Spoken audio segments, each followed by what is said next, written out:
Bismillahirrahmanirrahim. Assalamualaikum warahmatullahi wabarakatuh. Waalaikumsalam warahmatullahi wabarakatuh. Sahabat-sahabat sekalian yang dirahmati oleh Allah Subhanahu wa taala.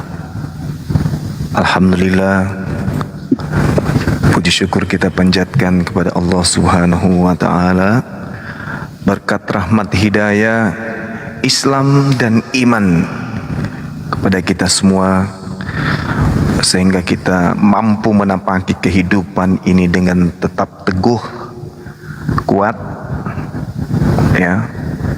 Kemudian senantiasa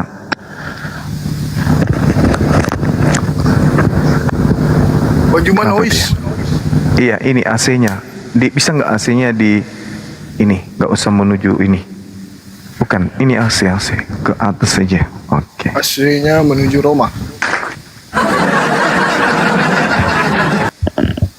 Iya, kita dalam keseharian kita tuh diberi Allah kekuatan kemudian untuk menapaki kehidupan ini, menghadapi segala ujian, cobaan yang Allah berikan kepada kita semua sebagai ujian iman Islam kita, agar iman Islam ini semakin kuat, ya, semakin kita bisa pertahankan. Semakin banyak godaan, kita semakin kemudian bisa, ya, membedakan dengan jelas antara hak dan yang batil. Allah Subhanahu wa taala berfirman di dalam Al-Qur'anul Karim, Bismillahirrahmanirrahim. Innal ladzina yakhshawna rabbahum bil ghaib lahum maghfiratu wa ajrun kabir. Sesungguhnya orang-orang yang takut kepada Tuhannya, yang mana Tuhan itu tidak terlihat oleh mereka, mereka memperoleh ampunan dan hal yang besar. Sahabat yang dimuliakan oleh Allah, kita umat Islam ini selalu bersalawat kepada baginda Rasulullah Muhammad SAW. Salah satu aspeknya karena kita itu percaya akan janji Allah, percaya akan adanya syafaat yang akan diberikan oleh Allah melalui baginda Rasulullah Muhammad SAW. Makanya dalam Al-Quran, Innal ladzina yakhshawna rabbahum bil ghaib. Yang dimaksud di sini adalah kita umat Islam. Umat Islam ini tak melihat Tuhan, tak melihat Allah, tak melihat pencipta langit dan bumi. Tidak seperti tetangga kita, Tuhannya harus dilihat, Tuhannya harus berojol, Tuhannya harus punya ibu kandung, Tuhannya harus punya ayah tiri, Tuhannya harus punya saudara-saudara, Tuhannya harus punya sepupu, saudara-saudara dan sepupunya sekampung, dan Tuhannya harus punya RT, RW, lingkungan, desa, lurah, kecamatan, kabupaten, ibu kota negara, dan provinsi, serta bangsa dan nusa. Ini ya, lucu ya. Nah, sedangkan kita umat Islam itu diperintahkan kemudian wa asirru qaulakum awijharu bi innahu alimun bizatis sudur. Apa yang kita rahasiakan, apa yang kita ungkapkan, apa yang kita ucapkan, Allah tahu. Meskipun kemudian kita tak melihat Allah, tetapi apa yang terlontar dalam hati kita, apa yang terbersit dalam benak kita, itu Allah tahu. Ala ya'lamu man khalaqa wa huwal latiful khabir. Apakah kemudian pantas Allah yang menciptakan itu tidak mengetahui? Tentu tidak. Jadi yang dikatakan Tuhan pasti Maha mengetahui. Ala ya'lamu man khalaqa. Apakah pantas Allah yang menciptakan itu tidak mengetahui? Tidak pantas. Oleh karena itulah Allah yang Maha mengetahui ini tidak mesti harus menjadi makhluk ciptaan. Karena yang menjadi makhluk, yang menjadi Tuhan-Tuhanan, yang terdiri dari manusia, terdiri dari sapi, pohon, kayu, burung-burung, kuda lumping, itu bukan Tuhan, itu tataran ciptaan, itu tataran makhluk. Ala ya'lamu man khalaqa. Apakah pantas Allah yang menciptakan itu tidak mengetahui sesungguhnya wa huwal latiful khabir, dialah Allah yang maha halus, maha mengetahui. Itu dalam Al-Quran dijelaskan seperti itu para sahabat-sahabat. Lantas Allah kemudian menerangkan kepada kita, huwallazi ja'ala lakumul ard zalulan famshu fi manakibiha wa kulu mir rizqih wa ilaihin nusyur.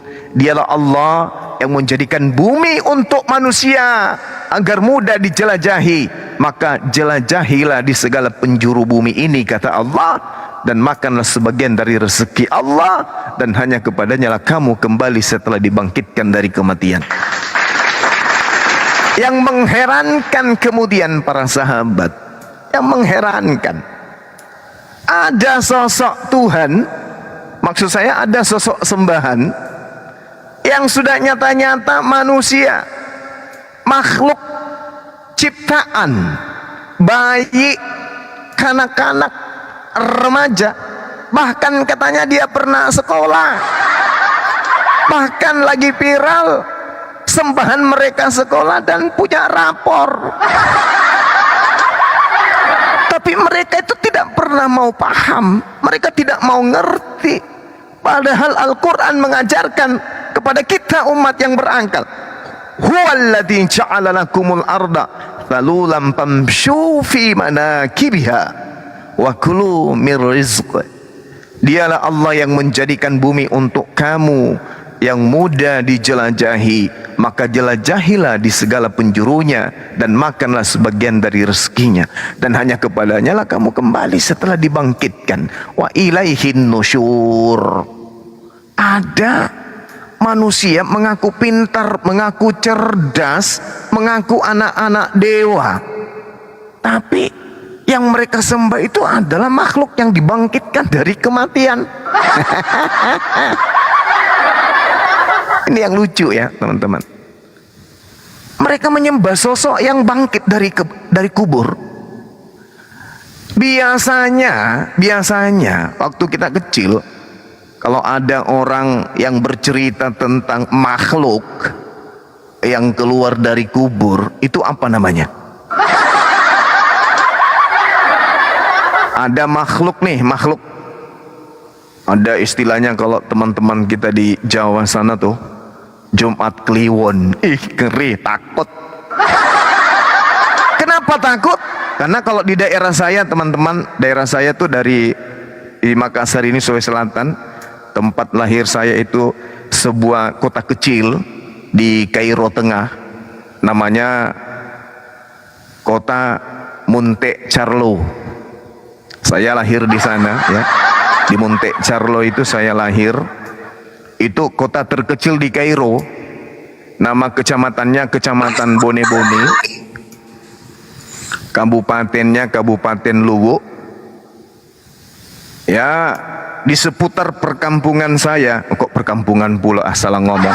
Di sekitar perkotaan saya, tempat saya lahir tuh, dari mulai utara sampai kepada selatan, daerah Cilalang, daerah Cimpu, daerah Siwa, daerah Botta, daerah Ponrang, Wajo, Larompong, Belopa, dan semua yang ada di sana itu, kalau ada yang keluar dari kubur,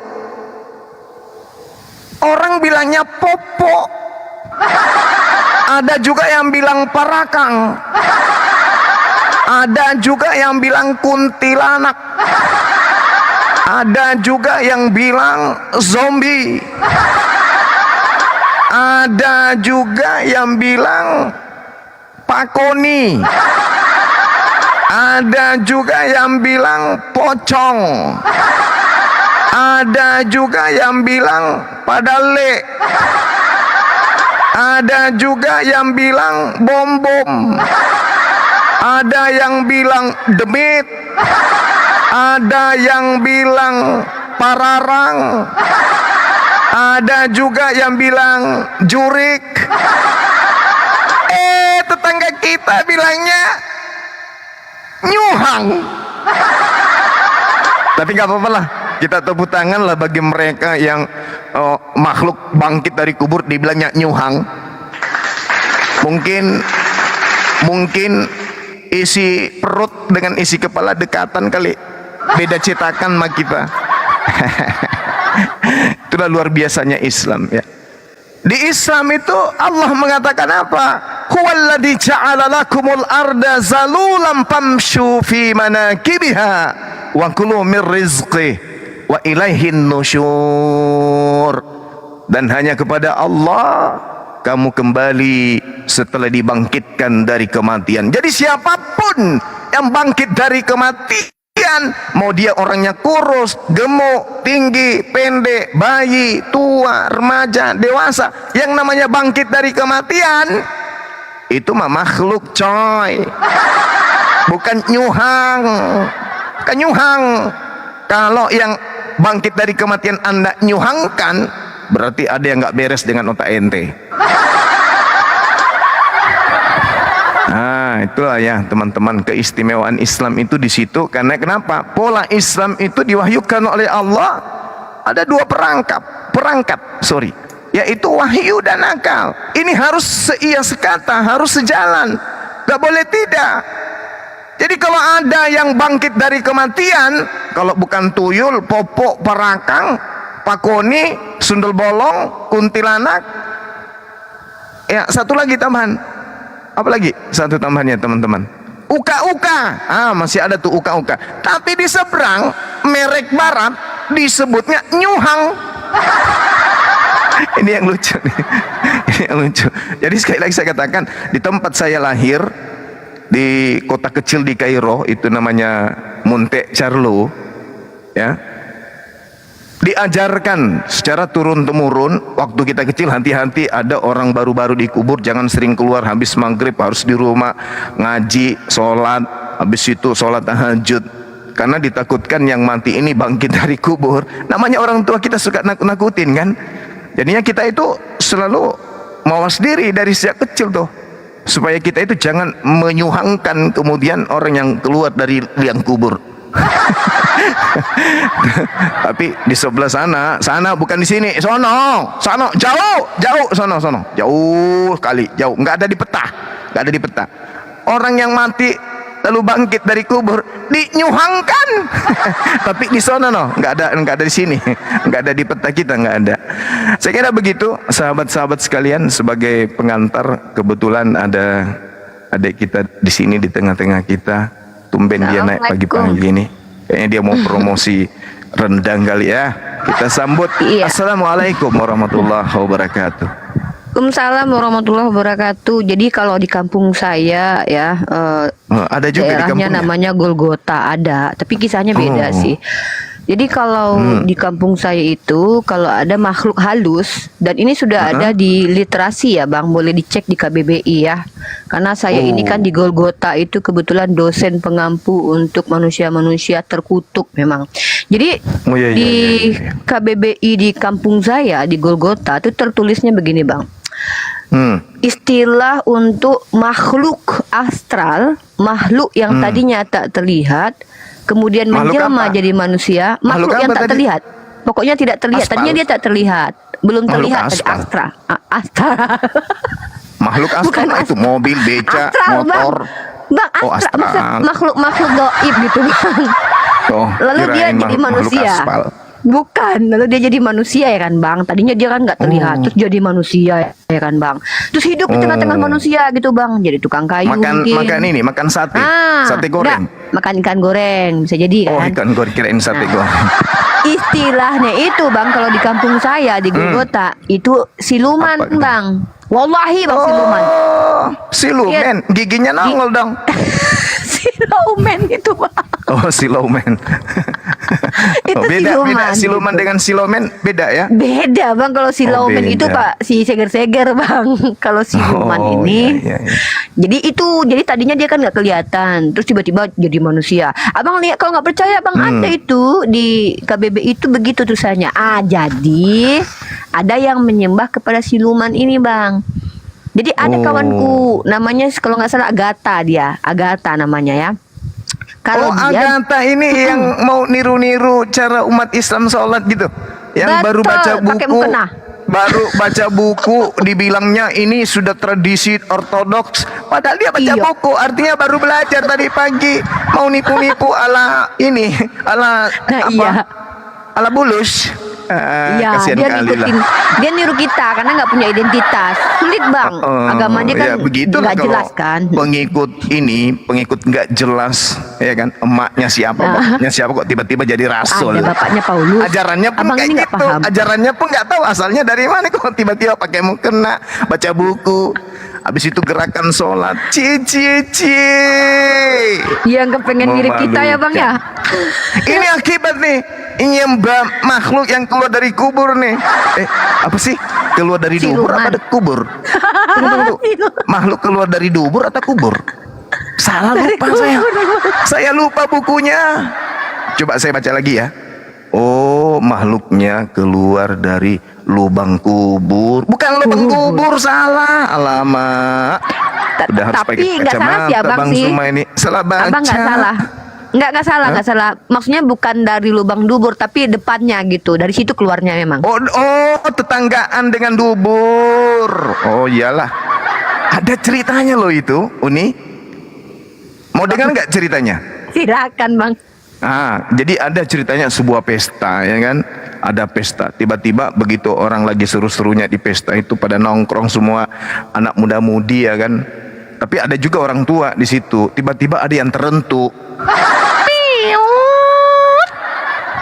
Orang semua pada melongo kan? Pada melongo semua nih. Sumber suara tertuju kepada Agatha. Kebetulan Agatha ada di situ.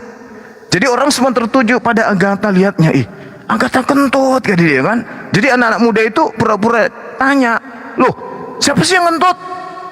Agatha mukanya merah seperti biasa kan. Mukanya merah, kupingnya merah, udah mau jatuh gigi palsunya dia kan.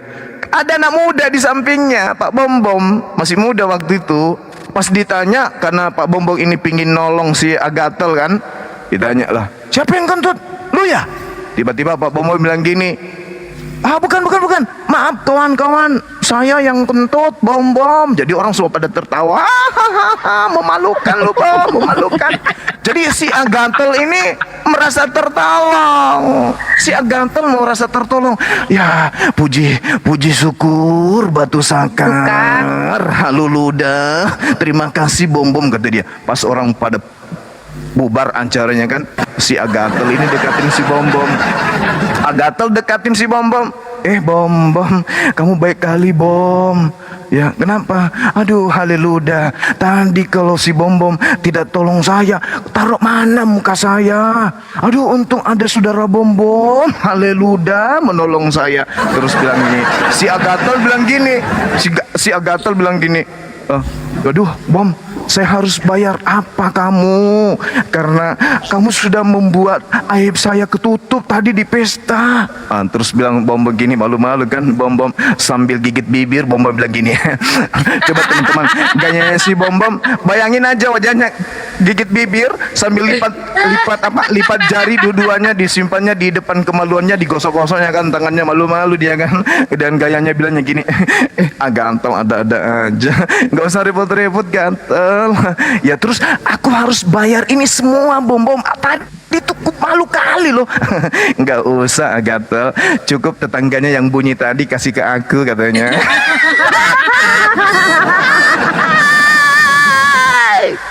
Jadi terpaksa di pojokan dikasih lah tetangganya yang bunyi tadi tuh sama si Agato ke Bom. Sadap. Aduh parah ini mah. Dasar. Akibat dia mirip ortodoks, malu-maluin aja ortodoks, mau bikin cara sholat kayak begitu. Mah dasar kucluk, wanita sedeng bikin malu. Masa ya gitulah ceritanya. Silakan dilanjut teman-teman. Assalamualaikum Gurunda, Undiripa. Waalaikumsalam warahmatullahi wabarakatuh. Assalamualaikum warahmatullahi wabarakatuh. Gurunda Juma, soalnya makanya saya gini dari Bang Pandi nih. Masya Allah. Gimana Dek? Nggak ada otan di sana. Agak dada aja. Cukup kasih tetangganya yang bunyi tadi boleh nggak? Kata dia gitu. Saya mau tanya nih, Bang. Udah lihat belum Maki YouTube-nya siapa PS Sarah itu? Ternyata Belum. menurut PS Sarah ya, yang debat sama Ki Juma, si PDM Keisa itu yang diusir Iya. sama Bang Juma itu, ternyata pernah kirim V-nya, foto V-nya ke Samuel Sihaan. Wih, keren kali lah mereka manusia laknat ini. Kayak Allahu tetangga Akbar. tadi ya. Iya. P itu apa sih? Sasuke, Hah? saya. Hmm? P apa? V, Miss V. V. Oh. Maksudnya itu ini Vanu. Alah, Miss V. Malas mandi Vanu. Mau Vanu. saya komentari cuma bahasanya terlalu vulgar kali, jadi aduh parah ini. Masa sampai ngomong kirim V-nya menganga gitu. Wah parah, kacau nggak berani saya. Maksudnya dia mau belajar kursus bahasa Ibrani, tapi pakai mulut yang dibawa gitu. Caranya nyebut Fafali Mapanta itu kayak mana? Coba perhatiin kayak gitu-gitu lah. Samanya si Bom tadi waktu minta tetangganya yang kentut gitu. Saya mau Masa tanya sampai nih, ngomong Sasuke, Miss V-nya bau terasi sama bau ikan asin gitu. Ah parah. Aku nggak ikut ya, aku masih kecil ya, aku makan Coba ditengok aku itu, ya bang. ditengok di apa YouTube-nya PS Sarah itu, ngeri banget. Aku Dituduri nggak dua ngerti orang. bang. Aku masih kecil, mana paham yang kayak gitu-gitu. Kalian aja lah. heran saya juga. Saya mau tanya Bang. Ini mungkin- serius. Ya, Ini Ripa, serius. sebentar. Oh iya ya, Nanya lanjut. dulu. Itu kan si Agatol itu kan ibadahnya kayak gitu ya, pakai mukena itu diajarkan siapa? Kalau kita kan Sama itu yang aku mau tanya. Nah, ini berarti sama kita Uneripa satu hati. Iya. Kan kalau dalam hadis itu kan solu kama ro'aitumuni usoli, solatlah sebagaimana aku solat. Lah itu kok Kristen ini ada aliran yang Niru Islam, mau niru siapa lagi? oh niru. Silakan Uni. Oh iya dong. Silakan Uni. Mana dalil rukuknya mana? Dalil rukuknya mana? Dalil takbirnya mana? Ada nggak? Tadi Dalil- malam saya dalil naik takbir? bang ke Komaldia bang, ada si Agatha sama si Edwin. Saya naik tadi malam. Saya cuma 2 pertanyaan saya tadi malam itu. Dia buat di Komaldia, saya ortodoks silakan tanya. Saya naik kan, terus saya bilang, lah ini kan saya ortodoks silakan nanya nih. Saya mau nanya, kalau kalian yang mau belajar ke saya bilang dong, kata saya kan. Kalian nanya, saya bilang kan. Di sini kalian katanya ditanya. Pertanyaan saya itu cuma 1 gitu kan. 2 pertanyaan saya. Yang pertama, kalian solata, kalian tuh yang ngajarin kalian siapa gitu loh. Orang yang pertama solata dalam iman Kristen kalian tuh siapa yang kayak kalian itu? Itu pertanyaan saya bang. Terus diturunin. Allahu Akbar, Masya Allah. Kalau di Islam kita itu kan jelas ya, gerakan-gerakan sholat itu diiringi dengan ayat. Silakan. Ya, guru lanjut guru dah. Ya. Kalau ruku misalnya kita ditanya Al-Qur'anul Karim surah Al-Hajj. Al-Hajj ya, akhi. Al-Hajj itu memerintahkan kemudian kaidahnya sujudnya itu kemudian diterangkan di ayat ayat 76 atau 77 ya? 77. Bismillahirrahmanirrahim. Ya ayyuhalladzina amanu. Di situ dijelaskan ya ayyuhalladzina amanu ruk'u wasjudu wa'budu rabbakum waf'alul khaira la'allakum tuflihun. Wahai orang-orang yang beriman, rukuklah, sujudlah. Tuh, jelas tuh. Ada perintah. Gitu-gitu sahabat-sahabat. Jadi kalau di sana dia merukuk itu perintahnya di mana? Gitu loh, teman-teman sekalian. Tapi kan dulu abang kan pernah bahas ini waktu kita di Zoom itu si Edwin si Iya, Meta pernah. itu. Dan mereka niru-niru wudu, niru-niru semuanya. Jadi mereka ingin nipu-nipu, ajaran tipu-tipu kan memang. Jadi Aduh, mereka ditertawakan sama Kristen yang lain. Karena itu tidak ada di dalam data Bible. Angkat tangan dua-duanya, kemudian terus taruh tangan di tengah, habis itu ruku, habis itu sujudnya kayak kita, habis itu pakai mukena. Alamak. Lah. Sekalian aja masuk Islam napa? Terus sholatnya masa sambil baca sambil kalau Ya itu bukti. Itu bukti. Kalau yang si Agatel ini praktekkan itu adalah upaya niru-niru Islam. Kalau itu murni dari ortodoks, maka dia sudah hafal, karena nggak mungkin baru kali ini dia belajar ortodoks. Itulah kalau agama warisan penjajah ya gitu, semuanya mau dirampas. Ya kan? Semuanya mau dirampas dari kita. Habis itu nanti kita yang dituduh mencuri itu. Habis itu kita yang dikata merampas. Aduh, dasar koplak. Inilah kalau serigala nyamar manusia ya kayak gitu.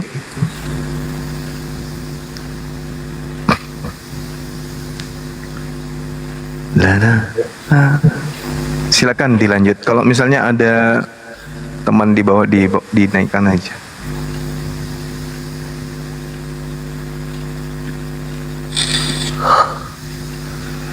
Allahu Akbar. Belum ada outletnya bang, belum ada request. Uniripa udah pesan skincareku belum? Silakan dipesan Uniripa. Harganya murah, lagi promo 95.000. Yang berminat bisa langsung ke WA saya ya. WA-nya ada di bio profil. Ya, jadi Bang Sadli ini sekarang sudah jadi owner apa tadi? Skin. apa tadi? Skincare. Bisik-bisiknya. Skincare. Skincare. Iya, stiker. Kayak gitulah. Screenshot. Ya. Iya, kayak gitulah. Jadi beliau ini sudah jadi owner, masih muda, usia baru Ownernya Bang Juma 20 tahun. sama Mbak D. Alhamdulillah beliau kolaborasi dengan Mbak D, bikin usaha paten atas nama mereka sendiri.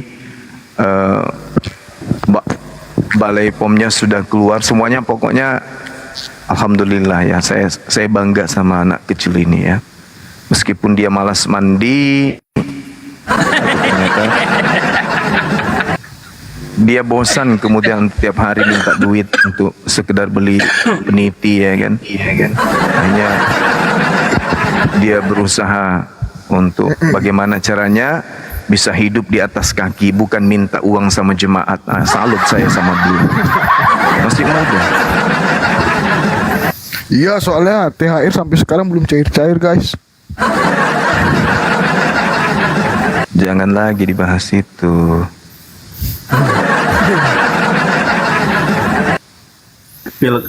Bang, katalognya bang. Ini screen share. Kita barter aja Pak Sadli. Ini dapat skincare, kamu dapat dompet gitu. Rendang Pak Udi, rendang 2 kilo. Rendang. Rendang 2 kilo skincare berapa Sadli? Ih, parah kali keponaan Bang Zuma ini. Emang dia gitu. Jadi gini Bang, tapi ini serius ya. Kenapa si Agatha? Kalau ini kita kan analisis ya. Kenapa Agatha melakukan hal seperti itu? Kalau yang saya lihat ya. Stres. Dulu Agamanya nggak laku. Pertama itu karena agamanya nggak laku. Karena gini, yang kedua, Bang Zuma kan sama Bang Yonatan Nadar kan tahu si Edwin itu kalau di dunia Zoom dulu itu cuma jadi bulian kita, jadi pijaan kita. Jadi apa, kita pijak-pijak lehernya gitu kan. Tapi ketika dia di TikTok, jadi dia tuh seolah-olah banyak Kristen-Kristen yang merasa bahwa ortodok itu ajaran benar karena Bambang Nusena dari situ Bang. Bedanya dia beda bang. Ingin muntah. Mana Iya dia tempat beda muntah, bang. ada nggak? Dia Yunani, Ortodok Yunani ngakunya kan. Sementara Bambang Nursenan ini kan Ortodok Syria gitu. Nah kita harus kupas tuntas bang, bahwa kalau justru antara Ortodok Timur dan Ortodok Yunani itu punya persengketaan juga. Nah yang ketiga, Betul. persengketaan yang luar biasa ya, skisma besar-besaran juga. Nah yang terakhir dari saya juga bahwa apa yang dilakukan Agatha itu sebenarnya itu mencari perhatian umat Islam. Jadi kalian tuh dipancing, ini mohon maaf ya bang, saya kasih izin, saya minta maaf ya bang, cuma saya nggak merendahkan umat Islam, tapi saya minta tolong dengan sangat, wahai saudaraku umat Islam. Tadi malam saya menyaksikan sendiri bagaimana ada seseorang yang diklaim sebagai ustadz, tapi hanya menjadi justru menambah mempermalukan agama Islam. Kenapa? Karena antum di sana tidak diberikan untuk menjelaskan agama Islam. Antum hanya menjadi bulian. Nah, jadi yang sakit hati itu umat Islam yang lain. Kalau antum tidak punya ilmu kristologi, hanya ilmu Islam, dakwahlah kepada sesama Islam, brother, saudaraku. Aku gitu bang tadi malam lihat di tempat Agatha. Aku naik bang, bentar. Habis itu cuman bilang gini doang. Aku bilang gini doang. Pak Ustadz izin ya, saya menjawab pertanyaan si Metatron terkait tentang kenapa Zalika ada muslim lah kata dia kan. Diturunin saya langsung. Nah jadi kalian yang muslim, yang awam terkait ilmu kristologi ya, kalian hanya dijadikan mainan di tempat mereka. Beda dengan kita. Kita buka room itu berharap Oten cerdas naik untuk menjelaskan iman kalian. Tapi kalau Oten awam, saya justru kasihan jadi bulan-bulanan kami gitu loh. Nah jadi umat Islam yang mungkin mohon maaf ilmunya mumpuni dalam segi Islam, kalian itu ulama, jadi mata air kami. Kalian tidak layak berhadapan dengan anjing dan serigala seperti Agatha dan kawan-kawannya. Itu mungkin dari saya bang. Kadang abang kasihan bang umat Islam ini yang baru-baru masuk dalam dunia kristologi ini gitu kan. Mereka hanya jadi bulan-bulanan di roomnya Kristen bang. Iya. Jadi apapun ceritanya,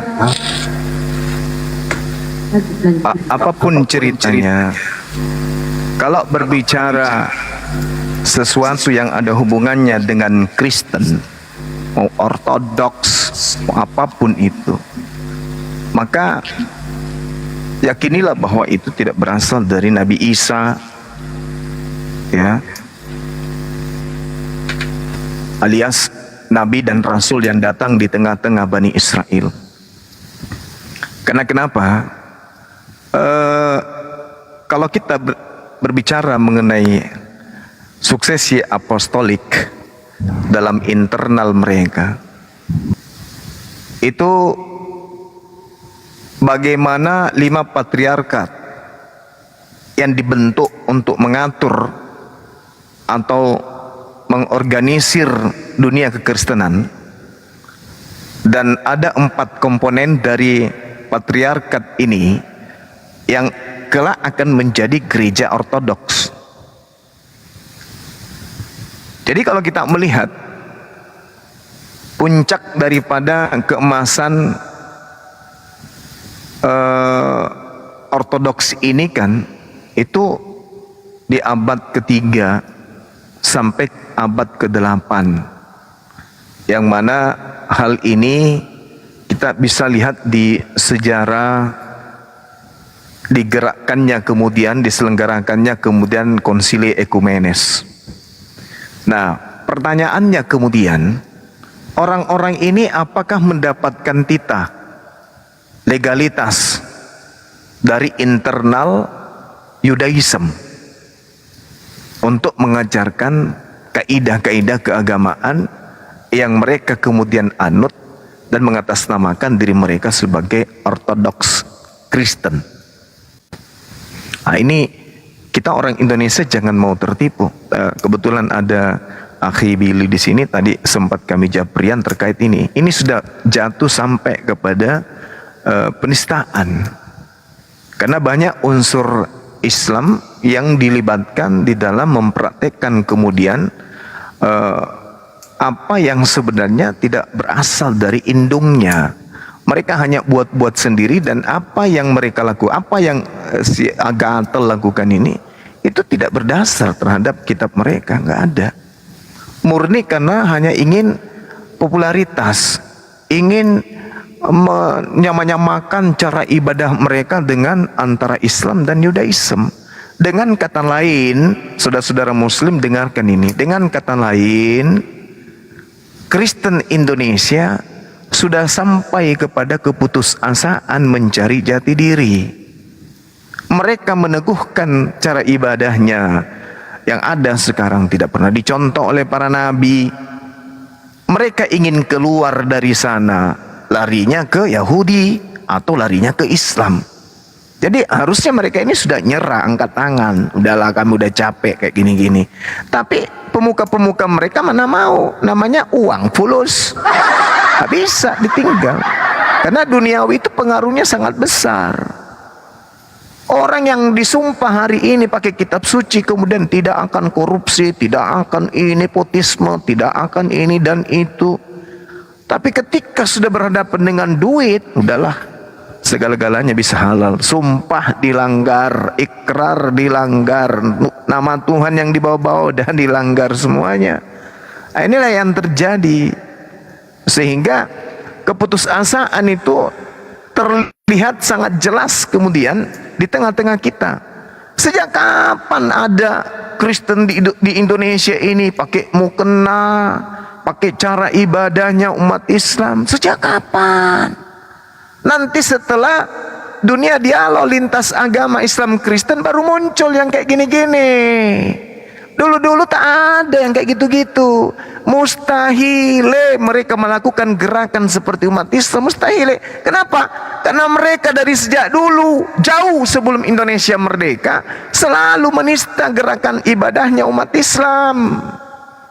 Selalu menghina, selalu menghujat, selalu menistakan cara ibadahnya umat Islam. Loh, hari ini kok tiba-tiba muncul pasukan guguk, tiba-tiba juga melakukan hal yang sama dengan kita. Ini sama halnya mereka meludah ke atas, jatuhnya ludahnya tepatnya di lubang hidung mereka sendiri.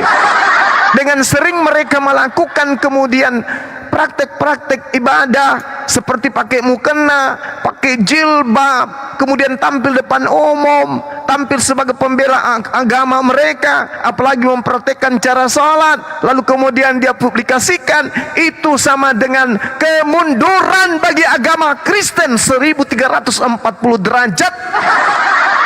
Dari sejak didirikan dan dibawa oleh penjajah mengalami kemunduran, bukan kemajuan. Jadi kalau hari ini ada umat Islam berdebat kemudian mempraktikkan cara-cara ibadahnya orang Kristen, itu bukan kemajuan Islam, itu kemunduran. Jadi kalau ada orang yang mengaku murtadin, laki perempuan, masih menggunakan identitas Islam, pakai kopiah, maksudnya identitas Islam Indonesia ya, masih pakai baju koko, pakai pegang tasbih, itu kemunduran. Artinya agama yang dianut sekarang tidak punya jati diri. Iya, artinya agamanya ya palsu-palsuan aja. Kalau kita di Islam, semua sehebat apapun pakaianmu ketika kamu menjadi muslim, non-muslim, begitu masuk Islam harus kamu menjadi Islam. Seutuhnya harus kau tanggalkan semua atribut-atribut agama pagan yang pernah kamu anut. Kalau mereka kebalik, justru bangga kemudian menggunakan nama-nama Islam, bangga menggunakan identitas Islam. Artinya sebenarnya mereka masih cinta dengan Islam, tapi karena ada yang menjanjikan kenikmatan duniawi, milih kenikmatan duniawi, tapi masih cinta kepada Islam. Ada lagi tuh ngaku-ngaku para murtadin, pakai nama Muhammad, pakai nama Yasin, pakai nama apa?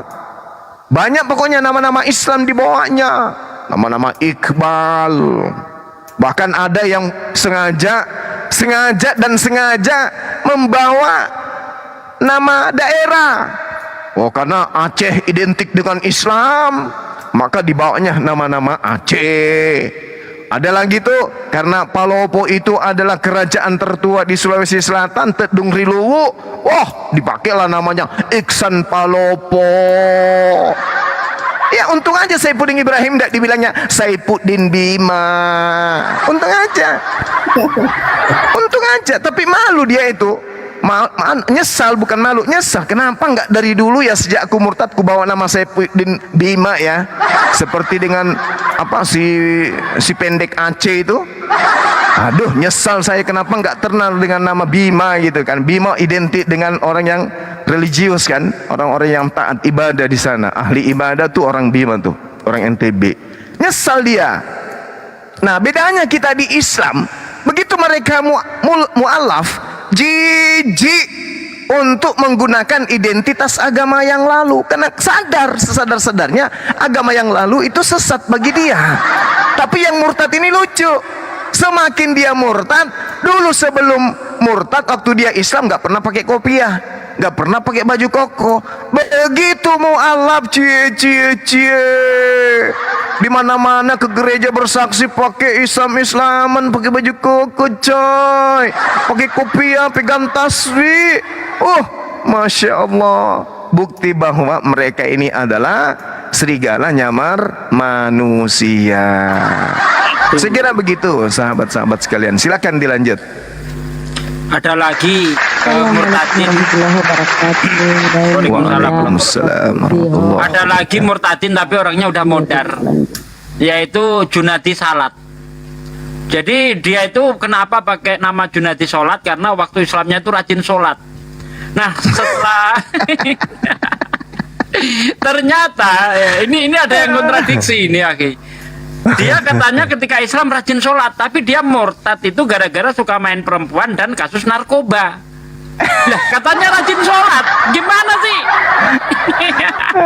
Aduh, parah. Namanya Junadi salat ya kan.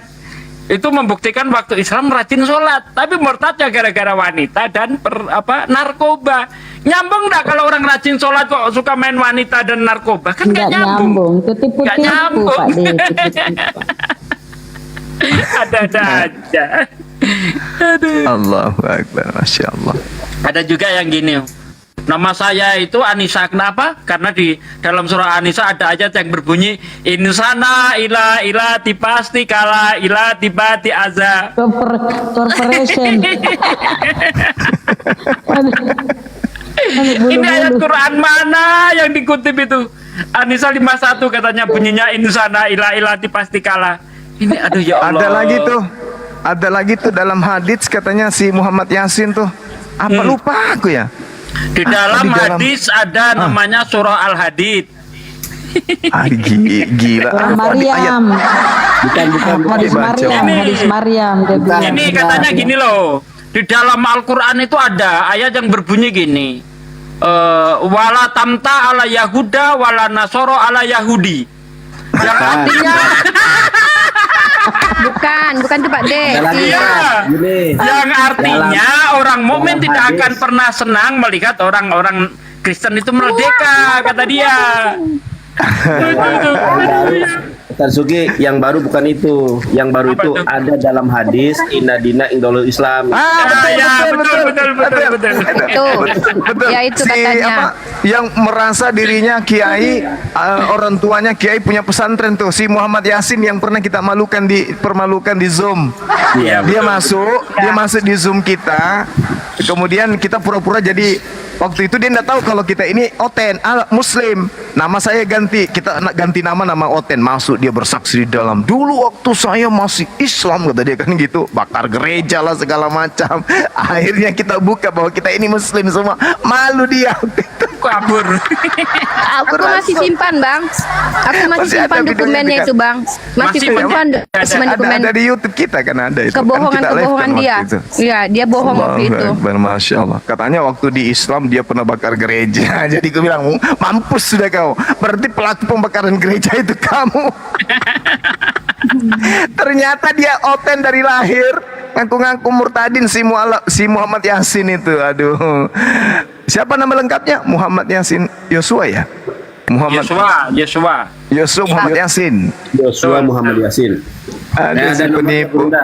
Ternyata nomornya Islam Kristen dari lahir ngaku mualaf, gila. Ya, Ada dalam hadis katanya dalam Islam. Ustaz. Katanya Ustaz masa nyebut surah Az-Zukhruf jadi Al-Ajrub. Ini apa? Nih, masa ada suruh Al-Ajrub, suruh apa itu? Dia kerja di bengkel dulu itu sih. Jadi maksudnya skrup motor. Aduh.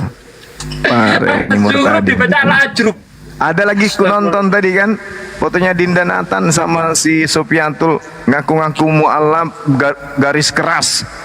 Yang katanya dulu waktu dia masih Islam dia garis keras, yang garis apa dibilangnya tadi tuh. Waktu di Islam dia yang Islam radikal. Waktu saya masih Islam radikal kata dia kan, diujilah sama Dinda Yonatan, dia nggak mampu, dia nggak sanggup. Lucu dia, astaga. Benar-benar ini orang-orang Itu Kristen ini. si Pendi Aceh itu kan dulu ngakunya itu kenapa dia masuk Kristen gara-gara debat di Facebook, di grup Islam menjawab, Kristen bertanya, Islam menjawab.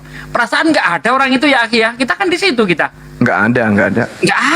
Nggak ada. Ini ngaku-ngaku kalah debat katanya kan gara-gara ketemu Yohanes 14:6. Akulah jalan kebenaran dan hidup. Perasaan orang ini nggak ada. Mana ada orang murtad gara-gara menemukan orang Islam menemukan ayat itu, akulah jalan, akulah kebenaran, akulah, tidak ada yang sampai kepada Bapa tanpa melalui aku loh. Orang Islam sebodoh-bodohnya orang Islam tahu tujuan di sana itu Bapa, bukan Yesus. Ada aja. Senjata ajair itu senjata untuk memurtadkan orang. Dia murtad 2015 katanya kan. Kapan ada 2015. Pendi Dia Aceh? orang Ambon, darah Ambon. Awalnya dia Kristen, pernah mualaf, kembali kafir lagi. Pernah nyimak di Ya, bawah aku mau di sedikit Ambon. ini ya, mau sedikit komen. Silakan soal- Ahi. Yud Bang Billy. Ya, halo semua, shalom. Jadi belakangan ini ada memang fenomena-fenomena yang ganjil yang nggak harusnya terjadi. Masalah identitas daripada atribut-atribut keagamaan itu nggak boleh harusnya. Sampai lihat di akunnya si Agatha itu sampai Rabi saya Yakub Baruk itu komen. Tapi dia pakai akun akunnya di situ tulisnya namanya pengajar hukum. Dia memang dosen hukum. Di situ lihat dia komen. Kalian kok menyerang? Harusnya begini. Karena ortodok itu punya ciri khas cara berpakaian wanitanya tidak seperti ini memakai mukena. Itu kan berarti suatu teguran juga gitu. Nah, kenapa sih kalian ortodok yang kesetanan ini, ketika kalian Septuaginta kalian nggak laku, tidak pernah sampai ke masa kejayaan kalian, sampai sekarang pun Kristen yang normal nggak pernah pakai kitab kalian itu nggak pernah sampai kepada puncaknya. Kenapa kalian itu sekarang dengan cara demikian memakai mukena? Itu bukanlah seragam atau tradisi orang-orang Kristen ortodok. Paling cuma pakai kerudung aja, nggak pakai mukena. Itu bukan tradisi kalian, gitu. Jadi ini kalau menurut saya ini sudah nggak baik, ya itunya. Iya. Sudah seperti Jatuhnya memprovokasi. penistaan Gitu. itu. Iya, itu Udah memprovokasi. penistaan. Provokasi gitu. Jadi ya seharusnya ini mendapatkan teguran ya. Agatha ini kan udah berapa kali nih. Jadi nah, harusnya seperti begitu Agatha. Saya rasa kalau si Romonya si Daniel itu tahu juga pasti juga akan negur karena ini nggak baik. Ini identitas orang-orang Muslim di Indonesia dengan mukena gitu. Ortodok pakailah dengan apa kayak gitu. Iya. Ya lanjut. Karena dia kan cuma pakai tudung aja kan Ahi. Masalahnya nggak punya identitas apa yang mau dibawa Agatha, karena apa? Kalau kita lihat di Indonesia ini yang banyak melakukan penyerangan itu ya ortodok Yunani, bahkan ortodok Pak Bambang Nusena aja itu masih hati-hati mereka kalau bicara itu. Nah jadi coba perhatikan si Aderion, si Kayapas atau si Edwin ini, mereka banyak yang turun untuk menghina dan menghujat tuh mereka yang suka nempel-nempel itu. Mereka. Emang mereka coba ini dari perhatikan. dulu ortodoks? Enggak kan? Ada Rion. Mereka lagi bete bang, lompat nggak jelas gitu. Enggak, mereka nggak ortodok. Begitu jadi ortodok jadi tambah gila. Mereka sudah menemukan agama mereka nggak benar, akhirnya dia ke ortodoks, pura-pura ortodoks. Karena kan dulu ngaku ortodok juga bang. Tahu-tahu orang ortodok yang bilang dia nggak pernah ada di ortodok. Malu nggak? Itu dia, makanya. Setahu saya Derion bukan ortodoks. Tapi dia mengklaim dulu. Jadi memang kalau kita bilang mereka nggak ortodok, memang mereka juga nggak akan tahu itu arti ortodok. Dan jujur saya bingung ya kalau di Indonesia ini yang betul-betul menggunakan ortodok itu kan si Daniel itu kan. Nah, kalau kita lihat si Daniel Biantoro ya, Bang Billy ya. Itu yang dari Yunani ya, ortodok Yunani. Bah manusianya kan ortodok Syria dia. Betul. Nah, bahkan penjelasan Daniel ini dengan penjelasan oten-oten laknatullah yang ada di TikTok itu banyak kontradisinya, Bang. Si Elia, kan mereka juga tanya sama si Daniel ini. Itu tadi mereka nggak punya identitas, makanya mereka coba menempelkan diri mereka kepada Islam seperti yang Bang Juma bilang tadi. Mereka nggak punya identitas. Itu Bang Billy. Dan lu pakai foto ini Daniel Biantoro kan? Foto lu ini. Nah, ini kemarin iya. gue udah protes sama mereka di Japri tuh, sama si si Aletea juga gue tadi di Japri. Gue bilang, emang kenapa? Ini perbedaan imam asli sama imam palsu. Kalau imam asli yang ada dalam kitab imamat, wah semuanya harus biru. Ini kok merah kayak tepekong begini? Itu dari mana di dalam kitab imamat? Tepekong. Tertulis bajunya merah. Tepekong ini bukan Imam Lewi. Gitu. Iya. Memang parah semuanya itu dipasuin.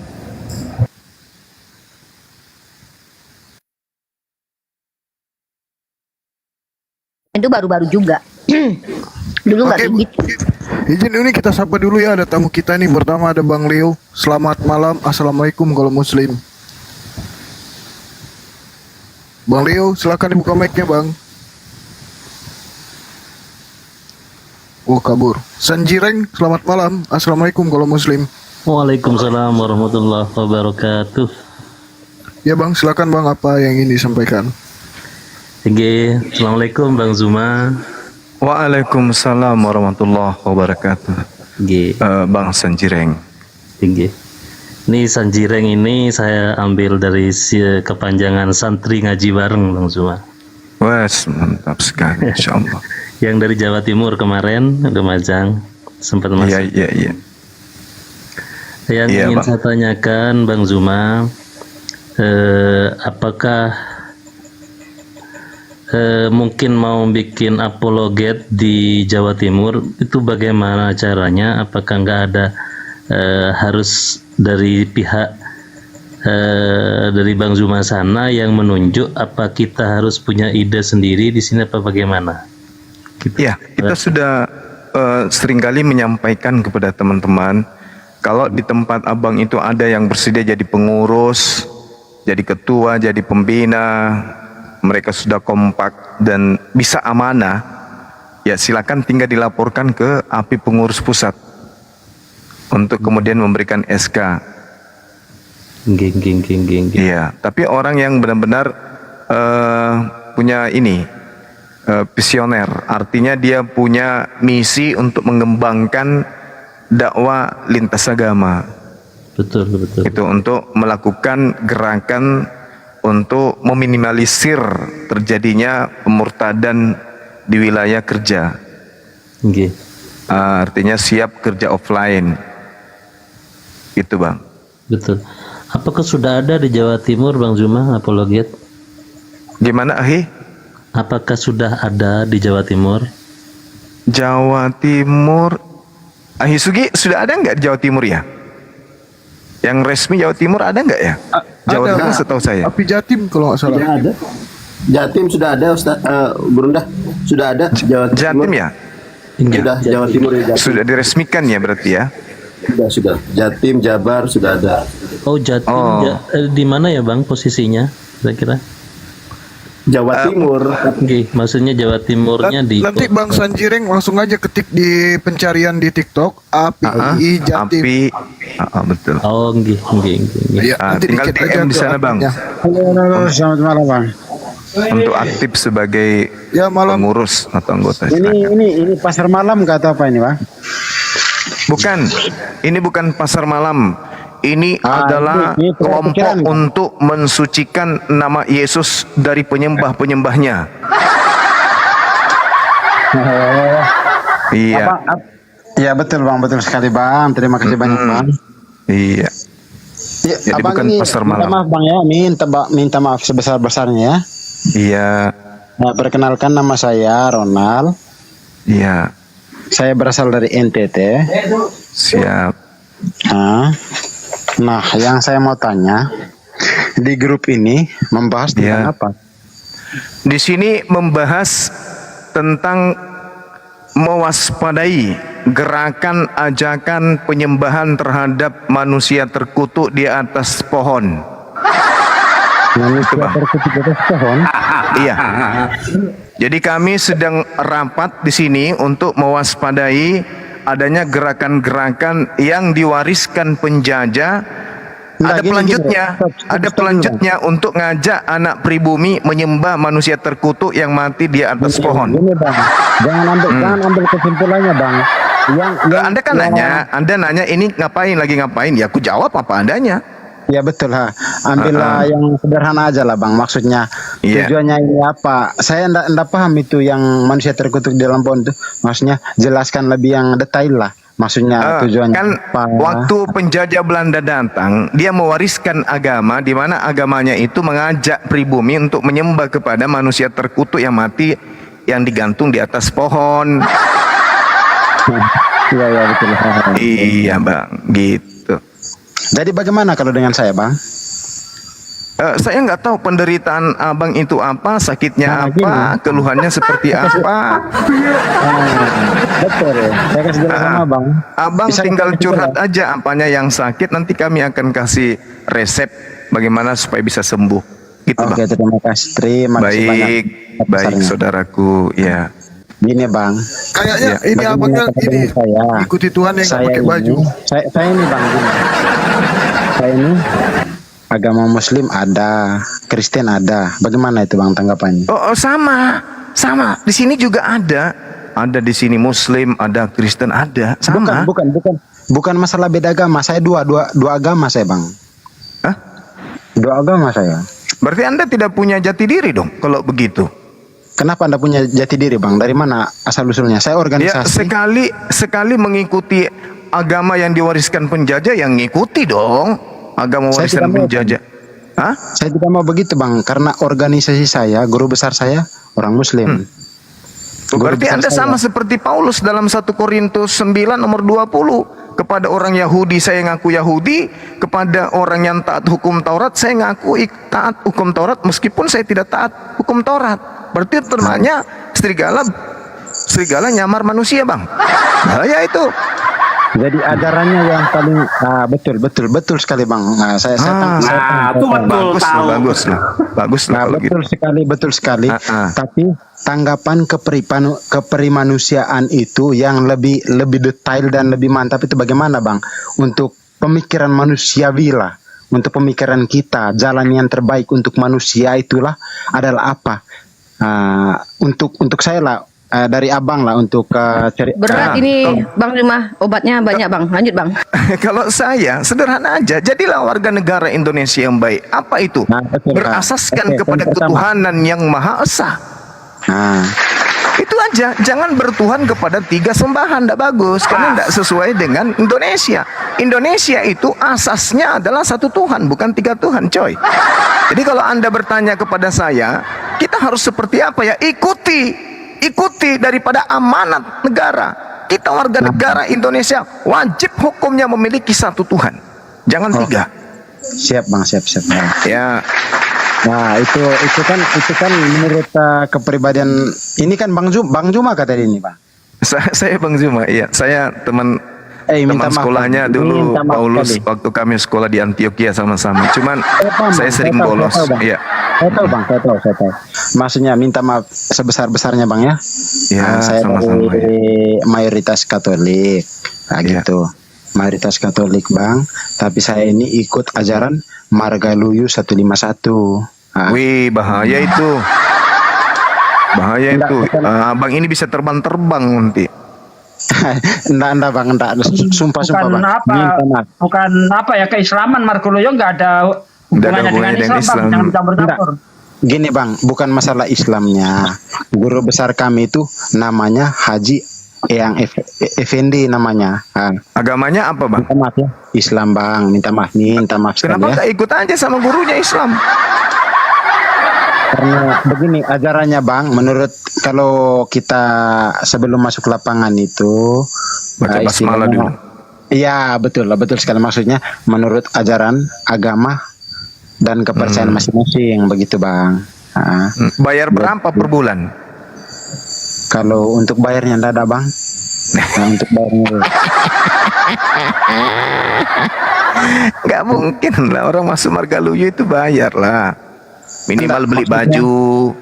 bayar itu ya, itu kan untuk bajunya untuk pakai sendiri bang, bukan Iya kan? Nah, kita beli untuk pakai di dalam diri kita sendiri. Gitu bang. Nah, ya saya anggap itu bukan dibayar. Itu namanya dari pribadi kita, kalau niat kita mau beli baju ya tinggal kasih uang. Ya bajunya datang kita kasih uang gitu bang. Margaluyu itu ilmu yang bikin orang terlempar itu ya? Yang saya- napas itu lagi. Minta maaf bang, minta maaf sekali bang, saya nggak tahu itu apa? bang. Saya mau tahu. Ajaran saya Kalau- Jalannya kalau sambil para nyeret nabi, kaki, kalau itu para nabi itu senamnya ngajar, itu senamnya sambil nyeret kaki, terus tangannya ke depan, ditarik ke bawah, ke belakang, sumpah ya terus serius, betul sekali bang. lagi. Betul sekali. olahraga Betul, malam betul, lah betul. ceritanya ya. Olahraga malam ya betul sekali, betul sekali. Iya. Sumpah ya. Bang. Sip. sambil ilmu apa, pernapasan napas itu mungkin. jalan sambil tahan Pernapasan napas. betul sekali bang. Saya Ilmu akui, Bang. pernapasan. Sayang sekali Saya ilmu mantan, ini Bang. telat diajar. Tanggapan abang lah bagaimana ceritanya, solusinya ini ajaran kami. Sayangnya ilmu ini telat diajarkan. Andai saja ilmu ini diajarkan dari para nabi, saya rasa perang salib tak akan pernah terjadi. Karena kenapa nabi-nabi mengajarkan pengikutnya saling memiliki ilmu kayak begitu? Ngapain kita perang lagi kan? Masing-masing punya ilmu, sekali melintang terlempar sampai 8 kali salto kan, itu sudah bikin takut orang itu bang. Anti peluru itu. Betul bang, betul lah, betul. Itu dia. Tapi sayangnya tak ada nabi yang mengajarkan itu. Nggak ada nabi. Nabi Abraham kagak, Nabi Musa kagak, Nabi Daud kagak. Andai saja ada salah satu nabi yang pernah mengajarkan kayak gitu, saya pun mau. Saya nggak ada nabi yang... Jangan-jangan Nabi Luga kan suka begitu dia. Oh, kecuali Oke, Abang. mungkin. Abang. Ya, kalau itu Abang. mungkin. Boleh saya tanya kah? Iya, boleh. Abang bisa mendukung kak tentang organisasi kami ini bang, karena itulah tadi situasinya dan kondisinya bang. Bisa mendukung kak tentang kami ini bang? Silakan aja, selama itu tidak dilarang oleh pemerintah bang, silakan aja. Kalau saran saya sih, ada guru yang lebih tinggi ilmunya namanya Gus Samsudin. Itu lebih hebat ilmunya tuh. Bisa kolaborasi dengan guru Anda itu. Sulap merah aja lah bang. Sulap merah. Bang, bukanlah ya aku tahu sih pesulap merah itu maksudnya, jangan Faris cerita lah. Maksudnya saya dari hati yang paling lubuk, dari Hati yang lubuk paling hati samping. yang paling dalam. Dalam atau Yang samping? lubuk. Maksudnya dari abang lah, bagaimana tanggapan abang? Apakah itu? Kalau saya bung, kalau saya dalam agama saya Islam nih ya, itu tak ada kaidah ilmu-ilmu kayak begitu. Itu yang pertama. Terus saya Yang- bang Habib betul. Iya, yang kedua yang saya sayangkan justru orang mengajarkan ilmu kayak begini tuh cenderung nuansanya kayak Islami kali. Padahal tidak ada dalam Al-Quran ilmu kayak begitu. Tak ada dalam hadits ilmu kayak begitu. Jadi itu mantra-mantra apapun dalam bahasa daerah. Misalnya entelheng elheng ente parakatiu parakatok tok tok kalonjing po. Ya, Kok betul, akan benar. lingaseng. Itu mantra-mantra kayak begitu kalau diarabkan bisa cantik bunyinya dan orang-orang akan percaya. Oh, ini ilmu bagus ini. Kenapa? Karena pakai bahasa Arab. Padahal tadinya cuma bahasa daerah. Teroko nakande kopati tematu mate mulai nakong kopolok muasyuh. Itu diarabkan sampai orang percaya. Oh, ini ilmu Islam ini karena bahasa Arab. Padahal itu bahasa daerah tadinya. Mantra yang didapat di bawah gunung, di bawah dalam goa, kemudian kebal, lalu diarabkan supaya orang percaya. Karena umat Islam di Indonesia ini kalau sudah Arab-Arab, bayangkan aja orang pakai bahasa Arab di sampingnya, dikiranya orang berdoa amin amin, padahal orang lagi ngomong biasa. Jadi kalau ada orang datang kemudian ya mengajarkan ilmu yang tadinya bahasa Bugis, bahasa Makassar, dapatnya di Goa, dia bertapa. Begitu dia keluar, gimana caranya supaya laris? Oh, pakai bahasa Arab, diartikanlah ke Arab. Contoh misalnya, ilmu berakatua katu mainat popok na tae nanu na kengke asu bolong polok na yang mengkondong dia bela. Nah, dibaca 3 kali dalam bahasa Arab. Oh, canggih kali itu bacanya. Permisi bang. Bang, Gimana? permisi bang, minta maaf sebelumnya. Iya. Saya ini kebetulan Banyak kali minta maafnya sampai tidak pakai baju. Minta maaf, ya betul. Saya dari minta maaf dari hatiku. Pas juga feelingan Bapak, memang saya dari lulusan dari lapangan Korlap, lapangan Raja Wali Makassar, Bang. Saya. Nah itu makanya aku bilang. Jadi mungkin ada orang bertapa, entah itu di Gunung Bawah Keraeng, kemudian dikasih dia mantra-mantra lontara, teroko nakan di kopatitong, akita nakeng kepolok muasu. Nah, yang kayak gitu-gitu diarabkan sehingga orang percaya, dianggapnya itu agama apa ilmu dari Islam. Sehingga saudara naik ke sini, kemudian bertanya, "Bagaimana? Saya ini Islam, saya juga Kristen karena saya belajar ini." Padahal kalau ilmu itu ada diajarkan, Yesus tidak akan pernah disalib. Kenapa? Begitu dia mau ditangkap sama Romawi, dia baca mantra itu. Teroko nakan deko pati tong matum batek mularina kengke asu bolong polomu narang ke ambona. Itu tinggal diarabkan aja itu, Bang. aku tahu bang, aku tahu bahasa daerah itu bang, aku tahu. Tinggal diarabkan aja itu tuh. Kalau orang awam dipikirnya itu mantra usalli sunatan ma'rifatullah satullah abdullah asmaullah kiramang katibina yaf'aluna ma taf'alun dan seterusnya. Padahal itu tadi mantra-mantra kayak gitu. Kenakan dekopati tongaken te mulari nakeng ke polomu asu bolong natena murai ambena tanggung jawab nasabah sumilang polok nadir panua. Ada yang tahu artinya nggak? Tinggal diarabkan itu selesai, men. Ditulis di atas kertas dalam terjemahan bahasa Arab. Habis itu dililit-lilit, dimasukin kertas hitam, dibungkus kain hitam. Habis itu dikasih benang, disimpan di punggung. Padahal apa bacanya di situ? Tinggal kau digigit kau anjing hitam. Iya, aku paham bahasa daerah abang tadi. Itu dia makanya. Jadi kami itu umat Islam itu rujukan kami kitab suci, Al-Quran dan hadits. Di luar daripada itu, mau dia sihir bisa memindahkan biji sakar melengket di dinding EGP, mau memindahkan biji matanya orang EGP, mau berbicara dengan roh-roh halus EGP, aku tidak peduli. Kami hanya ada Allah, hanya ada satu Tuhan. Tempat kami bersandar, tidak ada tempat sandar kami itu mantra-mantra gitu, Bang. Ya. Bisa nggak saya bertanya sama Bang? Dari tadi kan bertanya, Bang. Artinya bisa. Ini pada intinya sudah ini. Ya, silakan. Ya, abang percaya nggak makhluk halus itu ada? Mau percaya, buktinya saya lagi ngomong sama Anda. Kalau nggak percaya saya tidur dari tadi. Oke, terima kasih. Cara menangani orang seperti itu bagaimana, Bang? Contohnya orang kesurupan. Kalau orang kesurupan mah itu gampang. Iya, oke siap. Gampang. Kalau orang kesurupannya itu janda, cari teh ayam yang masih panas. Tapi ingat, teh ayamnya dari ayam jantan yang bulunya warna merah. Ambil selagi panas, colok di hidungnya, insya Allah siuman dia. Gampang itu, Bang. Gampang itu. Cari tai ayam tai lencong itu taruh hidungnya selesai itu. Siuman. Saya pernah nanganin orang ini karyawan saya sendiri nih. Banyak staf saya masih dengarkan ini. Orang semua panik satu kantor, kepala cabang nelpon. Ini demi Allah kalau saya bohong. Nelpon. Iya, Bang. Bang Suma naik ke lantai 3 cepat segera. Loh, ada apa, Pak? Kok panik kali? Anggota Bapak kesurupan di ruang aula. Siapa, Pak? Nah, dia kan, udah naik aja ke sini segera. Baik. Bapak yang tenang, Pak. Saya naik, tak. Anak-anak sapam itu nyapa. Pagi, Pak, pagi. Ini jam berapa? Kok bilang pagi? Iya, Pak, siang, Pak. Udah. Siapa yang kesurupan di dalam? Samsul, Pak. Samsul, si cleaning service itu. Iya, Pak. Ya udah, buka pintu. Nah, akhirnya saya masuk. Ketemulah sama kepala cabang. Pak, namanya siapa nih, Pak? Aduh, Pak Imam, Pak Amin ya, Sat? Pak Amin. Nah, Pak Amin ketemu. Jadi, aduh cepat bang, kenapa? Bapak ketemu anak buah saya kesurupan di mana? Saya lagi merokok, lagi cari ketenangan di sini. Tahu-taunya begitu saya dari tadi duduk di sini mau habis satu batang, aku lihat dia di bawah meja saya, Pak.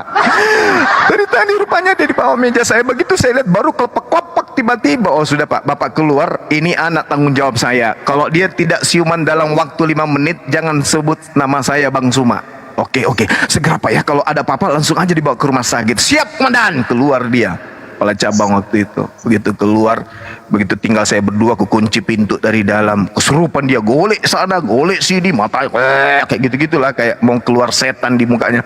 Habis itu ku jambak rambutnya, ku tampar 2 kali. Kurang ngajar kau, bikin malu. Kau sadar sekarang? Kurang ngajar kau, bikin malu. Kau kenapa? Kau habis begadang kan? Iya Pak, habis begadang pas semalam Pak. Saya tertidur Pak, saya tidak tahu kalau ada Pak Amin duduk dari tadi di sini, saya ketiduran. Nah habis itu kuludahin mukanya. Sudah kau keluar. Jadi tapi sebelum itu belum dia masih bertahan kesurupannya. Oh dia, betah juga orang ini ya, betah juga ini.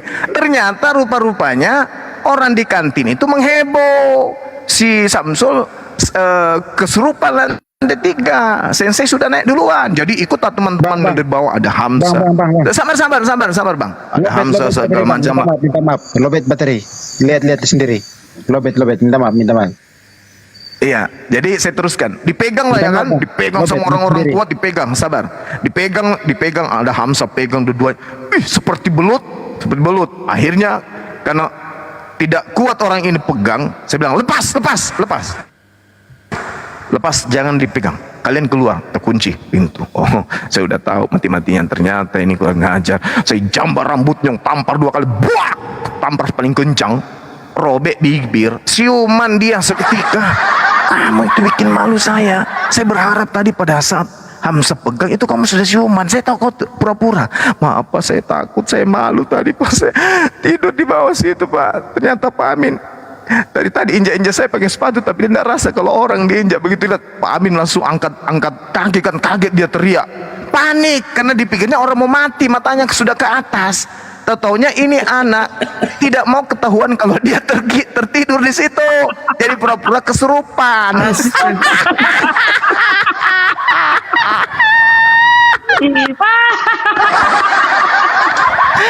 Jancuk.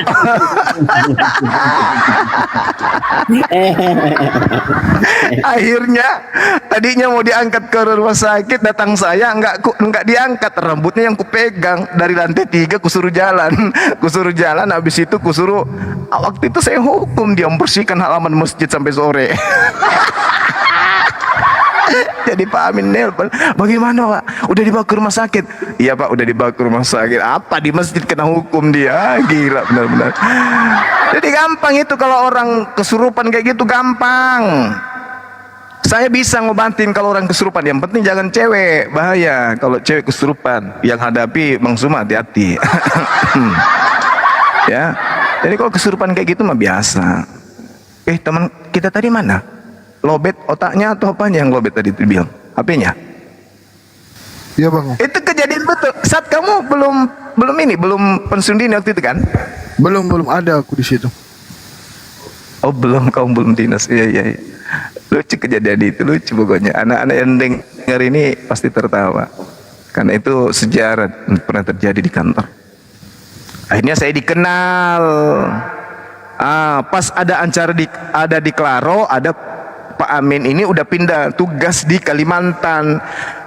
Tellernya dia, CS-nya dia kesurupan di Klaro. Saya udah di tol pulang ke rumah. Bang Suma di mana? Dari jalan Pak, udah pulang Pak. Ini udah jam berapa ini Pak? Waduh, balik lagi dong. Saya udah di tol Pak. Anak saya kesurupan, kata dia.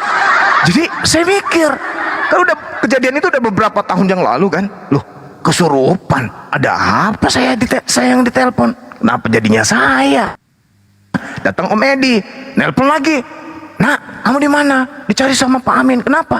Anak buahnya kesurupan dari Kalimantan. Loh, kenapa cari saya Om? Itu loh dulu kamu pernah ngobatin anak cleaning itu. Ketawa saya di mobil. Jadi dikiranya saya ini pinter. Jadi ku bilang sama Om Edi, Om Ed, bisa ndak itu perempuan ku tampar juga kayak anak itu yang kemarin? Janganlah, kata dia. lucu. Jadi kalau Anda yang kesurupan jangan panggil Bang Suma, bahaya cara ngobatinnya. Aduh, parah. Ya itulah pengalaman ya teman-teman, pengalaman sekaitan dengan apa tadi ilmunya tadi itu apa? Marga apa tadi? Marga apa tadi dia? Marga suci apa? Margaloyo. Margaloyo. Oh, Margoloyo apa sih? Marga apa? Marguluyu. Margaluyu. Ya mana yang benar ini? Ada yang bilang Margaloyo, ada yang bilang Marga Satwa. Yang benar yang mana? Marguluyu. Itu Marga jalannya Polo. tuh nyeret. Enggak ada tadi Marga Polo, ada aja. Jalannya tuh nyeret Margalue. kaki, selebar-lebarnya kaki diseret sambil tahan napas. Nah, terus Begitu caranya seperti itu. Iya, sambil tahan napas berapa kali sekali melangkah itu berapa kuatnya, kuat 2 menit tahan napas sambil nyeret kaki, tangan ke depan, tarik ke belakang. Nah, begitu caranya. Akhi pernah masuk? Iya. Oh, pantas nah. Tahun 92 itu saya ikuti itu. Wih, berarti masih muda Bang waktu itu, Akhi? Masih SMA lah. Iya, betul. Mirip Saya dulu paling setia demen kayak hati ya. gitu. Kayak gitu paling Mirip- demen dulu tuh. Jadi pernah menghilang, Pak Dek. Pernah menghilang. Jadi Setia makhluk hati, halus Akhi. pernah. Setia hati. Iya. Kan kalau setia hati itu kan silat. Kalau Marguluyu nggak ada silatnya. Dia hanya pernapasan aja. Tenaga Ya, tapi dalam. modelnya begitu juga, kaki di gituin tadi mirip pernapasan Iya. juga itu setia hati tuh. Yang kalau Jadi latihan pas- itu suka menyambat arwah, misalnya Bruce Lee, jadi bisa kayak Bruce Lee Nah, kayak gitulah. gitu. Kalau Iya. dia Oh. sudah menguasai itu, nanti dia mintanya apa bisa gitu. Pas kejadian di luar dicari mana korbannya, mana ininya, itu Pak di tengah-tengah tergeletak. Loh, pas dikasih berdiri, wah ini kan guru si itu, gurunya si apa tadi, Marga apa? Margaloyo. Wah, ya jaga sombong, ya udahlah. Jago di tempatnya, pas di luar hilang ilmunya, bukan gitu? Kayaknya kalau untuk berantem nggak bisa deh itu, orang tahan napas terus jalan nyeret kayak gitu doang. Ya kalau berantem di jalanan sih nggak bisa begitu. Itu ilmu bela diri Bang Zuma yang bisa berantem di jalanan tuh. Karena saya ada pengalaman dulu itu, waktu saya ngajar di sini di kompleks, saya didik anak udah 4 tahun, tiba-tiba hilang kan, kutanya sama anak-anak, mana sih ini? Sensei, pindah ke aliran itu, marga ini, gitu-gitulah. Akhirnya saya titip salam, suruh gurunya ke sini sekalian. Semuanya suruh datang guru, datang bener gurunya. Datang gurunya dan murid saya itu juga datang. Jadi ku bilang gini, kalau gurunya bicara dulu sama saya waktu itu, dibilang, nak, kalau ilmu bela diri kamu itu digabungkan dengan aliran saya itu paling bagus. Habis itu gue bilang, Pak mohon maaf saya nggak percaya ilmu-ilmu kayak gitu. Kenapa nggak percaya? Akhirnya singkat cerita, aku bilang, Pak ini waktu saya latihan, boleh saya gabung sama Nana? Oh iya silakan, boleh saya nonton? Iya nonton aja. Datanglah si muridnya ini, ikut latihan juga, tapi telat datang. Jadi kusuruh di tengah-tengah, kau pasang ilmumu sekarang. Kau pakai ilmumu berdua, kan berdua waktu itu. Kau pasang ilmu kalian, sekarang kita tarung, biar saksikan sama gurumu tuh sekalian. Andai saja dia nggak lari kayak ayam,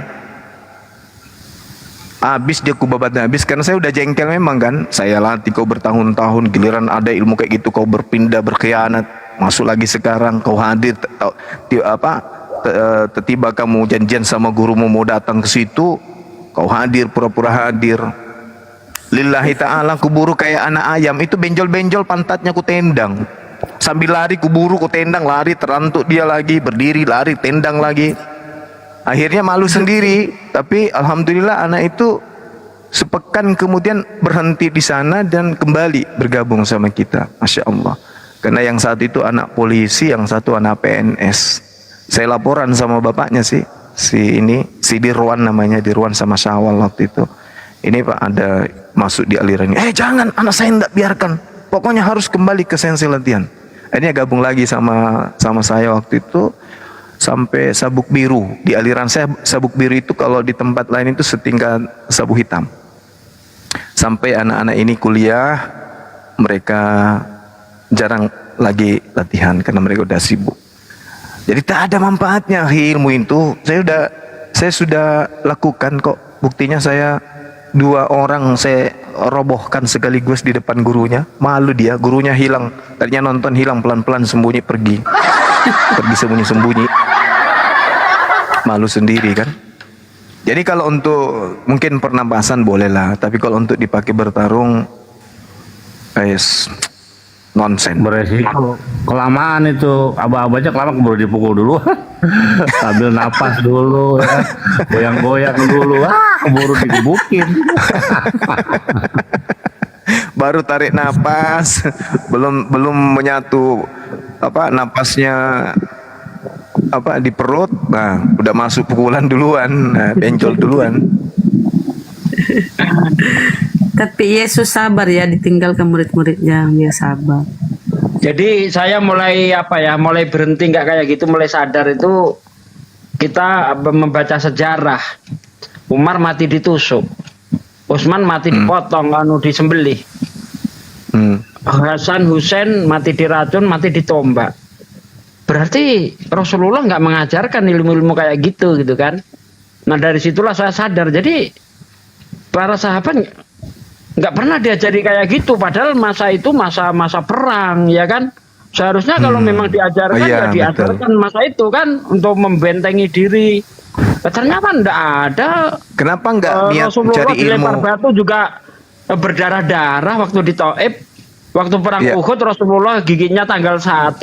Jadi dari situ saya mikir wah berarti nggak ada ajaran seperti ini di dalam Islam begitu. Terus kenapa nggak cari ilmu ilmu yang mampu merubah air jadi anggur, Ahi? Kaya antum, kaya antum, pasti kaya antum. Iya, air jadi anggur. Bisa Satu roti jadi banyak. Si Jojo. Saking gilanya dulu Akhi ya. Saya itu pernah puasa, bukanya itu cabe 7 biji yang merah yang paling besar, cabe rawit itu. Ya, nggak boleh minum. Dari mana itu ajarannya? Nggak boleh minum Bang. Ya namanya pokoknya ketemu buku mujarobat saya pelajari. Begitu saya praktekkan. Saya jalan itu sampai kayak robot, badan kaku semua itu kan. Saking panasnya cabai masuk ke perut itu. Saya jalan kan. Buka cabai 7 biji. Bukanya itu syaratnya. Coba bayangkan. Coba ya. Bayangkan seharian tidak makan. Bukanya cabai 7 biji nggak boleh minum. Itu nggak sakit mah timija. Untung nggak sakit mah, cuma akut bisa.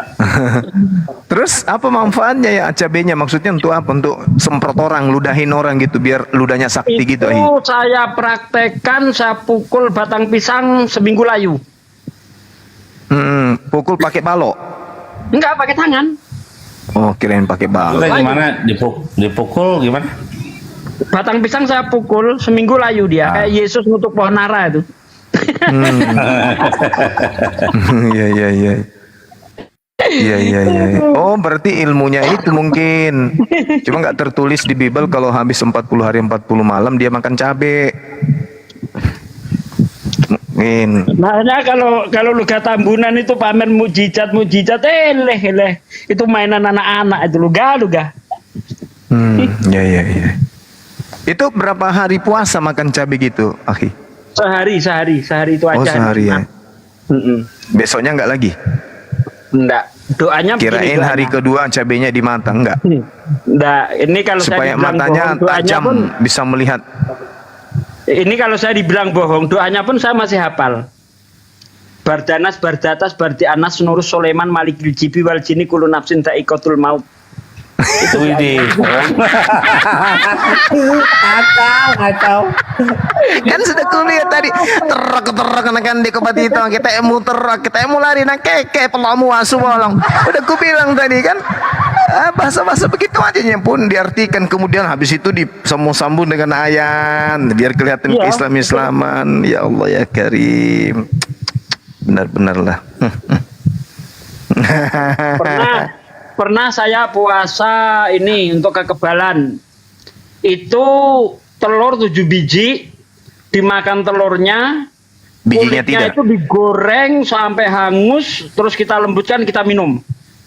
Wih, apa tujuannya itu? Ilmunya supaya kayak terbang kayak ayam. Kekebalan tubuh. Oh. Doanya begini.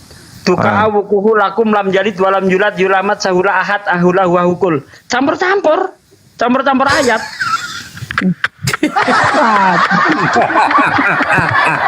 Berarti ilmunya makin nempel itu kalau hafal.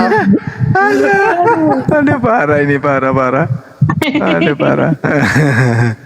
Parah. Ya, sebenarnya saya juga ada pengalaman tapi saya malu menceritakan. Ya itu apa ya kawan-kawan, saudara-saudaraku sekalian, Ceritain ini saya aja, Guru. ceritakan itu.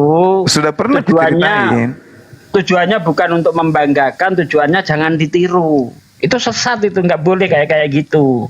Gitu loh tujuannya ya. Tapi Ya, dulu manjur ada banget. tamu. Ya.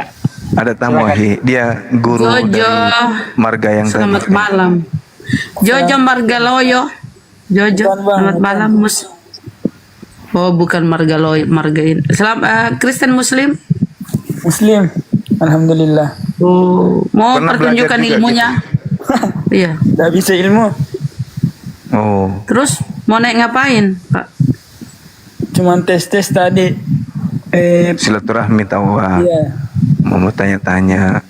Dia mau Mau tes belajar Pak. di mana? Di Pak saya Desugi. atau di Ahisugi?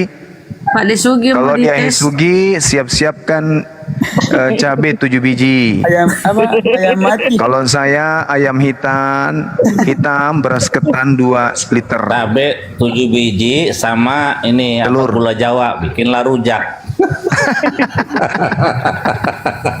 Kalau saya Banyuma manuk kepang. Apa tuh? Manuk kepang. Manuk kepang, manuk ayam pincang. Iya. Oh iya. Manuk calabai. Rangkai itu. Iya. Izin turun bang. Iya, Nggak Bang. nyanyi Yuk, dulu. yuk. Tes tadi Perkenalkan dulu kek dari mana gitu. dari Sengkang, Oh, Sengkang di Jawa mana itu? Jawa Selatan. Oh, Jawa Selatan. Iya. Rep MD Mas. Ya bang, turun dulu Iya, ya. iya. Semoga istiqomah. Ya, Selangnya anak. Masya Allah. Amin. Amin. Assalamualaikum. Amin. Waalaikumsalam warahmatullahi wabarakatuh. Itu kiamat di bawah, katanya nggak ada yang berani naikin saya. Ngapain naikin lu, Mat? Kamu bisa apa, Mat? Apa nggak kapok saya permalukan kamu? Kiamat itu bagusnya dinaikkan di Tower Sutet. Mau adil jarak jauh, boleh? Naik. Enggak, saya permalukan gitu. Enggak malu kok Katanya saya pedang-pedangan permalukan. ya Guru ndak? Kata Pastor Sarah dia pedang-pedangan katanya. Bener nggak? Sama Ferguson. Nggak Iya. tahu, katanya adu pedang dia. Lanjut Guru, ndak, mohon Katanya maaf. aku nggak mau, tapi aku dipaksa.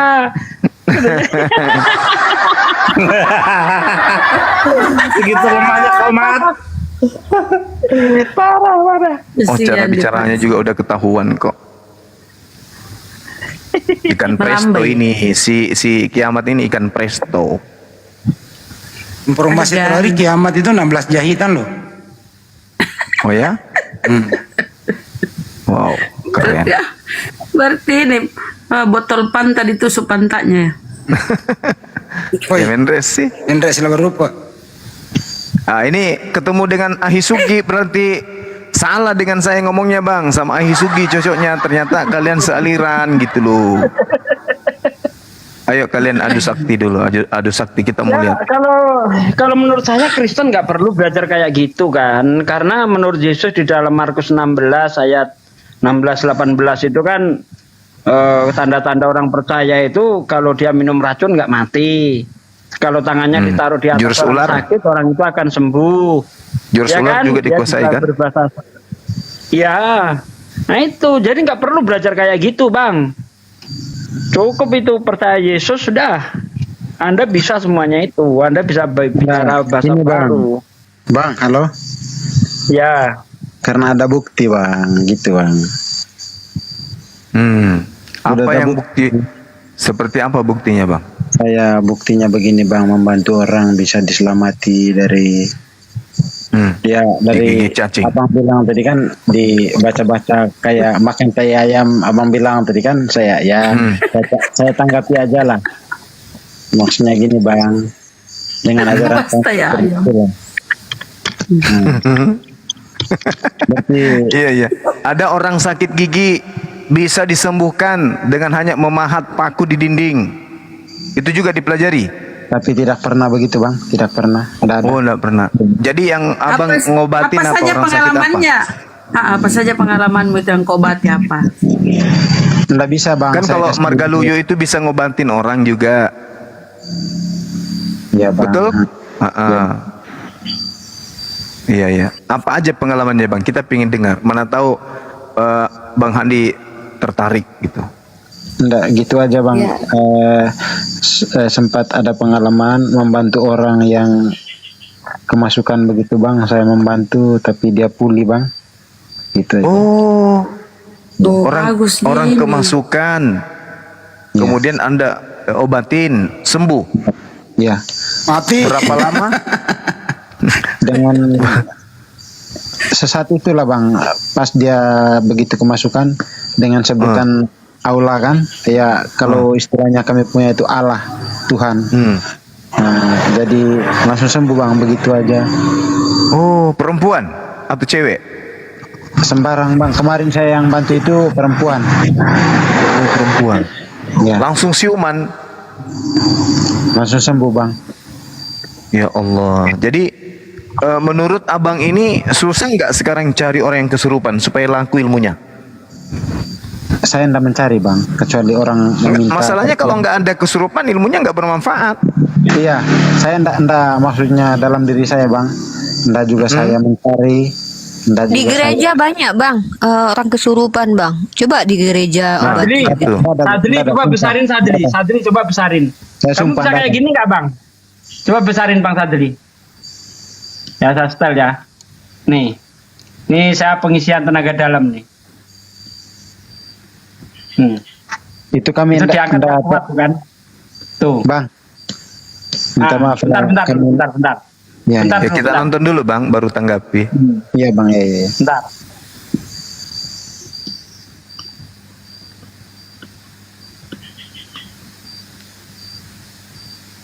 Ini Ahisugi ini ya? Iya. Tuh yang saya isi dari sana tuh satu. Aku maulah kesurupan. Kesurupan Tuhan aku maulah. Enggak tuh, tengok tuh. Tadinya nggak terangkat. Jadi terangkat tuh. Nah, tadi nggak bisa. Tadi nggak terangkat. Tadi nggak terangkat. Kita ulang ya, mana ya? Kenapa nggak terangkat? Karena mereka nggak angkat. Nggak kuat angkat nih. Kita ulang lagi nih. Bang, kalau di YouTube itu banyak skenario bang, jangan terlalu percaya bang. Ini saya sendiri. Skenario Mana apa Pak ini De yang sendiri? mana? Pak De yang diangkat. Itu saya tuh mah. Nah itu kan Oh yang terangkat berdiri. tuh. Yang berdiri Saya. Pak De. Nah, Abangnya iya yang pakai mana? kaos itu saya. Nah, terus padanya yang mana? Itu saya suruh tenaga pegangan, dalam ya, Bang? saya suruh gandengan. Terus saya isi dari sana itu. Nah, itu saya isi kan. Nah, itu saya isi satu orang saya salurkan ke 4 orang ini. Nah, 4 anak ini. Nah, sekarang saya suruh angkat. Tadinya nggak terangkat. Angkat. Nah. Tapi Pak De nggak kerja sama kan? Sama si semua.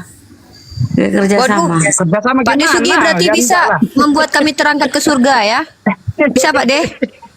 Wah, jago juga ini ya. Itu Kenapa kayak kalau waktu diisi kalau diisi Bola banyak lagi orang nggak bisa praktek. angkat masjid nggak itu? Nah, ya pertanyaan begini bang, dengar dulu. Kan pada itu tadi punya kepribadiannya seperti itu. Jadi saya mempertanyakan sama dia, kenapa bisa ada seperti itu? Kenapa bisa terjadi dalam dirinya? Dari mana asal usulnya dia punya? Saya tanya dulu sama dia, yang punya seperti itu tadi, pada siapa namanya tadi itu? Dari cabe 7 biji. Cabe 7 biji. Enggak, saya enggak kelihatan cabenya bang, saya enggak kelihatan cabenya. Yang saya tanya dari mana Itu asal kerja usulnya, sama Bang? sama jin itu bang. Mana Iya, ada Bang. kayak gitu itu. Saya tanya Makanya saya udah tobat kayak gitu bang, udah nggak mau lagi itu tobat. Iya, Itu maksudnya. jin itu yang kerja itu. Betul. Maksudnya sebelum abang kan datang, ya sebelumnya kan tadi anak-anak itu nggak bisa terangkat. Pas pada datang mengisi 4 orang itu kan. Iya. Nah, terus 1 orang ini bisa terangkat sama yang berapa orang tadi itu. Nah, ilmunya dari mana? Pada dapatnya. Gitu. Ya dari dulu pernapasan banyak yang saya pelajari bang kayak gitu bang. Nah, coba pada pikirkan. Nah, coba pikirkan. Dari tenaga kosongnya Pade suruh begitu, bisa nggak? Nggak bisa. Nggak bisa lah. Nah, Orang terus? itu jin yang kerja itu supaya orang itu mau mempelajari kayak gitu biar sesat itu. Nah, itu dari jin. Itu menurut Pade. Jin lah apalagi. Emang ada malaikat kerjanya kayak gitu. Jangan jawab dulu. Saya tangkap dulu. Itu kan Pade bilang dari jin. Nah, ada kak dari jin itu ajaran sesat? Dari jin kan untuk ajaran sesat, Pade bilang kan? Nah, itu kan menurut Pade tadi ajaran itu dari jin. Kenapa bisa terjadi orang yang tidak bisa diangkat tapi bisa diangkat? Apakah itu dari jin atau dari Jin? Tuhan yang Maha Dari Kuasa? Jin kok. Hah? Itu yang angkat jin itu. Kok bisa jin? Tapi Padenya masih percaya toh? Bisa manusia Enggak, sekarang udah enggak. Itu dulu iya, itu. betul. Bukan masalah sekarang. Yang saya tanya itu saat itu Pade Saya sebelum itu saya percaya, saya hebat, dekat dengan Tuhan, perasaan. Ternyata setelah saya kaji-kaji, oh enggak bener ini jin semua ini yang kerja nih gitu bang. masa jin Pade? Iya jin, apalagi. Emang ada? Bukan jin, itu. Jin. Hah? Sedangkan Pade masih kosong aja, suruh orang Ini begitu. Bang Conten ini apa yang mau dia tanyakan? Aku bingung loh dari tadi nyimaknya loh. Dari masa ibu ndak tahu pembahasan saya dari tadi itu, saya orang organisasi. Saya tuh dari tadi nyimak. Maksud saya tuh gini loh.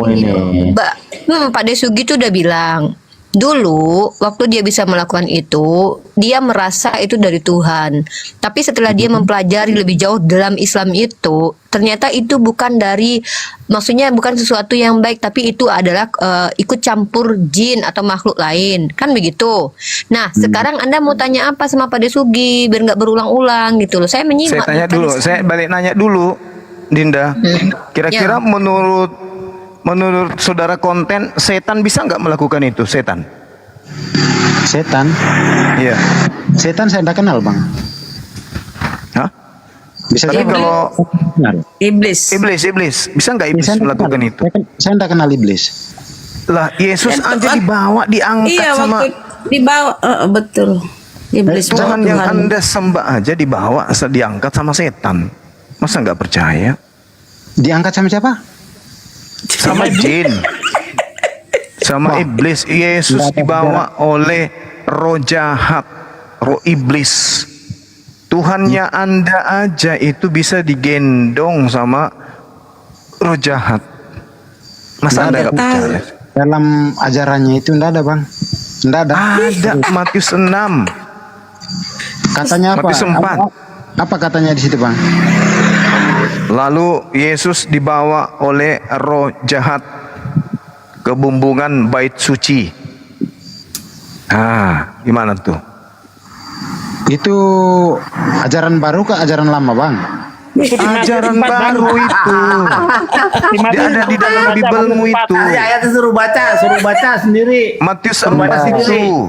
Gini bang, kalau Bang Juma jelaskan jangan dulu ketawa yang lain. Coba dengarkan kejelasan dari seseorang. Gitu. Yang buat ngawur itu dari apa ini ngawur-ngawur? Maksudnya dengar dulu lah. Maksudnya jangan. Matius 4. Kamu lucu, izin guru ndak. Kamu lucu, kau belajar marga layu, enggak tahu Bibelmu. Bukan masalah Anda tahu, Bu. Kalau cari dulu Bibelmu. Enggak, saya mau cari tahu lebih mendalami bagaimana. Tahu mau belajar, Bunda, mana tahu mudah-mudahan Bang Zuma ngajarin. Nggak apa-apa, lanjut aja. Biar dijelaskan sama Bang Zuma dulu. Kita kan ingin cari tahu dari Bang Juma, maksudnya siapa tahu ada yang lebih baik dari dia. Bukan maksudnya kita mau ini apa. Saya kan bagaimana detail dari dia nanti ya bisa saya tanggapi begitu. Bukan juga saya Silakan mau. lanjut. Maka Yesus dibawa oleh Roh ke padang gurun Ya, Bang. untuk diuji oleh iblis. Maka berpuasalah 40 hari 40 malam. Akhirnya laparlah Yesus. Lalu datanglah si pencoba iblis dan berkata kepada Yesus, "Jikalau engkau anak dewa, perintahkanlah supaya batu-batu ini menjadi roti." Tetapi Yesus menjawab, "Ada tertulis manusia hidup bukan dari roti saja, tetapi dari setiap firman yang keluar dari mulut dewa." Kemudian iblis membawa Yesus ke kota suci dan menempatkannya dia di bubungan bait Elohim atau bait dewa, kalau di sini ya bait Theos. Nah, jadi Yesus ini dibawa ke atas puncak menara bumbungan bumbungan bait suci. Yesus dibawa ke atas sama setan, sama jin, iblis. Oke, Jadi saya tanggapi Bang ya. Oke, terima kasih banyak. Abang pernah keliru nggak dalam hidup Abang? Saya mau pernah, tanya itu dulu. pasti Nah, pernah. itu dari mana usulnya? Saya tanya dulu. Kelirunya itu karena bagian daripada fitrah manusia, hilap, lupa, lalai, Ya, ceroboh. betul. Datangnya itu dari mana kalau menurut ajaran agama itu? Kalau Ya, hilaf datang itu dari datang kelemahan kita sehingga iblis mengganggu kita. Di data Nah, nomor makanya 8-nya begini. Iblis Oke, Bang, membawa siap. Yesus, iblis membawa Yesus ke atas gunung yang sangat tinggi dan memperlihatkannya kepadanya semua kerajaan dunia dengan kemegahannya. Jadi menurut Matius 4 nomor 8, bumi ini datar sehingga ketika Yesus kemudian dia bawa ke gunung yang paling tinggi, Yesus Ya, bisa Bang. melihat seluruh penjuru bumi. Ya. Artinya bumi ini datar menurut Matius 4 nomor 8. Iya Bang Juma, ya. Jadi Tuhan yang Anda sembah aja digendong-gendong sama iblis. Apalagi kalau ilmu yang seperti Anda bilang tadi itu, Yesus aja bisa Jadi diganggu sama jawabannya setan. begini ya, Bang Juma ya. Jawabannya begini dari saya ya. Entah dia digendong iblis, intinya dia adalah Tuhanku. Ya, kenapa? Ya itu hak Anda Nah, menuhankan betul. Ya, coba, menuhankan rel kereta api juga nggak ada yang larang. Cuma permasalahan, Bang, coba dengarkan dulu ya. Coba Ya. dengarkan dulu dari saya. Minta maaf ya. ya, Entah dia digendong iblis, digendong siapapun dia, intinya dia adalah Tuhanku. iya, gantian. Coba dengarkan saya juga. Mau Iya, Anda betul. menuhankan rel kereta api, Anda mau menuhankan kemudian ketuban ayam, kucing yang bertanduk, saya nggak peduli, itu hak Anda kan. Ya, Tidak ada betul. paksaan. Tapi permasalahannya di sini adalah sesuatu yang naif. Karena Tuhan Anda dicobai sama setan, kan gitu. Kan tidak masuk akal. Ya, makanya itu jawabannya begini, Bang. Entah dia digendong sama setan, intinya Tuhanku. Ya iya, itu mah hak Anda mau menuhankan rel kereta api, roda becak, roda gila, itu bukan urusan saya. Maksudnya gini, jangan pakai kata perumpamaan, Bang. Intinya bilang aja sama Abang, itu kepercayaan kamu, terserah kamu kan, betul kan? Iya, itu dia, makanya itu kepercayaan saudara. Anda mau menuhankan roda beca, ya itu hak Anda, nggak ada paksa. Cuman permasalahannya ini adalah Tuhan yang Anda sembah itu dicobai sama setan, kan gitu. Enggak, ya. Nah, saya tanya lagi sama Bang. Saya tanya lagi sama Bang Juma. Iya. Yang menjadi permasalahannya Tuhannya itu atau abang sendiri yang membuatnya jadi permasalahannya tadi ini? Yang bermasalah di Anda, saudara. Mana ada Tuhan pencipta langit dan bumi dicobai sama setan, Bang. Iya, Bang. Gini Bang, makanya aku jawab tadi, entah dia dibawa sama setan atau bagaimanapun, tetap itulah Tuhanku. Berarti Tapi bermasalah di membuat, Anda. yang membuat jadi permasalahannya tadi itu Bang Berarti Rizal iblis kan? lebih hebat daripada Tuhan Anda. Masalahnya itu ada sama Anda. Karena Anda mempertuhankan makhluk yang dicobai sama setan. Sementara segala sesuatu di atas muka bumi ini itu diciptakan oleh Tuhan. Kok ada kemudian sembahan yang dicoba sama setan? Kan itu berarti yang bermasalah bukan ceritanya, yang bermasalah Anda yang bermasalah, bukan cerita yang bermasalah. Yesus manusia, anak Maria, dicoba sama setan, wajar karena Yesus manusia, dia bukan Tuhan. Yang bermasalah Anda karena Anda menuhankan manusia, itu masalahnya.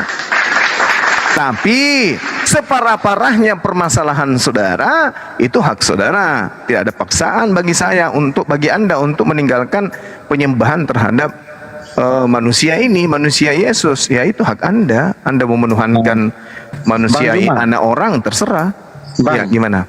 Ya. Saya mau mempertanyakan sedikit. Abang Juma ini yang dipercaya ini Allah atau iblis? Saya percaya iblis itu iblis, Allah itu Allah. Nah, jadi dua keadaan yang berbeda.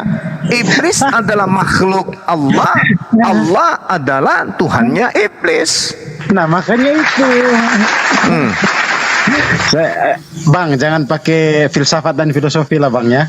Saya tidak pakai filsafat, ini standar anak TK. Anak TK kalau dikasih 3 bilangnya 3. Anak 3 dikasih lihat angka 2, anak TK bilang 2. Anak TK dibilang ini manusia, anak TK akan mengatakan manusia. Tapi ada orang yang sudah gondrong atas bawah, nyata-nyata yang dilihat manusia tapi dibilangnya Tuhan. Gondrong. Itu yang parah. Gini Bang, Ada yang parah dari anak TK. Anak TK anak suruh tunjuk, ini apa anak-anak? Manusia. Kalau ini apa? Sapi. Ini kodok. Ada orang yang gondrong atas bawah, ditanya ini apa? Tuhan katanya. Padahal nyata-nyata anaknya Tante Maria dibilangnya Tuhan. Manusia loh. Tapi ada saya dari tadi bilang Anda yang bermasalah, bukan siapa-siapa yang bermasalah. Anda yang bermasalah. Karena memang agama Anda dari sana sudah punya masalah, lahir dari masalah berat, pembunuhan terhadap manusia terkutuk yang digantung di atas pohon, lalu dianggap Tuhan. Ya, itu masalahnya. Terima kasih Bang. Maju ke gondrong. Itu kan tanggapan dari Abang. Dengar dulu Bang. Iya. Tanggapan dari Abang tadi bahwa diri saya ini bermasalah. Yes, betul. Betul bermasalah. Itu kan masalah banget. Itu kan, nah itu kan menurut Abang kan? Oh bukan, itu fakta. Bukan menurut saya, itu fakta. Hanya orang gila di atas muka bumi ini yang mengatakan Anda tidak bermasalah. Dengar dulu Bang, fakta itu kan dari hati Abang kan? Oh tidak, itu keadaan yang sesungguhnya. Fakta itu artinya keadaan sesungguhnya. Saya tanya sama saudara, Maria ini manusia atau bukan? Ya bukan lah, Maria ini kan bukan. Bukan manusia Maria. Kan udah aku bilang kan Anda bermasalah kan? Udah aku bilang. Masa Maria dibilang bukan manusia? La haula wala quwata illa billah. Bang, bisa dengar kan? Jadi Maria itu apa rupanya, saudara? Dengar dulu Bang. Roti. Bang, dengar Bang. Minta maaf sekali, sebesar-besar maksud saya. Gimana? Nah, bisa Kak, sharing pikiran Mbak ini Bang, gitu. Dengar dulu. Iya, kan pertanyaan saya masih level anak TK, saudaraku. Maria ini manusia atau ayam anak-anak? Nah, saudara konten jawab apa? Itu kepercayaan saya Bang. Saya tahu kan, saya kan udah bilang saudaraku, masalah kepercayaan itu adalah hak setiap manusia, kan gitu. Nah, sekarang yang saya katakan tadi yang bermasalah itu bukan Anda. Yesus dicobai sama iblis itu mah wajar. Karena dia manusia, dicobai sama iblis. Memang iblis itu kerjanya mencobai manusia.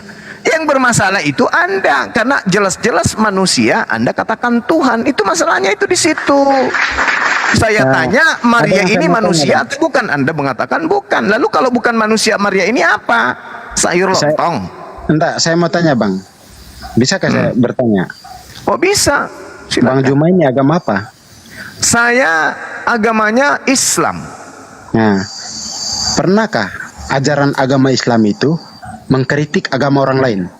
Oh sering Islam itu datang untuk mengkritik Nah, pantas ajaran yang banyak- salah, dikritik, diluruskan supaya manusia tak sesat. Bukan diluruskan Bang. Terorisme itu asal usulnya dari mana itu Bang? Terorisme itu kalau dibandingkan penjajah, terorisme meledakkan bom itu hanya kentut. Kalau penjajah 3.500 tahun membunuh jutaan, puluhan juta, Bang, ratusan juta Bang. manusia. Itu Istilah Abang penjajah kan tuh. kentut. Terorisme itu meledakkan bom itu kentut. Menurut Ya Abang, kentut. Kalau penjajah itu bukan kentut itu lagi. Anda makan korban, Bang. Itu Kentut kan Anda ledakan makan yang sangat dahsyat itu. Iya, Anda makan korban kentut kan?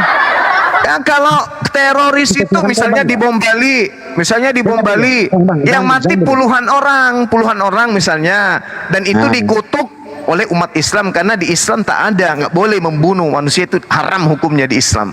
Tapi kalau penjajah seperti Belanda yang mewariskan agama Kristen di negara ini, itu membunuh jutaan manusia.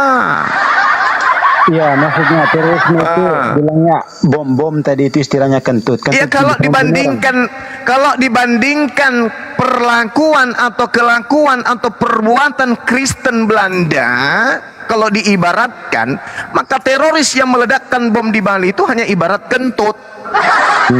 Bayangkan satu kuburan 40.000 jiwa dikubur dalam satu kubur. Siapa yang melakukan itu? Kristen.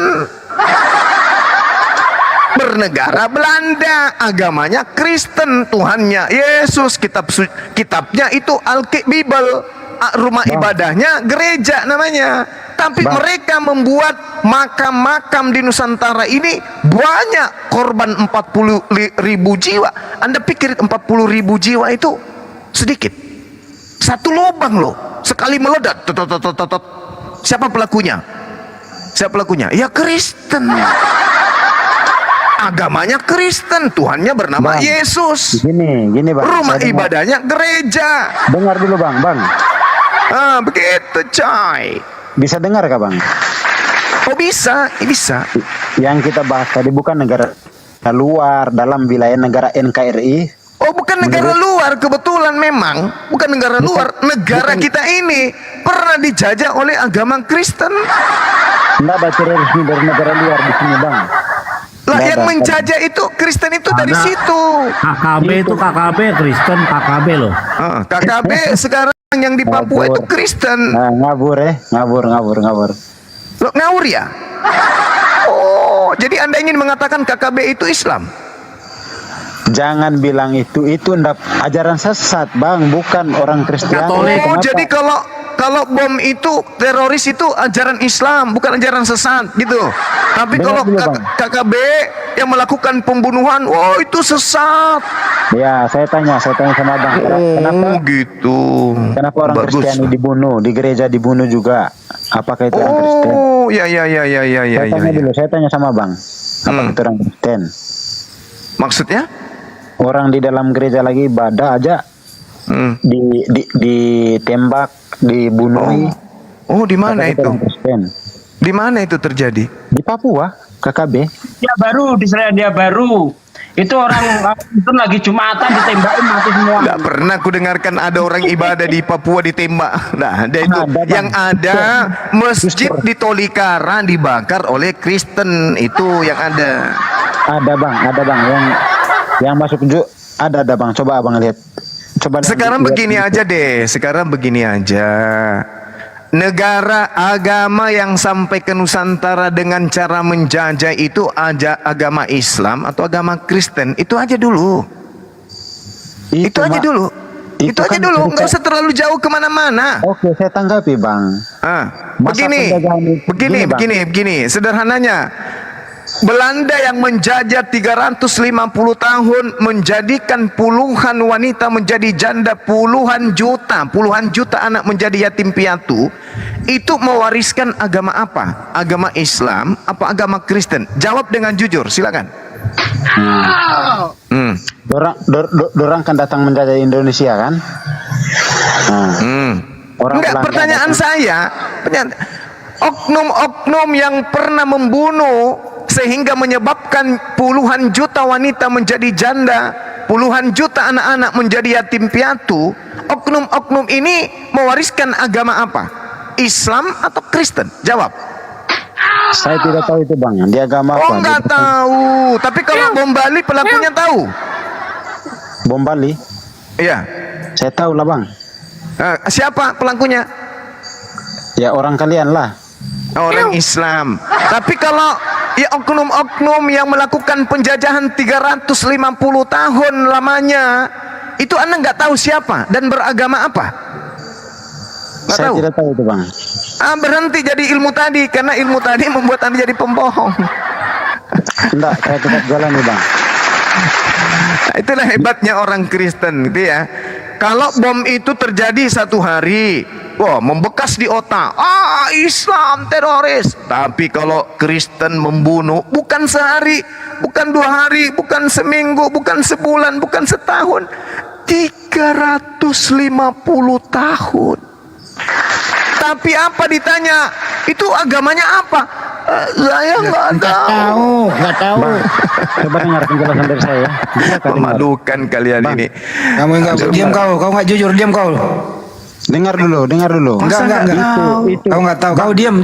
Agamanya Belanda dia nggak tahu. Diam. Malu dia. Penjajahan itu ndak mau bilang ini agama ini. Yang penting mereka datang ke Indonesia menjajah untuk wilayah Indonesia, bukan prinsip agama. Dengar, tahu kah? Oh, Anda salah. Agama, dodol. Itu agama yang dia bawa. Anda salah. Kenapa di kampung kami juga dijajahnya? Kenapa? Itu Di mana dibunuh. dijajah? Di NTT sana. Apa yang diambilnya di sana di NTT? Nyawa manusia. Nyawa manusia. Berapa korban yang diambil di sana? Banyak bang. Banyak. Bisa melawan juga, baku perang juga. Sejarahnya Ada juga pahlawan juga di sana di NTT. Motang Rua namanya. Motang Rua. Agamanya apa Motang Rua? Kristen. Mana ada? Alamak. Berarti sama aja kalian. NTT pada saat itu masih agama animisme. NTT Belum bukan Kristen. NTB. Lol. Jangan mabuk ente. NTT Aduh, bukan NTT itu ketika masuk penjajah Belanda belum Kristen. Alamak. Ini orang belaka bego ini. Saya tanya NTT, agama kepercayaan nenek moyang mereka apa? Bertanya samamu dulu. Romawi bang, Katolik Romawi.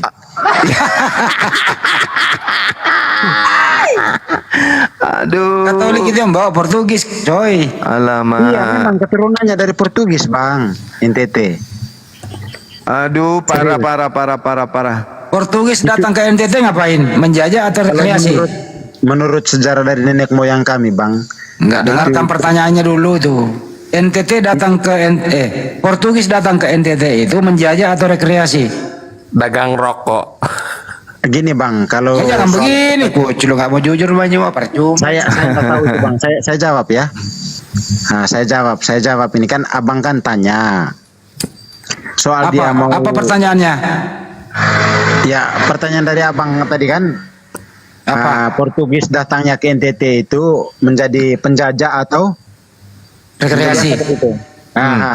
Jadi itu yang saya nggak tahu bang. Intinya Nggak tahu. kan itu untuk sejarahnya di NTT. Yang begini dia nggak tahu. Kamu tahu tidak? Agama pertama yang masuk di NTT itu Islam atau agama Kristen? Kamu jujur dulu. Kalau kamu pernah belajar tentang nenek moyang kalian. Kalau untuk dari nenek moyang bang Kristen bang, itu aja. Nenekmu kiper. Islam goblok. Islam Itu yang ada- pertama di ada NTT. Al-Quran di Allah, Agama tertua di NTT itu Islam. La haula wala quwata illa billah. Pada abad ke-15 tahun 1400 sekian itu Islam pertama masuk ke sana. Tepatnya di Pulau Solor. Nanti ketika datang penjajah, baru NTT itu ikut agama penjajah, karena sudah banyak pengkhianat di sana, ikut ke penjajah. Maka kemudian setelah itu mereka beragama penjajah. Aduh, sangat disayangkan kamu orang NTT nggak tahu sejarah NTT. Itu bang, yang menurut abang tahu itu cuma di Pulau Solor, tapi sebelum Pulau Solor itu ada Islam lagi itu namanya. menyebar itu di sana. Bukan bang, bukan di situ bang, bukan cuma di situ aja bang. Alamak. Betul bang. Saya tanya sama Anda, Belanda masuk ke NTT tahun berapa? Ayo. 1000 apa? Belanda itu ya kalau menurut sejarah dari papaku ya. 1900 berapa ya? Islam masuk abad keberapa tadi ku bilang? Kalau itu bang saya tidak tahu bang. Islam masuk ke sana itu di abad ke-15. Belanda masuk abad keberapa? Mungkin itu di Pulau Solor bang. Mungkin itu di Pulau Solor. Ya ampun, ini kita berbicara mengenai NTT secara keseluruhan. Masa dia bilang 1900 dia bilang. 1600-an. Orang, aduh kacau nih sejarahnya nih. Enggak bang. Islam masuk di abad ke-15. Belanda masuk abad 16. Islam lebih dulu masuk daripada penjajah. Jadi yang mengusir kemudian penjajah di sana itu Islam, bukan kalian. Kalian itu pengikut dari penjajah. Naudzubillah tsumma naudzubillah ini. Setelah saya baca, ternyata Belanda masuk ke NTT yang dimasuki pertama adalah mayoritas Islam, yaitu di Solor. Solor ya. Iya memang. Sasarannya Islam. Iya, pada tahun 1613 Belanda sampai di Nusa Tenggara Timur, tepatnya di Pulau Solor. Nah ini dia tempatnya Islam. Solor itu apa? Pusat Islam di sana.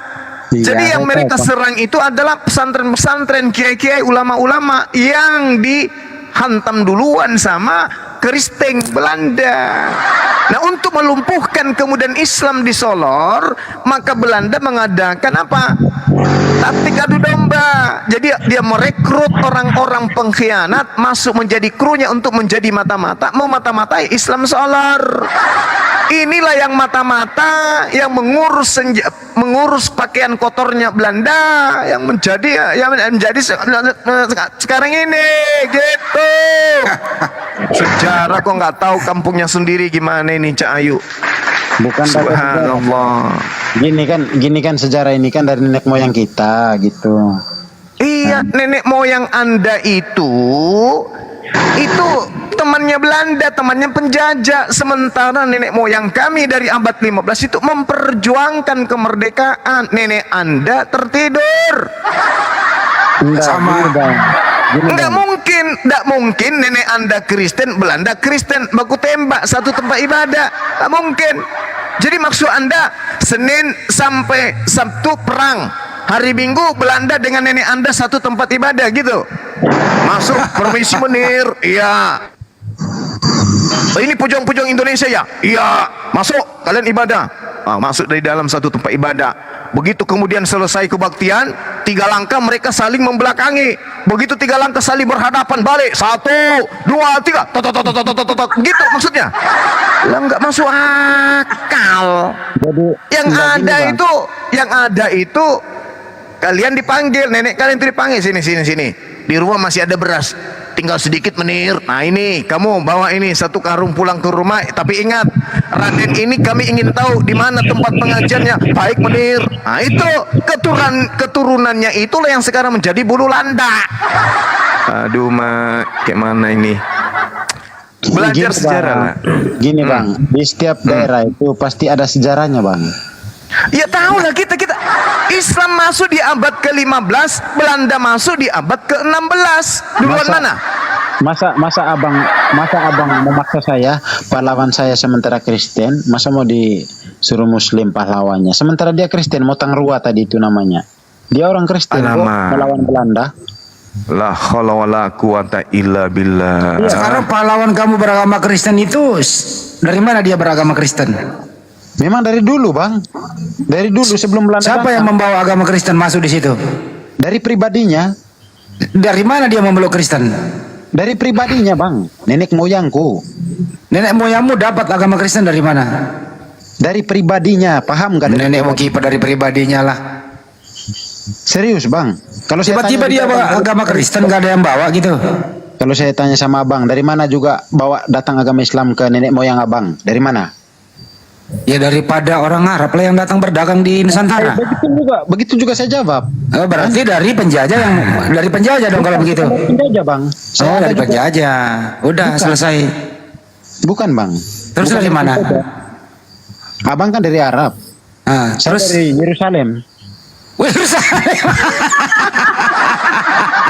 Iya, Bang. Yerusalem. Kacau. Yerusalem. Yerusalem. Ya, Yerusalem katanya. Betul nggak, Bang? Jangan-jangan Babili ya kesana dari Babili. Roma. Agamamu dari Roma, bukan Yerusalem, enak aja. Dari Roma. Yes. Ya lah, Katolik di Roma, Yerusalem ngarang aja. Di Yerusalem, kandang Bethlehemnya, Bang. Yerusalem. Sejak kapan Yerusalem datang menjajah ya? Saya bacakan sejarah ya, saya bacakan sejarah. Kita masuk ke NTT ya. Sending adalah pekabaran Injil yang dilakukan oleh pemerintah Belanda. Maksud dan tujuan sending sendiri adalah untuk menyebarkan ajaran Kristen di tengah masyarakat, salah satunya masyarakat Indonesia. Sending mulai masuk ke Indonesia tahun 1613 di Nusa Tenggara Timur.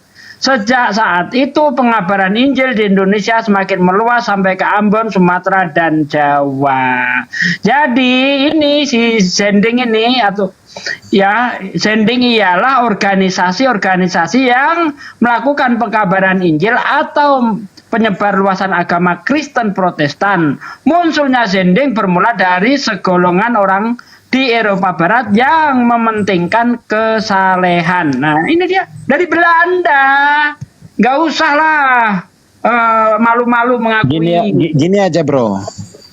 Itu ajaran agama itu kalau ajaran agama kami itu, Bro, ndak pernah kami mengoreksi agama orang. Begitu aja intinya. Yakin.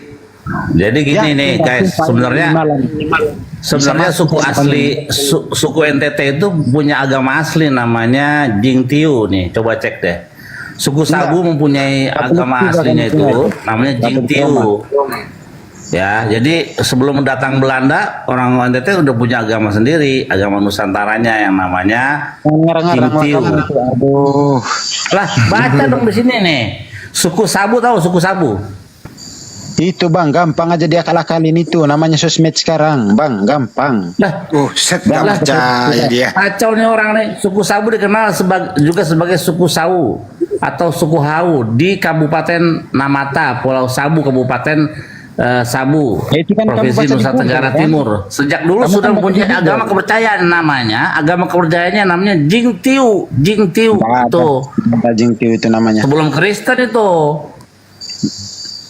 Ya sebelum agama itu, Bang, adat yang kita perlakukan. Makanya kan tadi ditanya kau Kristen dari mana, kau bilang dari Yerusalem. Yesus semuanya bukan beragama Kristen, gimana jadi ada dari Yerusalem? Tempat kelahirannya dari Yerusalem kok, Bang. Oke, Yesus Kristen atau Yahudi? Kristen lah, Yahudi. Kristen Yahudi. Sekarang nih orang Yesus Kristen.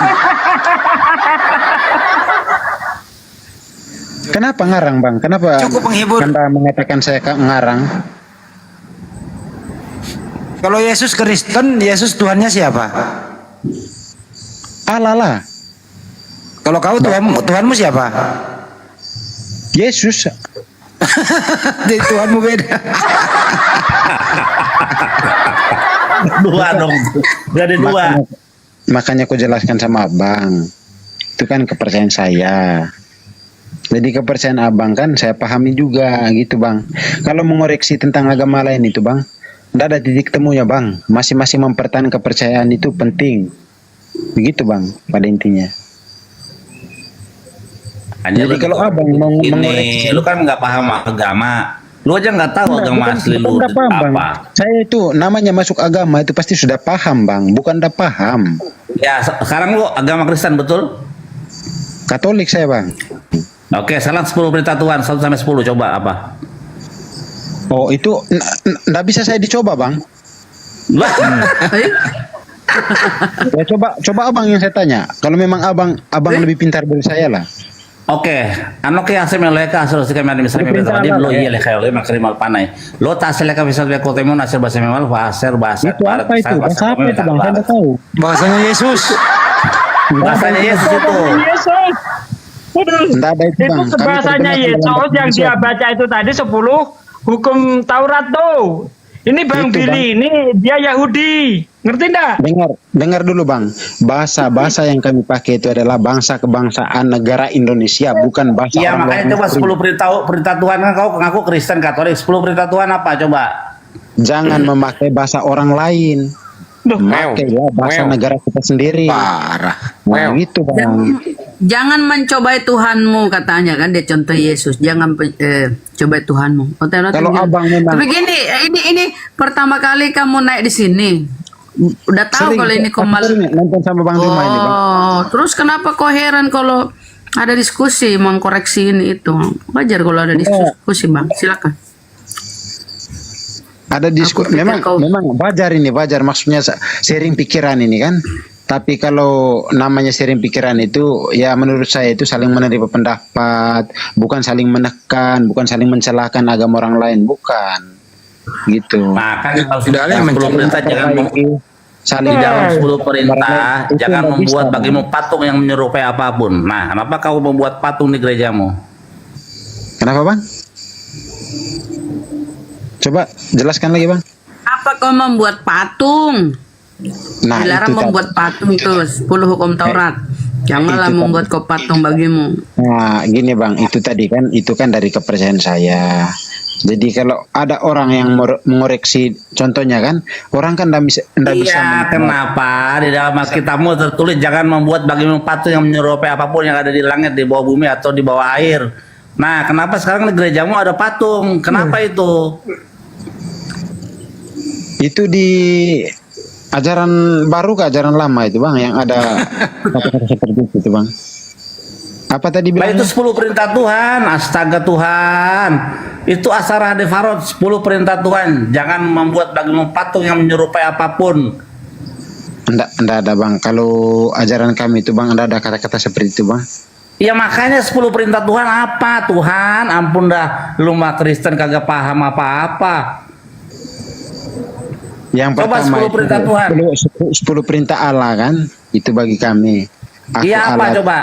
Satu, yang pertama, aku Allah Tuhanmu.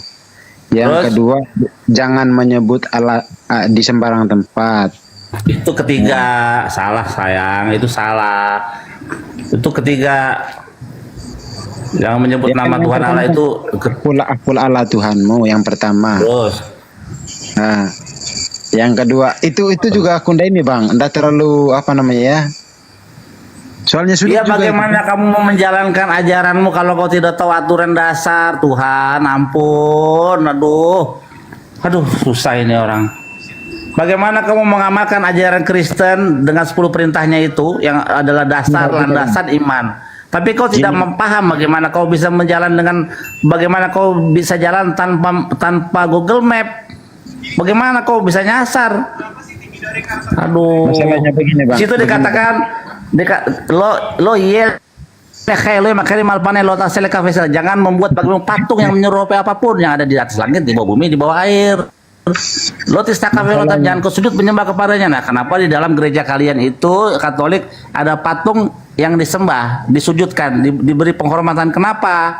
Itu pertanyaannya. Itu tadi karena ajaran memang, Bang. Dari ajarannya memang begitulah ajaran manusia kami ini, orang Katolik. Oh, berarti bukan ajaran Tuhan, ajaran manusia ya. Terima kasih. Iya, ajaran Katolik ya, agama Katolik. Agama Zeus. Ya memang dalam agama itu, Bang, bukan diciptakan, mungkin Muslim juga bukan dari dari Tuhan juga. Maksudnya itu kan semua itu yang dalam Al-Quran itu kan dari manusia yang ciptakan semua itu kan perantaraan aja itu, mungkin kata-kata dari atas ya dicetak gitu. Begitu juga kami ya perantaraan aja, jadi dicetak begitu ya, kami percayalah begitu Bang. Masa tiba-tiba ada tulisan seperti itu, masa Tuhan sendiri yang cetak, kan tidak mungkin. Gak ada orang lain nih ganti otennya, terlalu ini. Terlalu sulit ya pemikiran saya. Minta maaf lah ya. Ini kan cuman ini tadi tukar pikiran sama Bang Juma. Bang Juma sudah ngantuk kayaknya sudah ini. Bang, Enggak lah. minta maaf lah Bang ya. Netizen. Ya, sama-sama saudara. Cuman ini kan sekedar tukar pikiran aja tadi Bang, kalau memang ada kelebihan kata-kata yang tidak terkenal dalam hati Bang Juma, saya minta maaf besar-besarnya. Sama-sama Bung, sama-sama. Belajar lagi Bung. Pesan saya dalami Bible baik-baik ya. Iya Bang, ya. Kalau untuk mendalami, ya saya terimalah dari Abang. Semoga lancar, sehat selalu lah dalam sharing pikiran ini Bang. Dari aplikasi TikTok juga ini, semoga lancar, sehat selalu walafiat lah Bang. Amin. Ya, itu aja Bang. Mungkin Abang tidak terkenan lagi ya. Terima kasih aja Bang ya. Siap. Nanti kita sharing lagi dengan ilmunya yang tadi ya. Iya Bang, terima kasih Bang. Mungkin ada kesalahpahaman tadi Bang, saya minta maaf sebesar-besarnya Bang. Sama-sama, saya kalau bisa belajar sejarah dikit Bro. Iya Bang, itu saya minta maaf sebesar-besarnya kalau ada kesalahan kata, ada kelebihan kata sama saudara-saudaraku ini, saya minta maaf. Ya, sama-sama Bang. Kami terima kasih banyak minta Bang maaf ya. Iya Bang, semoga Tuhannya Yesus kita tahu. Ya. Iya Bang, terima kasih banyak Bang. Oke, sip. Ya. Semoga Tuhannya Yesus memberkati. Amin Bang. Ya. Itu dia aminkan kan? Ya Bang.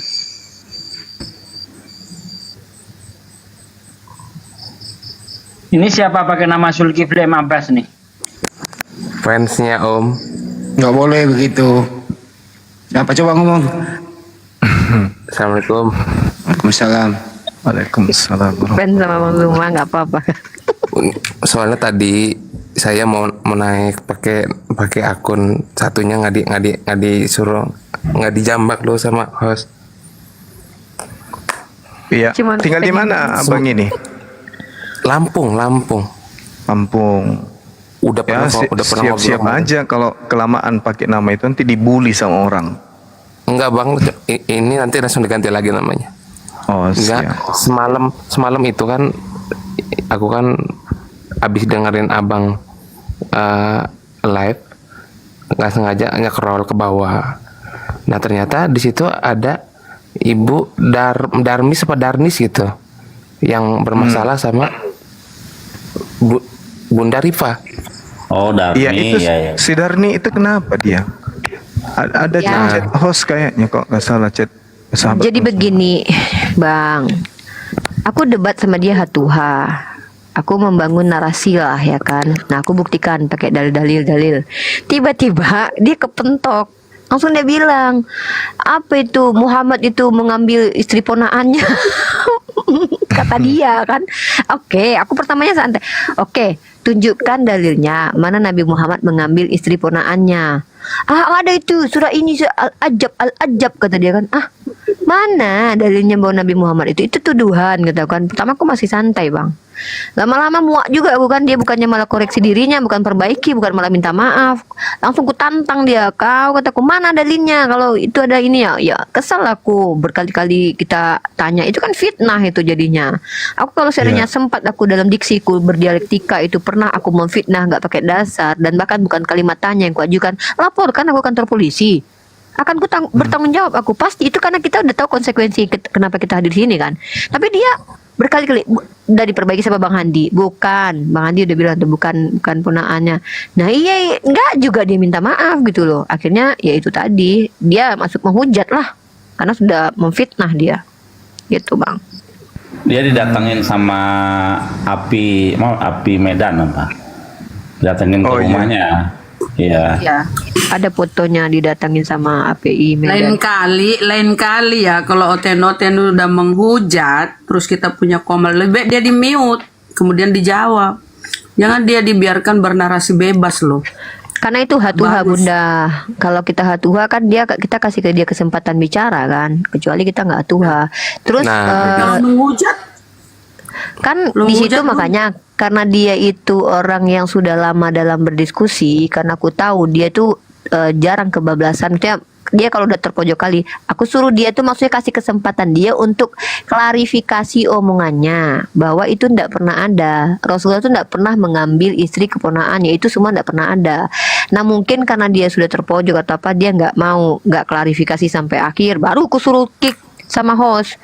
Kick aja udah kataku, karena udah nggak kondusif gitu loh. Dia nggak mau mengakui bahwa dia kecuali dia gini ya, nggak ada ponakannya Yuda, maksud aku tuh istri anak angkat gitu. Itu pun masih salah tuh, istri anak angkat.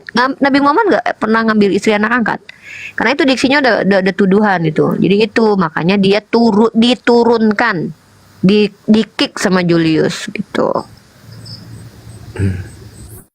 Nah habis itu nggak sengaja kan scroll handphone, adalah ternyata itu Komal Kristen, ternyata ada Ibu Danis itu. Nah Ibu Danis itu ditanya sama teman-teman Kristen lainnya, kenapa sama Ibu Uni Rifa gini. Nah intinya di situ ada teman-temannya yang Kristen itu bilang, saya juga ada potongan-potongan narasinya saya. Bukan, itu Om Sugi. Jadi ada beberapa obrolan-obrolan yang dipotong-potong yang bakal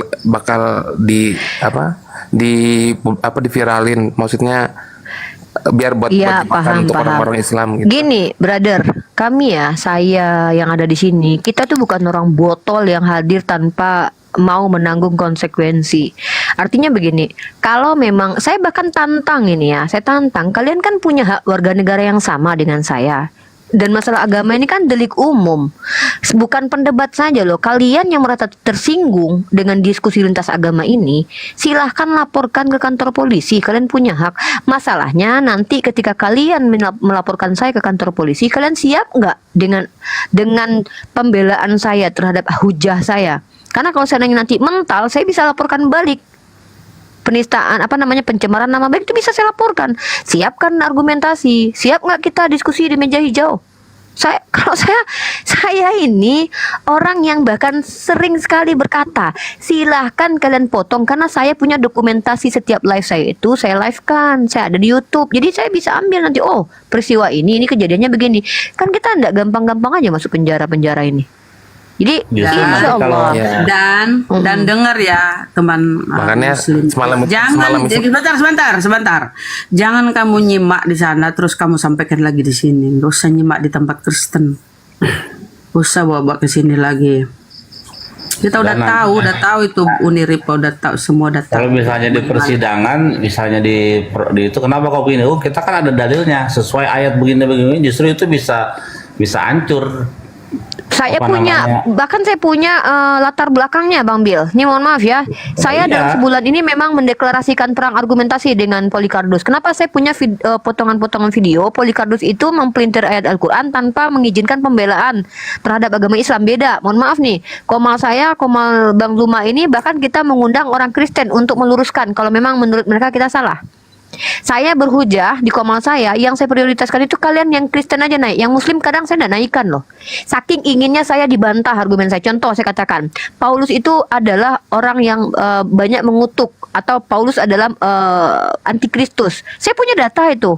Saya punya data dan itu punya tesisnya. Kalau mau dijurnalkan saya bisa jurnalkan itu. Saya punya data dan ini silahkan dibantah sama Kristen gitu. Tapi tolong antitesisnya datanya juga berimbang gitu. Jadi saya tidak pernah khawatir seandainya saya mau begini. Tapi Darni itu kemarin itu blunder hancur banget dia itu, karena dia memfitnah. Padahal kita udah betulin nih, lurusin nih. Darmi itu dulu nggak pernah begitu. Kayaknya dia salah gaul dia salah berteman dengan teman-temannya. Justru dia dilarang Bang Bil. Kata kawan-kawannya tuh ya, kelas penghujat kayak si CP dan lain-lain bilang begini, jangan minta maaf katanya, karena kalau kamu minta maaf kamu ketahuan salah. Nah, si Julius bilang gini, dia kan curhat sama Julius. Benar. Semalam ngomong kayak gitu. Iya, Ngomong jadi kayak gitu, benar. iya, jadi si Julius itu kan Bu Darni ini kan curhat sama Julius karena dia masih ada rasa takut kan. Dijawab sama Julius. Lah, sekarang gini, kau Darni, Bu Darni kata si Julius, seandainya kau tertangkap polisi, pertanyaannya ada nggak kawan-kawan kau nolong kau? Kan begitu ya. Nah, kenapa si CP, Sofiatul itu mereka sekiamat, mereka itu orang-orang yang namanya nggak jelas kabur. Bu Darni orang tahu di mana dia kerja. Saya orang tahu di mana saya kuliah, di mana saya kerja. Kalau seandainya saya menyalahi aturan negara, saya gampang diciduk kok. Nah, artinya apa? Darni ini mengorbankan dirinya, kan si Kores bilang tuh dia ini penebus hujat oten. Nah, jadi dia tuh gitu terpengaruh sama kawan-kawannya. Dilarang dia minta maaf kepada publik. Padahal narasi yang dia bawa itu fitnah 1000%. Gitu loh. Gitu. Jadi semalam itu ada bahasa-bahasa di orang tuh mau rencana mau memotong-motong bahasanya Om Andi, Om Sugi sama Tante Rahma, takutnya nanti ada sedikit bahasa-bahasa. Kita sapa dulu, udah. Kita yang sapa dulu jelek-jelek. Paulus. Udah kita tahu itu cerita basi sudah itu. Paulus, selamat malam. Selamat malam Bundo. Selamat Kristen malam. Muslim Bang. Kristen dong sampai mati. Oh iya ya, Paulus ya. Oke. Apa yang ingin disampaikan, Bang? Silakan. Iya, yang mau saya sampaikan apa ya sebenarnya? Mungkin dari mau tim diskusi apa dengan- yang mau nanya saya nih, saya sudah siap nih sebagai silakan. penerima. Sama Bang guru Zuma dah. mungkin Bang Zuma lagi ngopi ya? betul. Enggak, Iya, di dia mana? itu buka mic, silakan. Bang Zuma mau nanya dong, Bang Zuma mau nanya saya atau saya mau nanya Bang Zuma nih? Asik. Ya, terserah perasaan saudara. Kalau udah siap ditanya, saya yang bertanya. Kalau nggak siap ditanya, silakan Anda yang bertanya. Karena kalau saya bertanya itu berat pasti. Pertanyaan saya itu pastinya berat Bang dan Zuma, pasti oleng. Yesus itu agamanya apa? Pasti Bang Zuma? oleng nanti. Kalau saya Mila Ibrahim saya. Kalau Anda Kenapa kan bisa Mila? ajaran Paulus, beda kita. Enggak Bang, sama lah. Oh beda, Nabi Abraham ngajarin apa, Kristen Paulus ngajarin apa, beda. Antara langit dan kolong kandang ayam, beda kita. Coba kita cari penengah Aki Zuma, Bang Billy Yahudi. Kira-kira Kristen itu termasuk Mila Abraham bukan? Silakan. Bukan. Ya karena mereka kan sunat tidak mau keselamatan, berarti tidak termasuk dalam perjanjian Abraham, nggak masuk. Nah, beda. Tuh, benar, Yahudi, kata Yahudi. Kata Islam, Kristen bukan Mila Abraham. Kata Yahudi, Kristen bukan Mila Abraham. Silakan, lanjut. Kristen itu agama pagan dan umat terkutuk itu Iya, berdasarkan literasi Yahudi dan literasi Islam dan juga realitas konkret yang ada. Pagan, Kristen itu penghuni neraka kekal, itu udah Umat pasti. terkutuk, pagan dan juga penghuni neraka. Penghuni neraka. Betul. Kalau saya pribadi Kristen itu pengikut Kristus. Oh enggak, itu bohong, itu bohong. Yang dikatakan pengikut Kristus itu di dalam Yohanes 10 nomor 27. Yesus mengaku mengenal pengikutnya. Pengikutnya mengikuti Yesus dan mendengarkan Yesus. Sekarang kalau saya tanya, ucapan dan perkataan Yesus mana yang Anda dengarkan sampai Anda menyembah Yesus? Berat toh? Berat kan? Aku bilang kan, jangan Anda tawarin untuk ditanya. Yesus mengatakan, aku mengenal pengikutku. Mereka mengikuti aku dan mendengarkan aku. Yohanes 10 nomor 27.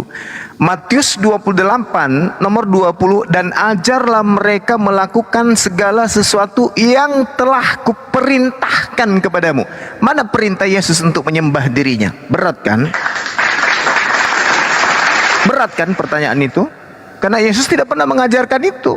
Yesus mengajarkan apa? La ilaha illallah. Yesus Rasulullah, Isa Rasulullah. Itu yang Yesus ajarkan. Nah, tidak ada itu Yesus mengajarkan tiada Tuhan selain Yesus. Anda kan satu Tuhan katanya nih. Kalau bukan tipu-tipu, berarti harusnya Yesus itu mengajarkan tidak ada Tuhan selain Yesus. Mana dalilnya? Kalau satu Tuhan ente, kan enggak. Kristen itu agama paganisme yang dibentuk oleh orang Roma. 3 dewa yang kalian sembah. Itulah Kristen. Silakan. Ya itu kan menurut asumsi Bang Zuma ya Itu kan. bukan asumsi, itu fakta. Silakan Anda bela agama Anda. Saya pribadi kan kalau kata-kata yang saya tahu ya terkait Yesus ya, akulah jalan kebenaran dan hidup. Nah, saya percaya pada aku ya akan hidup walaupun sudah mati. Itu kata-kata yang membuat iman saya itu makin kuat. Oke, akulah jalan. Nah, ada dua jalan tuh. Pertama, Yesus memberikan jalan keselamatan itu menyembah kepada yang mengutusnya. Yang kedua, jalan yang kedua adalah menyembah kepada dirinya, anak Maria. Anda melakoni yang mana, jalan yang mana? Akulah jalan dan kebenaran. Sekarang saya tanya ente, ada jalan yang dilalui oleh pengikut ajaran yang diajarkan Yesus, yaitu menyembah hanya kepada Elohim yang mengutus para nabi. Nah sekarang ente memilih jalan menyembah anak Maria. Kira-kira akulah jalan yang dimaksud Yesus itu menyembah anak Maria atau menyembah Elohim? Coba Anda jawab. Menyembah anak Maria. Bagus. Di mana Yesus mengajarkan menyembah anak Maria? Karena dia kan memang anak Maria, bukan anak Bang Zuma. Iya, saya tahu. Dia itu bukan anak gorila, tahu saya. Yang saya tanya, di mana Yesus mengajarkan menyembah anak Maria? Ada Bang, kalau di dalil mah nggak ada Bang. Nggak ada kan? Nah coba. Tapi Anda keliru. Kalau berbicara dalil, bertaburan dalilnya di dalam kitab saudara untuk menyembah anak Maria banyak. Tapi yang mengajarkan dan jalannya bukan jalan yang ditunjukkan Yesus, tapi jalan yang ditunjukkan oleh Pak Ulus. Bukti Roma 10 nomor 9 salah satunya. Barang siapa yang berkata dengan mulutnya bahwa Yesus adalah Tuhan, dan apa yang diucapkan mulutnya diimani sepenuh hati bahwa Yesus itu adalah Tuhan, maka dia akan diselamatkan. Ini jalan yang Anda tempuh sekarang. Sedangkan jalan itu tidak dilakoni dan tidak diajarkan dan tidak dipraktekkan oleh Yesus dan orang Yahudi. Makanya Yesus mengatakan tidak ada orang yang bisa selamat selain yang melakukan kehendak Elohim. Di mana tertulis? Matius 7 nomor 21. Tak ada. Harus melakukan kehendak Bapa baru bisa selamat. Kehendak Yesus? No, bukan. Harus kehendak Bapa. Makanya Kristen itu diusir. Di mana Kristen diusir? Matius 7 nomor 15 sampai nomor 23. Bukan setiap orang yang memanggil aku Tuan, kurios, akan masuk ke dalam kerajaan langit, melainkan dia yang melakukan kehendak Elohim. Pada waktu terakhir kelak banyak orang memanggil aku Tuan, Tuan. Bukankah kami telah bernubuat pakai namamu, mengusir setan pakai namamu, bermujizat pakai namamu, dan mengusir setan pakai namamu juga? Pada saat itulah aku akan berterus terang kepada mereka. Siapa mereka ini? Kristen. Karena hanya Kristen yang melakukan itu. Aku tidak mengenal kalian, enyahlah daripadaku, kalian semua adalah pembuat kejahatan. Kan pedis. Pedis kan? Kalau dikatakan kemudian saya percaya Yesus, dia adalah jalan, dia adalah keselamatan, tapi faktanya Yesus justru mengusir Anda, kan menyakitkan itu Bang. Itu artinya Al-Quran tak keliru mengajarkan wa iza husyiran nasu kanu lahum a'da wa kanu bi ibadatihim kafirin. Dan apabila manusia kelak dikumpulkan pada hari kiamat, sesembahan-sesembahan yang mereka sembah itu akan menjadi musuh bagi mereka, dan yang mereka sembah akan mengingkari pemujaan-pemujaan yang mereka lakukan ketika hidup di dunia kepadanya. Apa pembuktian kebenaran Al-Quran? Berdasarkan Bible. Makanya ketika membahas Quran itu tak bisa lepas Bible, karena Bible ini adalah buku yang tersangka. Bible mengatakan ketika ada orang datang menyembah Yesus, Yesus mengatakan apa? enyahlah daripadaku, kalian semua adalah pembuat kejahatan. Kenapa Yesus mengatakan begitu? Kan Yesus mengatakan tak ada keselamatan selain melakukan kehendak Elohim. Maka Al-Quran datang, wa iza husyiran nasu kanu lahum a'da wa kanu bi ibadatihim kafirin. Dan apabila manusia dikumpulkan pada hari kiamat, Yesus yang mereka sembah akan menjadi musuh bagi orang Kristen. Dan Yesus mengingkari pemujaan-pemujaan yang dilakukan Kristen kepada dirinya. Al-Quran loh, surah Al-Ahqaf ayat 6. Ini jelas, Bu. Jadi kamu diusir menurut Al-Quran dan menurut Bible sendiri, kan kasihan. Ya kita belum tanya kemudian kalau di dalam kitabnya perjanjian barunya orang Yahudi, oh bahaya tuh, karena Elohim itu adalah Tuhan yang pencemburu. Gila tuh. Di dalam Yesaya 66 nomor 15 sampai nomor 17, Tuhan akan datang dengan nyala api yang berkobar-kobar untuk membakar habis orang-orang yang makan babi dan makan tikus, balau, padale, pararang dan semuanya. Gila kan? Gila tuh. Ini siapa kira-kira nih yang diancam? Yang diancam di sini siapa? Yudaism, Islam, atau Kristen? Kristen, Pak. 3 kitab yang mengecam kemudian orang Kristen ini. Tapi apa yang terjadi? Summum bukmun umyum fahum la yarjiun. Orang Kristen tak gunakan akal soalnya. Mereka sombong, mereka angkuh karena apa? Mereka menganggap mereka ini dari Yahudi, kami dari Israel, kami anak-anak Elohim. Itu dipoles, mereka punya otak dengan perkataan-perkataan manis, tapi faktanya tidak. Perjanjian baru milik orang Yahudi, yaitu kitab Tanak, mengutuk orang Kristen pemakan babi. Al-Quran mengutuk orang Kristen yang menyembah 3 Tuhan. Kemudian Yesus mengutuk orang yang menuhankan dirinya. Jadi mau kemana Kristen ini? Makanya Al-Quran mengatakan ulaika hum syarrul bariyah. Mereka orang-orang ini adalah seburuk-buruknya makhluk. Kenapa dikasih akal, dipertemukan dengan Yahudi, dipertemukan dengan Islam, tapi tidak juga bisa berfungsi akalnya. Itulah makanya dikatakan seburuk-buruknya makhluk. Kalau kambing dipelihara dari bayi, diajarin, mungkin bisa dia. Burung beo diajarin dari kecil, bisa dia. Tapi ini ada orang tanpa diajarin, mampu bicara, mampu berpikir, mampu memilih baik dan buruk. Tapi giliran memilih Tuhan, anak orang yang dipilih untuk disembah. Inilah yang dikatakan Al-Quran dan dikatakan oleh orang Yahudi ya sebagai Abu Dasar bidat, dan Islam mengatakan kufur, kafir.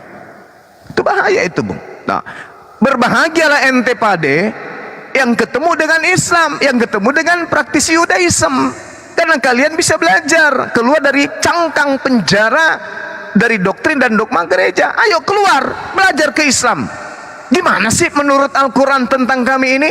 Gimana sih menurut kitabnya orang Yahudi tentang kami ini? Pelajari, telaah, tadaburin itu semua. Kaji baik-baik, gunakan akal sehat. Makanya saya sering berpesan, saudara-saudara Kristen, yuk jangan egosentris dalam beragama. Pelajari Bible-mu itu baik-baik. Dari sejarahnya, sejarah penulisannya, sanadnya, mata rantai penyampaiannya. Dari mana aja ini? Perkataan-perkataan ini dari mana aja? Minumlah darahku, makanlah dagingku. Ini perkataan-perkataan apaan sih? Kaji secara mendetail tuh. Kenapa? Salah pilih agama, neraka itu kekal. Neraka itu bukan ancaman nenek moyang, itu ancaman pencipta langit dan bumi. Neraka itu pasti. Seperti hari ini adalah hari Sabat, sudah lewat Sabat. Besok hari Ahad, itu udah pasti. Itu masih goib. Hari esok, hari Ahad itu goib. Kita belum tahu jam 6 apa yang terjadi, jam 7 apa yang terjadi, jam 8 apa yang terjadi. Masih goib, tidak ada yang bisa tahu. Tetapi tentang kepastian datangnya hari Ahad besok, itu tak akan pernah bisa kita ragukan. Setelah besok ada hari Senin, masih goib. Kita tidak tahu apa yang terjadi jam 6, jam 7, jam 8. Tapi kita sudah bisa pastikan Senin itu pasti ada. Dan benar, tunggu aja diam di rumah, duduk tunggu detik demi detik berlalu, kemudian muncul menit, habis menit muncul jam hari Senin. Benar hari Senin, ternyata Senin itu ada. Tunggu lagi besok Selasa, bener Selasa ada. Tunggu lagi besok Rabu, bener Rabu itu ada. Artinya apa? Alam kubur itu ada, hari kiamat itu ada. dan apa, kematian itu ada, kebangkitan itu ada, surga neraka pun ada. Dan kita akan digiring ke sana. Kita akan digiring ke sana. Jadi kalau Anda salah memilih keyakinan hari ini, hanya ada dua tempat kita kembali. Jannah, taman yang indah, atau api yang menyala-nyala. Hanya dua itu. Saatnya lah Anda berpikir, Yesus mengusir, nyala. Siapa yang diusir ini? Apakah orang yang memuji Tuhan Elohim? Tidak. Yang diusir ternyata yang memanggil Yesus Tuhan. Dan itu siapa? Ya Kristen lah. Masa sampai segitunya dijelasin masih juga nggak mau ngah? La haula wala quwata illa billah. Maka Al-Quran mengatakan, titipan terakhir dari Al-Quran, setiap saya berdialog dengan orang Kristen yang masih bisa disadarkan apa? Wa ikhwanuhum yamuddunahum fil ghayyi tsumma la yuqsirun. Dan saudaranya adalah orang kafir, saling membantu di dalam menyesatkan manusia, dan mereka tidak akan henti-hentinya menyesatkan. Wa kanal kafiru ala rabbih zahira. Dan adalah orang-orang kafir, dalam hal ini Kristen, adalah penolong setan di dalam durhaka kepada Tuhan. Itulah kalian. Kalian adalah penolong setan di dalam manusia durhaka. Contoh, Yesus tidak pernah mengajarkan agar disembah. Yesus tidak pernah mengajarkan itu. Anda mengatakan tadi yang mana jalan yang benar menurut Yesus, menyembah Elohim atau menyembah Yesus? Anda mengatakan menyembah Yesus. Artinya besok ketika Anda punya anak, begitu anak Anda keluar dari rahim ibunya, dari istrinya, sudah bisa bicara, Anda akan ngajarin tuh. Anakku, iya papa, kita ke gereja yuk. Ngapain papa? Nyembah Tuhan Yesus. Artinya Anda membantu setan di dalam menyesatkan manusia, termasuk anak Anda sendiri. Anak Anda nanti ngajarin anak Anda juga. Anakku, ya kita ke gereja yuk. Ngapain? Nyembah Yesus. Berarti Al-Quran betul. Wa kanal kafiru ala rabbihi zahira. Dan adalah orang-orang kafir menolong setan di dalam mendurhakai pencipta langit dan bumi, Rabbus samawati wal ard. Kami mana ada anak kami begitu lahir kami ajarkan menyembah kepada Rabbus samawati wal ard, pencipta langit dan bumi. Anak akhir ini lahir diajarin menyembah kepada pencipta langit dan bumi, Tuhan Rabbus samawati wal ard. Sementara ente, anak ente lahir, ente mengajarin menyembah kepada cucunya Maria. La haula wala quwata illa billah. Ya, inilah anaknya Maria maksud saya. Inilah yang dikatakan oleh Al-Quran. Wa kanal kafiru ala rabbih zahira. Dan adalah orang-orang kafir, dalam hal ini Kristen, adalah penolong-penolong setan di dalam durhaka kepada Tuhan pencipta langit dan bumi. Demikian, mungkin ada masukan dan tambahan atau bantahan, waktu dan tempat disenggol.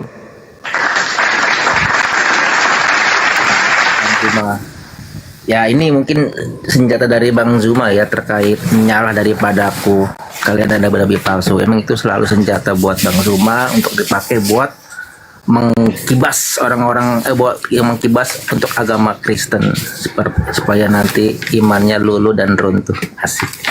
Itu sebenarnya ini Bang, itu kan terkait nabi palsu yang Bang Zuma bilang. Itu sebenarnya sih itu kalau di dibuat nabi palsu itu kan kayak di Yeremia 3 ayat 2. Itu khusus buat orang Arab Bang. Nih saya baca ayat ya Bang ya. Di Yeremia 3 ayat 2. Di manakah engkau tidak pernah ditiduri di pinggir jalan-jalan, engkau duduk menantikan kekasih seperti seorang Arab di padang gurun.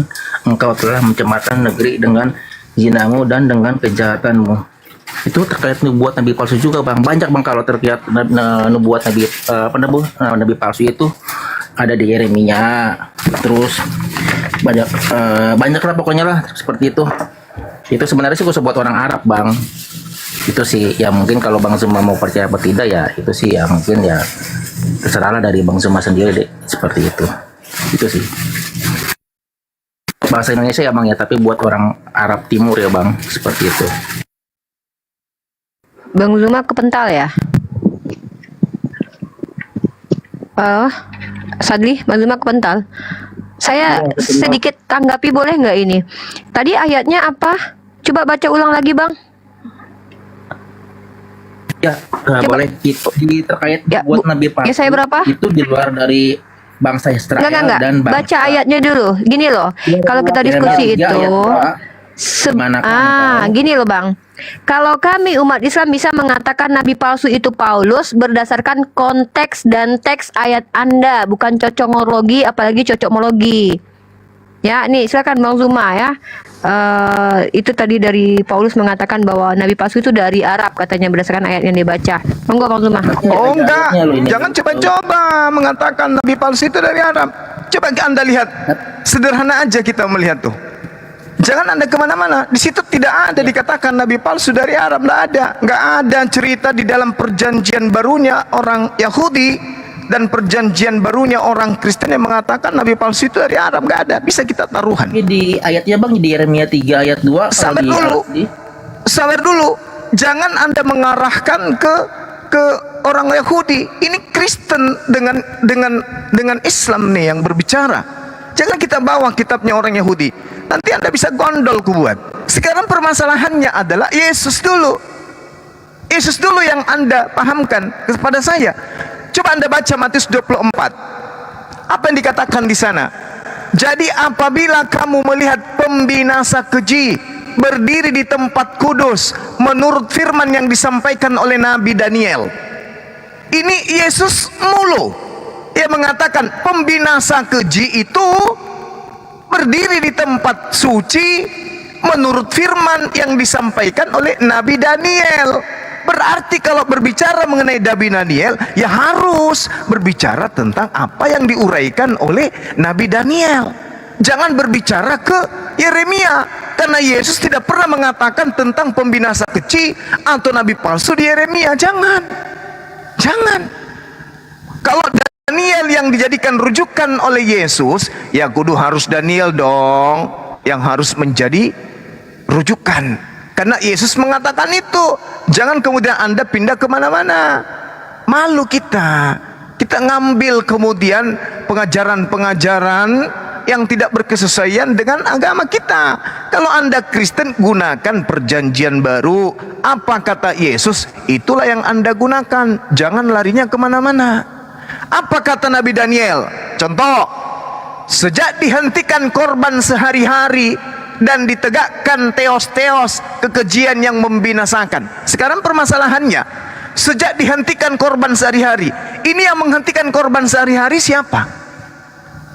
Dan menegakkan dewa-dewa kekejian itu siapa? Nabi Muhammad pernah menghentikan kurbannya orang Yahudi? Tidak. Tapi kalau nabimu Saulus menghentikan kurban lalu menggantikan sekali saja kurban manusia, itu siapa? Pembinasa keji itu menghentikan korban loh. Korban hari-hari dihentikan. Di dalam Daniel 12, sejak dihentikan korban sehari-hari dan ditegakkan kemudian. Lalu di Daniel 9, raja itu akan membuat perjanjian yang menjadi berat bagi banyak orang selama 1 kali 7 masa. Pada pertengahan 7 masa itu ia akan menghentikan korban sembelihan dan korban santapan. Dan di atas sayap kekejian akan datang yang membinasakan, sampai pemusnahan yang telah ditetapkan menimpa yang membinasakan itu. Sekarang pertanyaan saya, siapa yang mengajarkan menghentikan korban hewan, antara Nabi Muhammad atau Nabi Saulus? Di mana di antara kedua nabi ini yang menghentikan itu? Al-Quran surah Al-Hajj di ayat 34 dikatakan begini. Allah Subhanahu wa taala menjelaskan di dalam Al-Qur'anul Karim, bismillahirrahmanirrahim. Wa likulli ummatin ja'alna mansaqan liyazkuru ismallah ala ma razaqahum min bahimatil an'am. Dan bagi setiap umat telah kami syariatkan penyembelihan hewan kurban agar mereka menyembelih atas nama Allah, atas rezeki yang Allah anugerahkan kepada mereka berupa hewan ternak. Hewan ternak di Islam. Lalu Idul Kurban sebentar lagi hewan ternak, berarti tak menghentikan apa yang dilakoni oleh Allah bersama hambanya Abraham alaihissalam masih dilakukan oleh umat Islam. Sedikit lagi kami akan kurban hewan. Pembinasa keji menghentikan kurban hewan, menggantikannya dengan manusia. Itu siapa? Jawab dengan jujur. Ini Yesus yang mengatakan, jangan lari kemana-mana. Jadi apabila kamu melihat pembinasa keji berdiri di tempat suci, menurut firman yang disampaikan oleh Nabi Daniel. Siapa pembinasa keji itu? Yang menghentikan kurban hewan. Nah sekarang siapa tuh yang menghentikan kurban sehari-hari?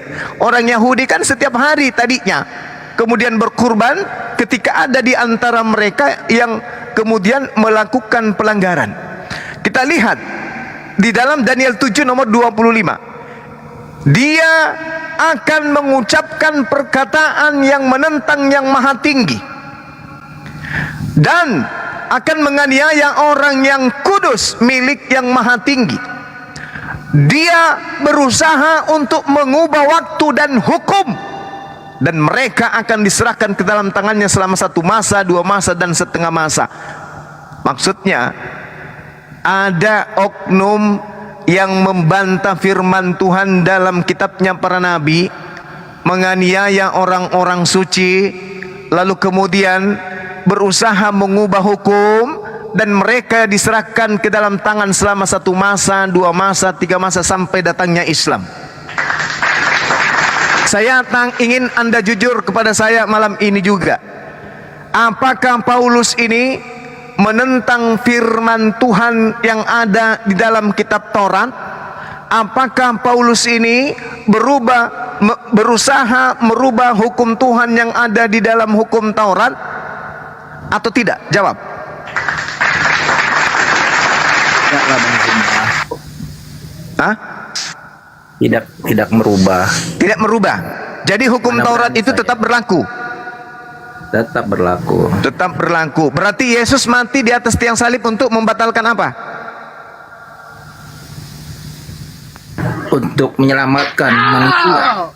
Loh, baca Galatia 3 nomor 13, baca Efesus 2 nomor 15. Untuk itulah Yesus mati. Dengan matinya dia, Yesus telah membatalkan hukum Tuhan, yaitu Taurat, dengan segala perintah yang ada di dalamnya.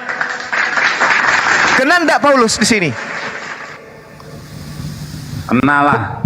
Kena. Filipi 3 ayat 8, hukum Taurat sampah. Sampah, kotoran. Coba, kena enggak Paulus? Kan Yesus mengatakan, si pembinasa keji itu akan berdiri di tempat suci, ngaku-ngaku utusan Tuhan, menurut firman yang disampaikan oleh Nabi Daniel. Nah, Nabi Daniel menubuatkan kemudian si pembinasa keji itu akan mengucapkan perkataan yang menentang yang maha tinggi.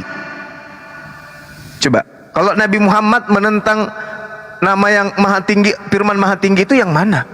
Nabi Muhammad menyampaikan kemudian Nabi Musa begini, Nabi Ibrahim begini. Semua disampaikannya kemudian terurai, terinci. Dan Nabi Muhammad SAW menyampaikan apa adanya. Tidak pernah Nabi Muhammad kemudian membatalkan hukum Tuhan yang datang di tengah-tengah Bani Israel, lalu mengambil terjemahan kitabnya Bani Israel menempelkan di Al-Quran. Itu tak pernah.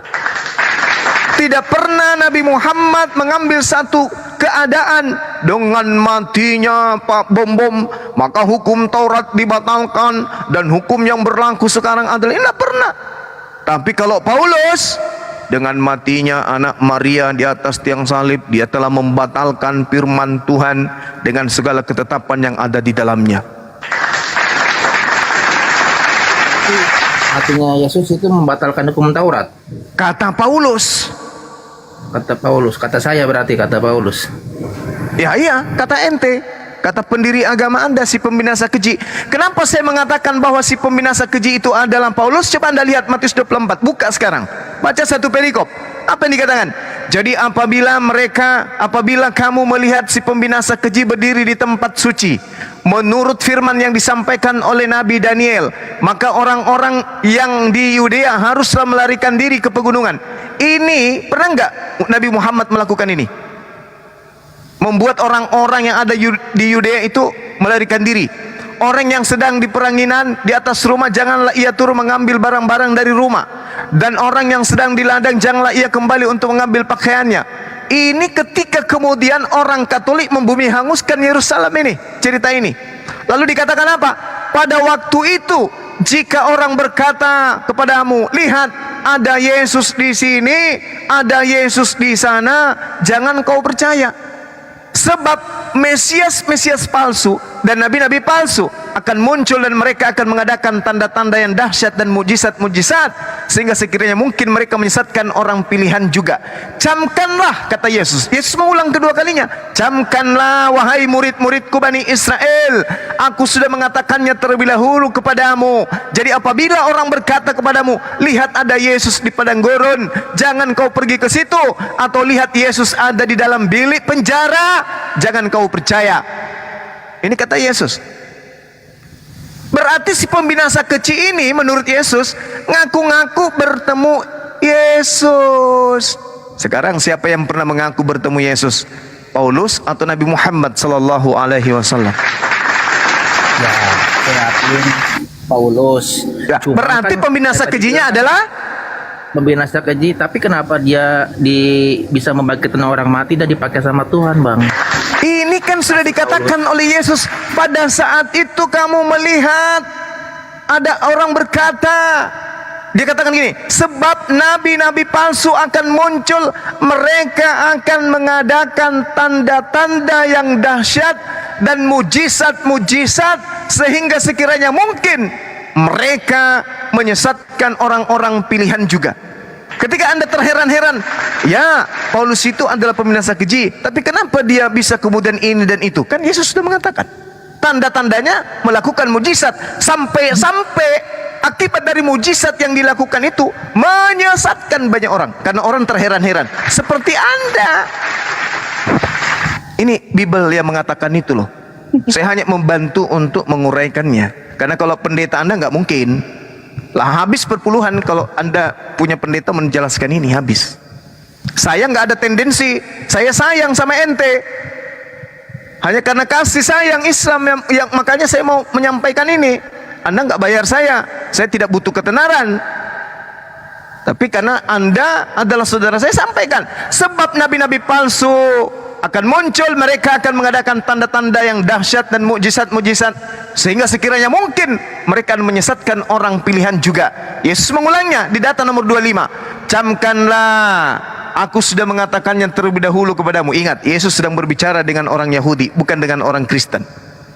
Jadi apabila orang berkata kepadamu, lihat dia ada di padang gurun, si Yesus ada di padang gurun.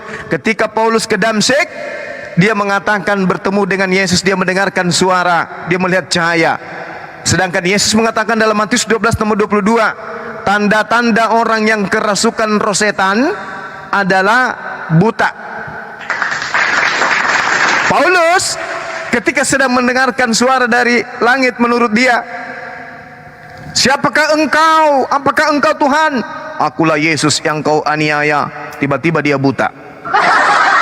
Nah, berarti yang menemui Paulus ini roh jahat. Roh jahat ada cahaya putih sih, Bang, manggil Saulus, Saulus, kenapa engkau menganiaya aku? Masa roh jahat bilang bisa seperti itu, Bang? Lah, Yesus itu kali, Bang.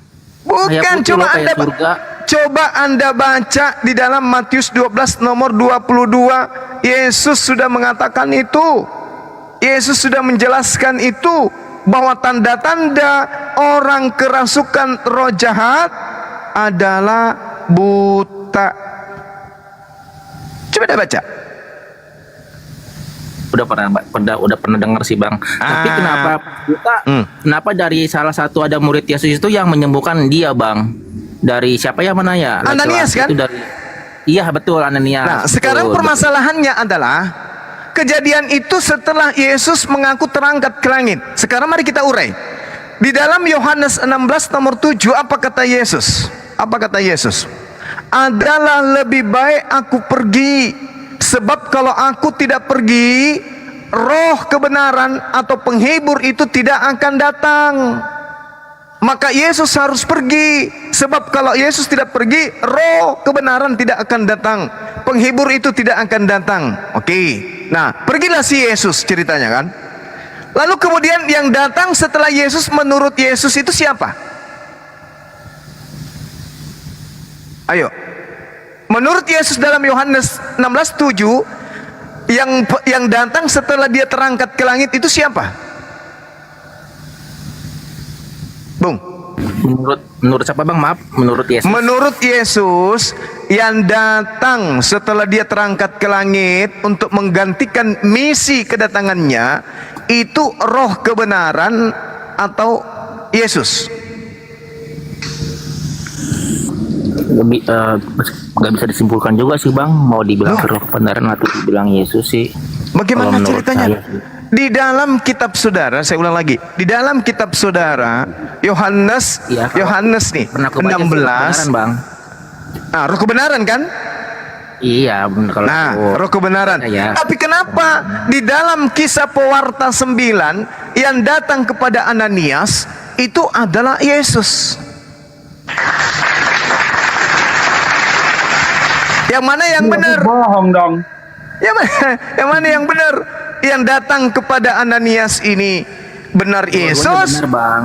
Oh, ini butuh obat pembantrin Kan ini. bang, kalau ibaratnya kan ya satu hakikat kan benar berarti bang, sama sih benernya bang. Kalau satu hakikat, kenapa Yesus mengatakan kalau aku tidak pergi, roh kebenaran itu tidak datang? Aku harus pergi supaya roh kebenaran itu datang. Sebab kalau aku tidak pergi, dia tidak datang. Jadi harus aku pergi. Tahu-taunya begitu Yesus pergi, ada dua pembohong yang muncul. Siapa? Ananias atau si Lukas yang menceritakan Yesus datang kepada Ananias. Yang kedua, Yesus itu datang sebagai kepada manusia, Paulus. Bang. Ini kan jati dirinya manusia makanya. Jadi kan nggak dua-duanya datang bang, satu-satu. Gimana Karena kan jati ceritanya? dirinya manusia. Saya tanya dulu. Roh kebenaran yang dimaksud di sini menurut saudara siapa? Roh Kudus. Bapak itu sendiri yang ada di dalam roh. Apa? Bapak itu sendiri yang ada di dalam roh Yesus. Mana ada pernah diajarkan bahwa Tuhan itu adalah roh? Roh itu makhluk. Ini yang dimaksud Yesus datang. Ini roh kebenaran adalah bukan Yesus. Karena kalau Yesus yang datang lagi, ngapain dia pergi? Sementara Ananias mengaku, Lukas mengaku Ananias didatangi oleh Yesus. Sementara Yesus mengatakan yang datang setelah aku adalah Roh Kudus, bukan aku. Yang datang setelah aku adalah roh kebenaran, bukan aku. Tapi Paulus mengaku yang datang kepadanya adalah Yesus. Sementara Yesus mengatakan kalau ada yang mengaku bertemu dengan aku, apa kata Yesus? Percaya dia atau jangan percaya dia? Bung, si pembinasa keji ini kata Yesus akan mengaku bertemu aku di padang gurun dan di dalam bilik penjara. Menurut Yesus, percayalah dia atau jangan percaya? Percaya. Ya Allah ya Karim. Enggak, tapi gini loh bang. Di mana Bang Zuma Yesus percaya mengatakan apa percaya? Astagfirullahalazim ya Allah ya Karim. Jelas-jelas Yesus mengatakan, jadi apabila engkau berkata, ada orang berkata kepadamu, lihat Yesus ada di padang gurun, jangan kau pergi ke situ, atau lihat Yesus ada di dalam bilik penjara, jangan kau percaya. Alamak, ini susah saya berdialog kalau orang yang tidak punya akal dan suka nipu-nipu kayak Paulus, Bang. Mau sampai kapan? Ini sudah berjam-jam. Nah, sekarang saya ulang lagi. Yesus mengatakan, tunggu. Yesus mengatakan kalau ada orang yang mengaku bertemu dengan Yesus, jangan kau percaya, atau Yesus mengatakan percayalah dia. Mana yang benar? Jangan kau percaya. Terus kenapa kau percaya Paulus? Kenapa? Yesus mengatakan jangan kau percaya kalau ada yang mengaku bertemu dengan saya. Paulus. Siapa yang percaya Paulus, Bang? Jadi saudara nggak percaya kepada Paulus? Ya enggak lah. Terus kenapa Anda menjadi Kristen? Udahlah, nyerah saya Bang, nyerah. Firman Bang, penyampaian firman kan, Paulus kan penyampaian firman. Udahlah, saya angkat tangan. Anda tidak percaya Paulus, tapi sekarang Anda mengatakan dia kan penyampaian firman. Hancur Min, hancur. Udah. Saya mau minum kopi dulu. Ayo Bang Handi silakan, atau Andinda yang lain. Ampun saya. Hancur.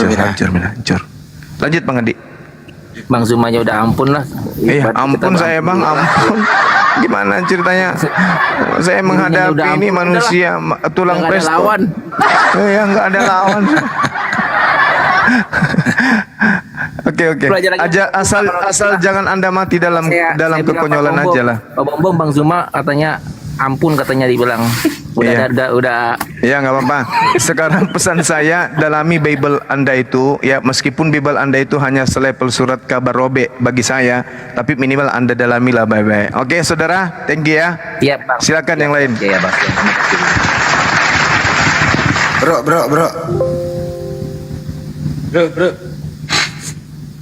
Iya Bang Handi, saya beles. Lu kenapa sih betah jadi Kristen, kenapa? Betah lah Bang, ya sama aja kayak Bang Handi betah jadi Islam, kenapa gitu kan, pasti kan ada jawabannya. Apa yang membuat ya? Saya betah menjadi seorang Muslim karena jelas sembahannya, jelas gitu loh. Sama saya juga Bang, jelas, karena Yesus saja juru selamat buat saya, seperti itu. Makanya saya betah. Yesus juru selamat, dia sendiri nggak selamat di tiang salib. Ya emang tujuan misinya kan emang untuk menyelamatkan manusia.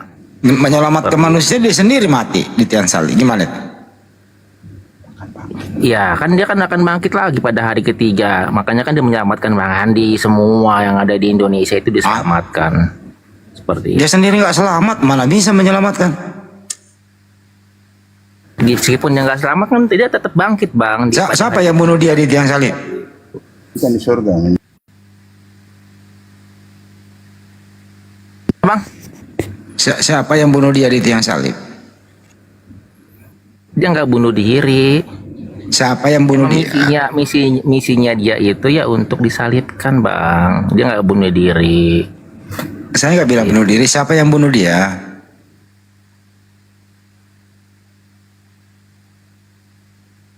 Bro, siapa yang bunuh Yesus? Ya, yang bunuh Yesus mah yang nggak percaya sama dia Bang. Kenapa dibunuh? Ya pokoknya yang nggak bunuh ya yang nggak percaya sama Yesus, itu aja sih poinnya kalau dari saya. Enggak, kenapa dibunuh? Karena dia menyamakan dirinya dengan Tuhan. Dia punya salah nggak? Dia suci kok. Kenapa dibunuh orang tidak bersalah? Bang, ini pertanyaan kemana-mana itu tuh aja. Jawabannya ntar ulang-ulang lagi. Terus mau ngapa lagi? Terus manusia gak? Itulah terus pertanyaannya. Ya, memang harus diulang-ulang. Bang Ani itu mulu pertanyaannya. Terus anak Maria gak? Ntar di samping Maria di surga dia tetap Tuhan atau apa? Itulah nanti pertanyaannya. Ini kalau disalib turun aja kalau gitu. Kalau mau ngomongin masalah salib memang itu doang, nggak apalagi masa mau dikarang-karang. Gimana sih lo? Pertanyaan Bang Ani itu udah saya simpan dalam memori dalam-dalam, udah saya ingat. Atau saya robah? Mau yang ditinggiin? Oke, saya tinggiin ya. Enggak ditinggiin materinya. Mau? Sanggup? Boleh, biar belajar boleh. Coba ya. Menurut kamu, yang di dalam Bible itu apakah semua firman Tuhan atau ada karangan manusia?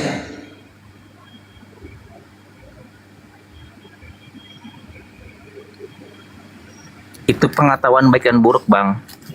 Saya tanya baik-baik loh. Ini saya rubah loh. Menurut kamu, yang ada di Bible itu, khusus perjanjian baru aja deh, apakah perjanjian baru itu semuanya firman Tuhan atau ada yang bukan firman Tuhan? Siapa suruh lo? Suruh tinggiin lo.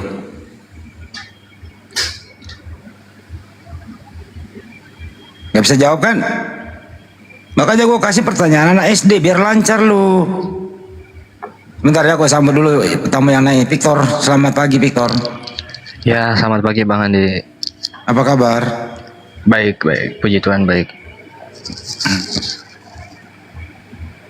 Puji Tuhan siapa? Yesus apa bukan? Bang Andi, ya. Iklan dulu teman-teman, sahabat-sahabat sekalian. Ya, saya informasikan bahwa Komal kita ini disponsori oleh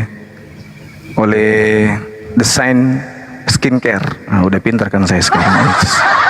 Jadi teman-teman yang ingin membersihkan plek-plek hitam yang ada di wajah dan seterusnya, membersihkan noda dosa yang ada di dalam tubuhnya, silakan hubungi hostnya ya di bio, di profilnya. Kebetulan ini adalah usaha beliau adalah ownernya. Saya hanya dibayar aja untuk mempromosikan. Ini milik Bang Handi pribadi, milik Bang Sadli ya teman-teman. Beliau bekerja sama dengan Mbak D membuat sebuah perusahaan, insya Allah akan menjadi perusahaan besar. Dan ini sudah ada balai pomnya, sudah halal semua. Jadi yang ingin membersihkan giginya, biji matanya yang hitam mau diputihkan, alisnya yang mau diikutkan putih, pokoknya semua bersih ya, insya Allah. Silakan pesan ke Bang Sadli ya. Ini promosi aja untuk meringankan bebannya Bang Sadli juga dalam menjalankan tugas sebagai admin ya, karena udah 3 bulan gak digaji. Ya, karena sudah 3 bulan tidak digaji. Ini serius. Jadi kita bukan apa istilahnya tuh, kalau ada kan banyak tuh yang minta kita untuk promo-promo. Ada yang endorse tapi kita nggak terima. Ada yang minta 15 juta per bulan, kita tolak. Ada lagi yang umroh, kita bukan nggak mau kerjasama sih, tapi kita nggak kepikiran untuk mencari duit gitu ya teman-teman. Ada juga Bang yang mau endorse, dia kasih Bang cuma 100 juta, tapi endorse apa? Game slot. Iya, game slot. Ada. Itu udah berapa orang tuh yang minta gitu. Tapi karena memang usaha ini kita sudah rintis 4 bulan kurang lebih, saya sendiri yang terjun langsung ke pabriknya. Alhamdulillah kita bisa per bulan ini kita sudah launching, dan nanti kita akan buka secara resmi. Entah kita Bundaran HI akan kita tutup kiri kanan ya untuk meresmikan nanti produk kita ini. Kita undang kemudian Presiden Amerika dan juga panitia surga untuk datang gunting pita nanti ya. Jadi teman-teman yang ingin kemudian pesan, silakan menghubungi Bang Sadli, dan jangan chat ke saya. Ada yang ngechat ke saya kan tidak pernah minta untuk chat ke saya. Ada juga yang ngechat saya kurang kerjaan. Jangan ke saya bukan pebisnisnya. Ini Bang Sadli yang memang punya, dia ownernya bersama dengan Mbak D. Saya hanya narasumber sebagai. Ya, gimana? Iya, laki-laki perempuan bisa. Laki-laki perempuan. Apa itu kalau laki-laki ada produk lainnya atau perempuan ada lainnya, atau sama aja? Sama aja, akhi. Karena iya sama, yang manusia jadi-jadian, yang setengah matang, setengah udang, setengah cumi, boleh semuanya. Boleh. Yang mau memutihkan ya semuanya ketek, semua pokoknya bisa. Silakan. Beda Bang, untuk wajah ya, WA-nya ada di bio profil teman-teman. Kalau ingin pesan bisa lewat melalui WA saya ada di bio profil sahabat Bang, semua diklik aja. Iya, ada bocoran ke saya tadi pas kemarin malam, katanya setelah promo ini harganya itu di atas 200 ya, Sat? Iya, betul. Nah, sekarang itu harganya masih sekitar 300-an. Pesan aja sekarang sebelum turun ke 200. 95.000 harganya. Oh, gitu ya. Kirain pesan sekarang mumpung belum turun. Ya. Sadli, siapkan dah. Itu Sadli, itu ada krim malam sama krim pagi atau hanya satu krim? Ada krim, biasa kan ada krim malam, krim siang. Hanya satu krim, Aki. Jadi ada serum, krimnya, kemudian ada facial wash dan juga toner. Untuk yang ada di Handi Selebes Channel, kalau kesulitan menemui nomornya Sadli, hubungi saya aja. Nanti tak kasih nomornya Sadli. Iya, gitu ya. Kanda langsung kasih aja nomornya ke mereka aja, Kanda. Biar cucok nih, kita juga biar cucok kan. Iya. Oke, dilanjut. Kemarin nomor itu udah di ini semua, direspon. Udah kan, udah aman. Aman ya. Iya. Yang ada di Andi Celebes nih terlalu benda Bukan izin. sepaket 95 ya teman-teman, jangan salah. Itu 95 sepaket tuh. Jadi ini tidak memandang suku, ras dan agama ya, siapapun boleh. Ya, Jadi yang dia ada Andi Celebes Channel ini banyak yang minta nih di Andi Celebes Channel. Nomor saya ada di situ, WA ke saya aja. Nanti saya teruskan ke Dek Sadli gitu ya. Oke, lanjut. Bukan Ya, silakan. Andi Celebes Channel, di segi kristologi juga ada, bukan. Silakan. Nanti insya Allah sesuai dengan perjanjian saya dengan ownernya, dalam hal ini Mbak D dengan siapa, Bang Sadli. Nanti kalau mereka sudah terhitung ada keuntungan sedikit, itu akan sedikit dihibahkan untuk pergerakan api apologet Islam Indonesia, dan juga menyantuni anak yatim piatu. Dan target saya sudah sampaikan, yayasan yatim piatunya itu bukan hanya yayasan yatim piatu muslim, tapi milik non muslim yang dibina oleh saudara-saudara Kristen juga, itu kita beri juga bantuan gitu. Jadi ini lintas agama dalam hal sosial, tidak melihat satu sisi agama saja, seperti itu. Berarti Sadli habis ini nggak usah, jangan bilang lagi ya tahir belum dikasih ya Sadli. Iya, silakan dilanjut untuk menjamu saudara kita Victor, dan kalau ada yang berminyak silakan hubungi Dinda Ananda, ini anak saya si bandel ini, silakan. Aduh, ada yang katanya belum dihubungi deh Sadli. Saya kasih nomornya aja ya, biar hubungi kami ya. Ya, siapkanlah. Masuk nomor saja, bukanlah kirimkan. Oke, dilanjut diskusi ya. Oke, itu aja teman-teman. Jadi jangan lupa, ini bukan semata bisnis belaka, tapi ini demi untuk keuntungan bersama. Karena sebagian hasilnya itu untuk kemaslahatan umat. Itu intinya di sana. Kenapa? Karena kita di sini pantang untuk meminta-minta, tapi kita memang dianjurkan untuk berusaha, kan gitu ya.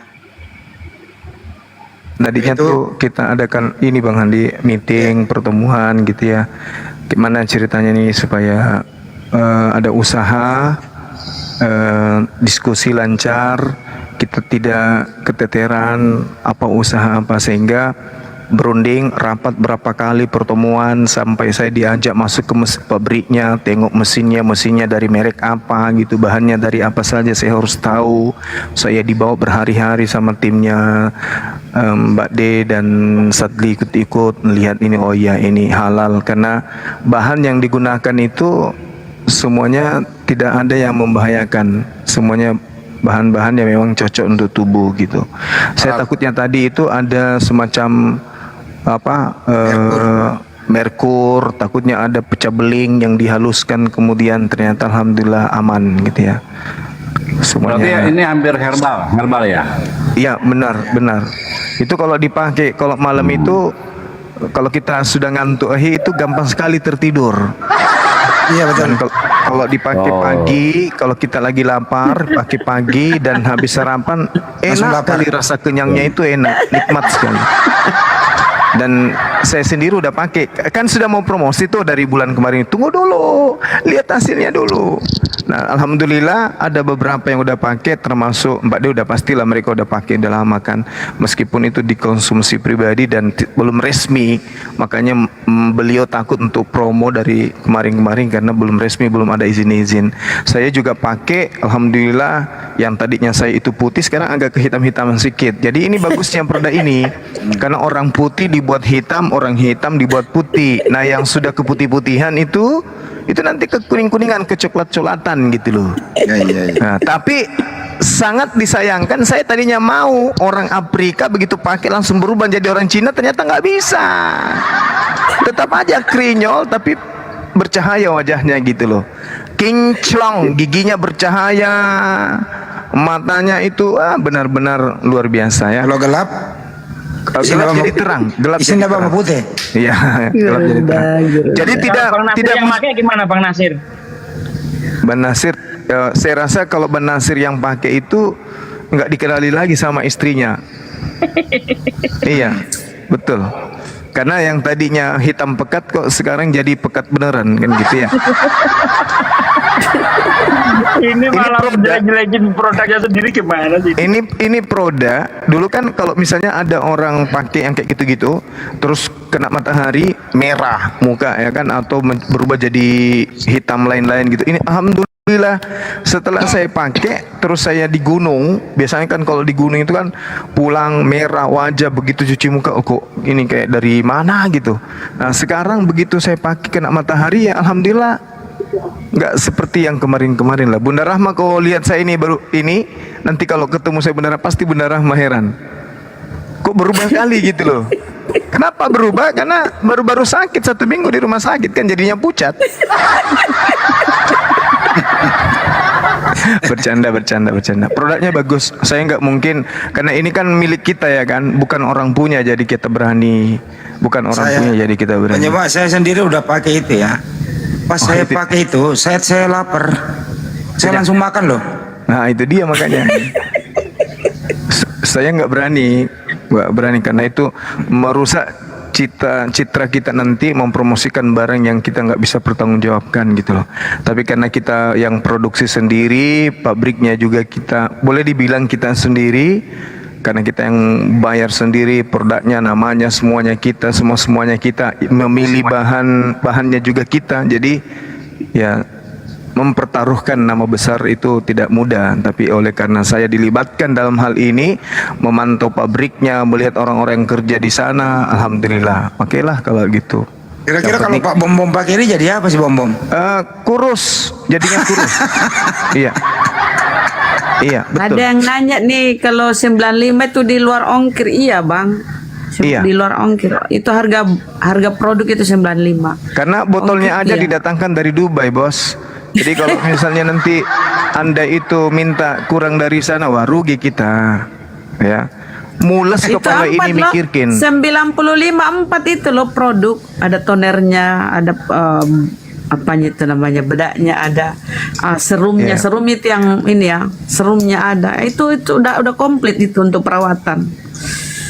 Nah, yang istrinya agak-agak ada nggak ini, contohnya kasar. yang contoh pemakainya yang bukannya kinclong gitu, jadi kita bisa Mbak De. apa? Tunggu saya Ini open cam produk lu lihat Mbak muka De. gue. Tunggu saya open cam lu Mbak lihat muka De. gue. Buset dah. Tunggu ya. Bang Billy, Mbak De punya Harus ada duta Yang pakai. ambasadornya supaya bisa jadi maskotnya kelihatan kan. Ya tunggu, gue open cam, tunggu dulu bentar. Penyong. Penyong yang udah pakai si Penyong. Intinya ibu-ibu jangan coba-coba kasih pakai suaminya deh. Kalau masih sayang sama suami dan suaminya selama ini terkenal genit di luar, jangan kasih pakai. Jangan. Kenapa Bang? Pulang-pulang bisa hamil.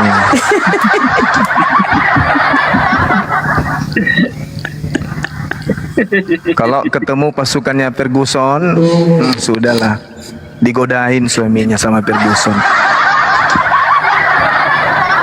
Ini kalau kiamat yang pakai produk ini, susah kita bedakan antara siapa Bunda blokir permanen dengan kiamat. Percaya deh. Bedanya cuman body, dan bedanya cuman satu pakai hijab, satu tidak. Kalau kiamat pakai. Kalau kiamat pakai konde. Ya. Oke, saya kira udah cukup. Ya, udah ini. yang mau pesan langsung ke Bang Sadli ya, teman-teman. Ya. Silakan. Kalau nggak Saya tahu bikin nomornya, kopi dulu. teman-teman yang nggak tahu nomornya Sadli, hubungi saya nanti langsung oper, nanti tak kasih nomornya. Udah berapa minta tadi itu ya?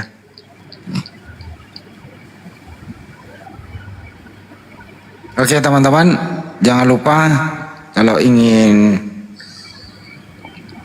bersihkan wajah, tentu yang paling oke adalah air wudhu. Kedua ini, ya pesan aja. Insya Allah nanti akan dikirim ke alamat yang pemesan gitu. Ongkirnya Kalau itu. yang biasa, lanjut. Terakhir dari saya, Iya. Tadi ditelepon dari pabrik, kebetulan kan dia nonton semalam tuh pada saat kita promo. Ditelepon, bilang Bang Suma nanti kalau disampaikan ke netizen juga kita ada bonus.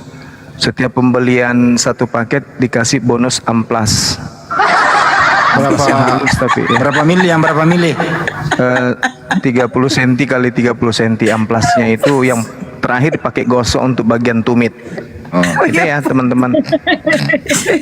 Amplas yang dipakai amplas mobil biasa kalau mau ngediko, keduko gitu ya, ngecat, bukan? Oke, baik. Ini produk ini murah loh, Daeng, Bang. Kalau yang biasa tuh mereka beli ya, yang satu paket tuh 300.000,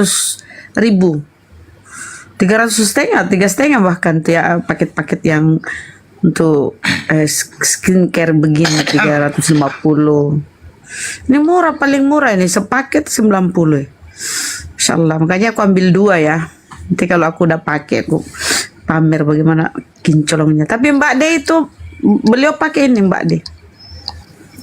Tengok kan mukanya beliau, aduh masya Allah. Anaknya, adik-adiknya semuanya pakai. Kalau mereka berjejer 7 orang kita nggak bisa bedakan. Yang mana ibu, yang mana kakak, yang mana adik. Mirip semuanya. Betul. Iya. Ternyata rahasianya di sini. Aduh, korek gue habis banyak, mana korek gue? Amplas banyak di sini, Bang. Korek habis. Gue masih nyala.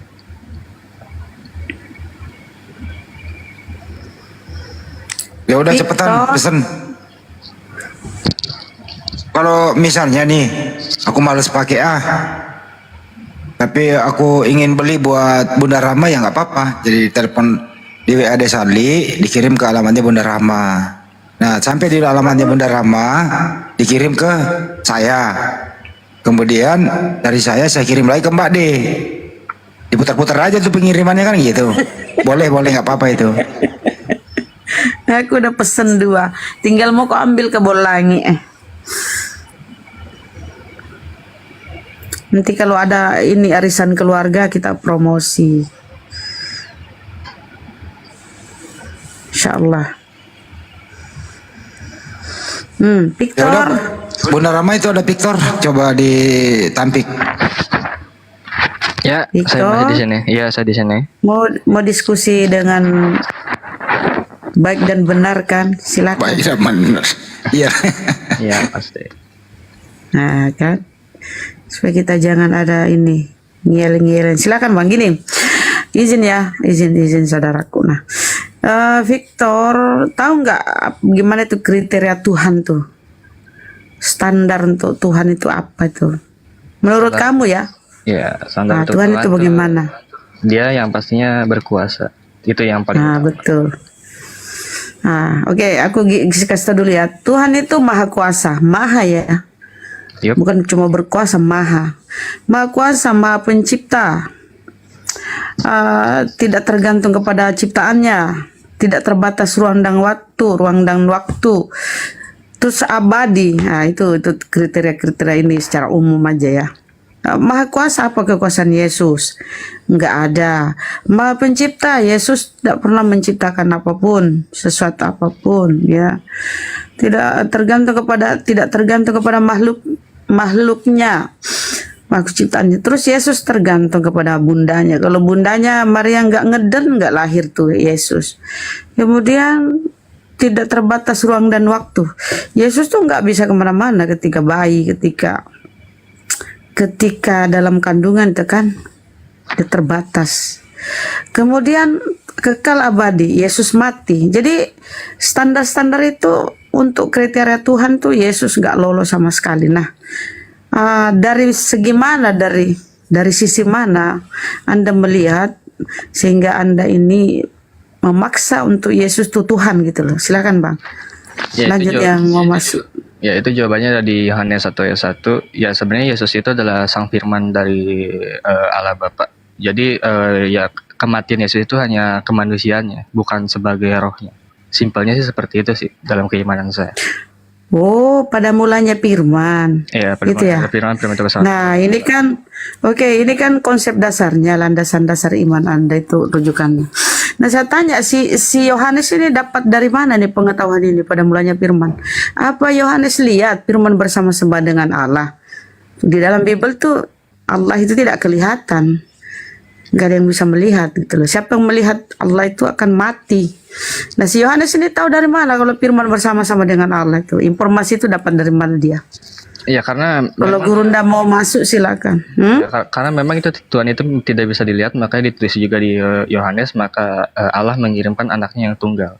Karena memang kita tidak Iya, dari mana Yohanes tahu, Bang? Pertanyaan saya tadi, Anda kan mengangkat Yohanes 1 nomor 1. Dari mana sih Yohanes tahu? Kalau firman itu bersama-sama dengan Allah. Apa Yohanes tengok, lihat, atau dia dapat firman Yohanes nih? Ya, setiap rasul tuh dinaungi Roh Kudus. Silakan Guru Nda kalau mau berdiskusi, masuk Bang Handi. Oke. Pembahasan saya sih cuman nubuatan-nubuatan aja ya. Terutama di sini ada keyahudian juga. Saya ingin bertanya aja dari keyahudian dan juga dari keislaman tentang Yesaya 53 ayat 3, lalu Yesaya 53 ayat 7, lalu Mazmur 22 ayat 2 sampai 3, lalu di Mazmur 22 sampai 15. Nah, Pertanyaan saya dulu Bang, selesaikan. Landasan imanmu kan ke situ. Iya, Saya udah sebut tadi. tadi tuh Udah. kriteria. Sebentar Bang. Kriteria tadi tuh nggak satu pun lulus Yesus di situ kan. Tidak satu pun dia. Bahkan ketika Yesus lapar tuh menciptakan buah ara aja nggak bisa dia. Malah dia marah-marah ngutuk gitu. Artinya nggak ada daya upaya Yesus. Nggak lolos dia kriteria untuk Tuhan. Nah, kau bersandar pada Yohanes 1, pada mulanya firman. Yohanes ini loh, siapa ini Yohanes? Di dalam di dalam data di Bible tuh ya, penutup surah Yohanes itu apa di situ tertulis? Dialah murid. Jadi artinya si penulis ini Yohanes ini bukan murid Yesus langsung, karena ada kata di situ dialah murid, bukan merujuk kepada akulah murid yang menulis semua ini, enggak. Jadi si Yohanes ini orang yang enggak jelas siapa. Terus itu yang kau imani pada mulanya firman bersama-sama dengan. Dari mana si Yohanes dapat informasi ini? ya sebenarnya sih saya bisa mengutip banyak juga sih yang tentang kematiannya itu dari dalam Efesus. Dia kematian dia hanya ke dalam kematian. Jangan dulu kemana-mana, itu dulu, Bang. Konsep dasar keimananmu kan itu pada mulanya firman. Firman adalah Allah. Ini perkataan Yohanes. Dari mana Yohanes tahu ini firman adalah Allah? Apa dia lihat Allah bersama firman? Kan begitu kata-katanya. Pada mulanya firman bersama-sama dengan Allah. Apa Yohanes lihat ini firman bersama dengan Allah? Ingat, ini bukan Yesus yang ngomong ya, ini Yohanes. Dari mana dia dapat Yohanes ini? Apa dia mimpi, pewahyuan atau apa? Ya setiap rasul itu dinaungi Roh Kudus, Bun. Lah, dia kan udah kasih tahu di penghujung perkataan Yohanes, tulisan Yohanes apa dia bilang? Dialah murid. Bukan dia bilang akulah murid. Yang menulis semua ini enggak. Dialah, artinya si penulis ini bukan murid Yesus. Padahal kenapa Anda imani ini, pernyataan ini? Ya karena harus diimani ya. Kalau nggak gitu nggak Kristen lah. Gimana Bunda? Silakan Bunda. Kristen itu kan harus imani gitu. Ya Bismillahirrahmanirrahim. Jadi Brother Victor, sebenarnya kan agama itu pilihan masing-masing ya.